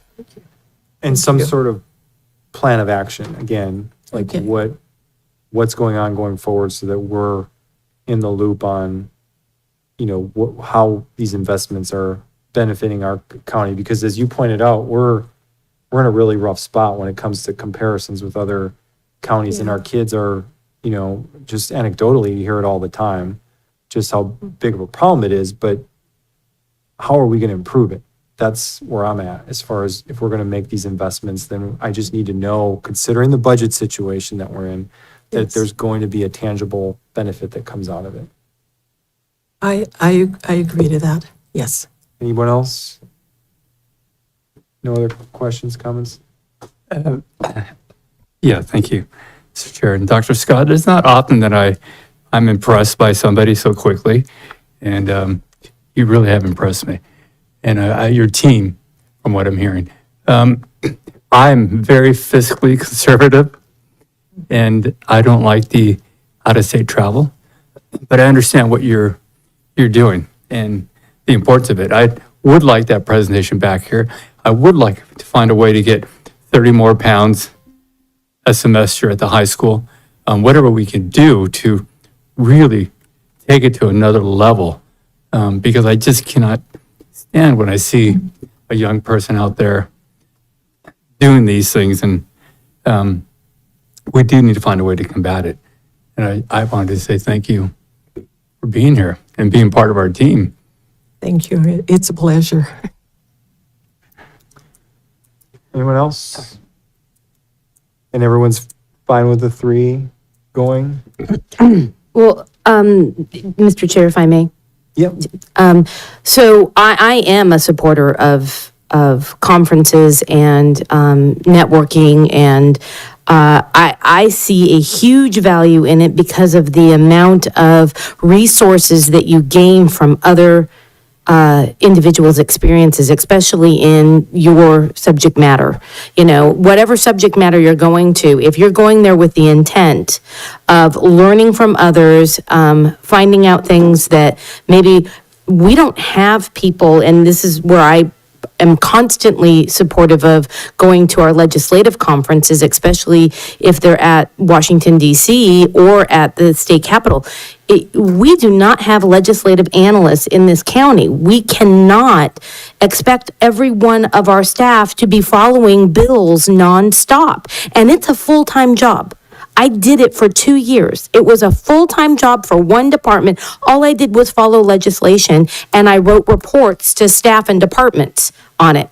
It is crucial that we network at a national and a state level, especially with agencies that are supporting our health. Health is more important, and life safety is more important than anything else, in my opinion. And since the county's primary focus is life safety, that is our number one priority, in my opinion, is life safety at the county level, not cities, but county level. I completely support the 3, and I thank you and your staff so much for all they've done for our community. And as Supervisor Velasquez says, we've heard nothing but phenomenal things about what you've done with the team and how people have expanded their knowledge bases, which in the future, if we go through a pandemic or if we go through some sort of tragedy, we're going to be prepared more than we ever were before. So I completely support the 3. Thank you so much. I'm hoping not for the pandemic again. Right. Never, nothing further. I'll entertain a motion. You have to make it since you pulled the. Is that a rule? I don't know. I thought that was a rule. Maybe it's not. Considering, you know, I want to be a team player here. I'll propose authorizing the 3 public health county employees, and considering the commitment being made that we're going to come back and, you know, have some tangible game plan out of this, that I would propose to motion to approve 1.20. That's a first. Is there a second? Second. All those in favor, roll call. Sorry, can I get clarification on the second? Whoever, I don't know, I just. It was you two. It was me or. It was you two. Curl the second. No, I didn't second. I didn't say a word. Velasquez the second. Okay, thank you. All right, Supervisor Kozmicki, Yes. Supervisor Zanger, Yes. Supervisor Sotelo, Yes. Supervisor Curro. Yes. Supervisor Velasquez, Yes. 5-0 vote, motion passes. Thank you all very much. That would take us to closed session, and we will be gone for about an hour, I would say.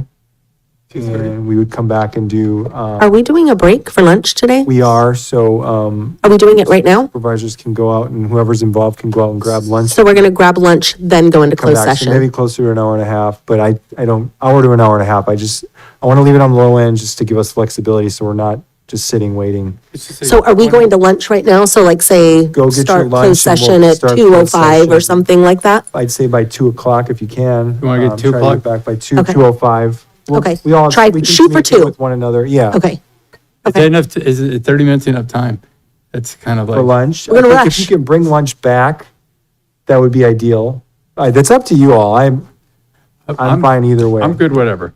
So, However you want to do it, you tell me. I'm, You want to go have however- lunch? No, I don't. I just want to go grab something and come back. So I'm fine with either way. 2 o'clock. I'm going to the end. I don't need to go sit at a restaurant. You tell me. You guys tell me. Supervisor I'm Carrera? fine, 30 minutes. leaving.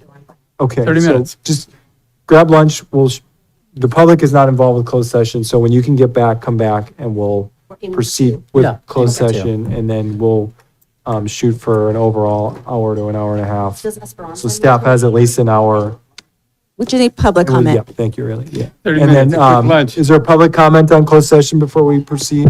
If you'd like to make a comment on closed session in chambers, please provide a speaker card. On Zoom, please press star 9 or the raised hand icon. And I have no public comment. Great, we're in closed session. We'll be back. Thanks.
All right, thank you. We're back from closed session. County Council, do we have anything to report out of closed session? Did you? 4.1 was a closed session to discuss potential workers' comp settlement. Board approved unanimous vote of settlement in that matter. 4.2 is another workers' comp settlement. The board approved that settlement unanimously, and 4.3 is the same. On 4.4, there was a discussion regarding real property negotiating with the real property negotiator, Esperanza Colio, and the board decided to direct staff to bring back an item for the appointment of an ad hoc committee to discuss land acquisition issues at the next meeting on August 26th. In addition, the last one, 4.5, was an employee discipline dismissal action, and direction was given to staff on that matter. That's it. Thank you very much. That would take us back to our regular agenda. Item 3.2, which would be our final item on regular agenda, to adopt resolution approving amendment to legal services agreement with Prentice Long, updating the designation of county council and approving the amendment with master contract, appointing Gregory Priamos as county council as an independent contractor effective today, and decreasing compensation amount of the contract to a fixed rate of $91,000. Is there any presentation, or would county council like to give a brief Now, let me summary? use this opportunity to first thank the Board of Supervisors for the last 2+ years. I was very shocked but pleased when I got a call from this county. At that point, I was anticipating retirement in December. I was planning my retirement, and you guys interrupted me. So, anyway, I ended up here very happy. This is a tremendous way to close out my career. I've been doing this for 35 years. San Benito is the 7th county where I've served as county council. And I was happy to bring that experience here.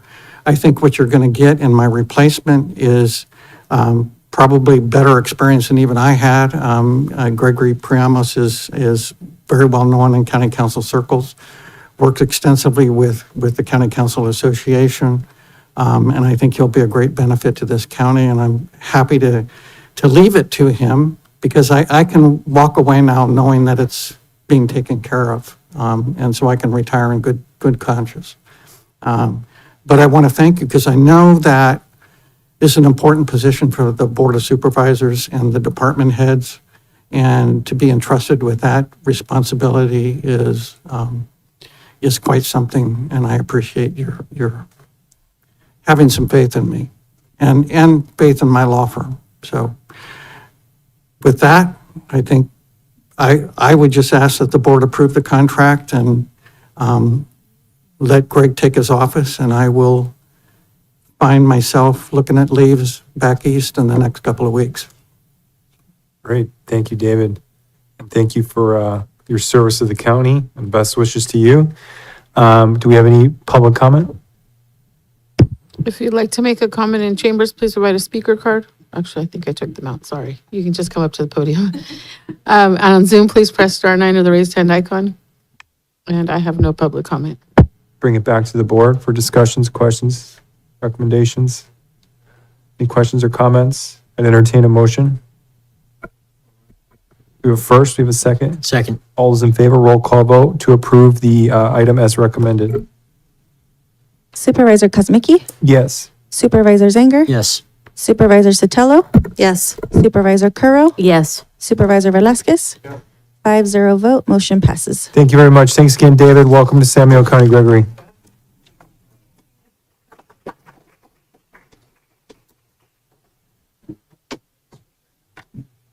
Need to do their high five. Do a switcheroo. No, are we done? Did you want to? Yeah. What's that? We do have a future agenda item.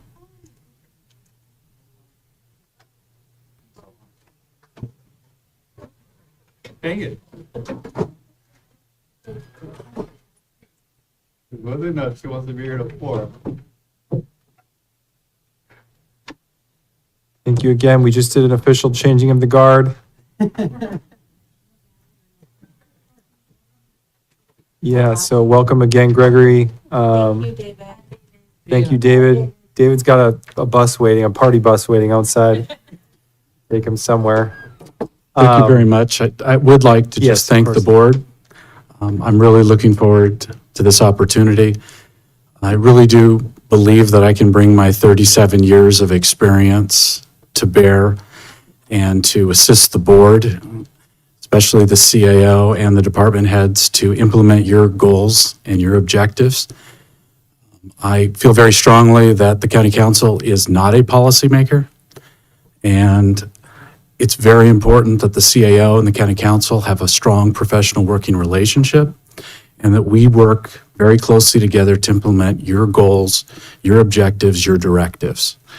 And so I'm really looking forward to this opportunity. There are a lot of challenges ahead, but I am confident that with the team that you're putting in place, that the county council's office through Prentice Long will be able to contribute to the betterment of this county. So thank you very much. Thank you, Gregory. Anything further? Hearing none. That would wrap up that item. We did public comment on that. We're finished with that. So that would take us to future agenda items, discuss and approve future agenda requests. I had one item on here. It came from the outside organization that would like to come in and do a presentation. It's obviously an important issue, wildfire safety, fire Safe Council, to talk about what they're doing, try to get more people involved, and to try to recruit new Firewise communities in the county. So if there's no objections, what's that? Great, no objections, and we'll place that on a future agenda item. For October, they requested, so let's shoot for October if possible. So that would wrap up our agenda, and we are adjourned. Thank you.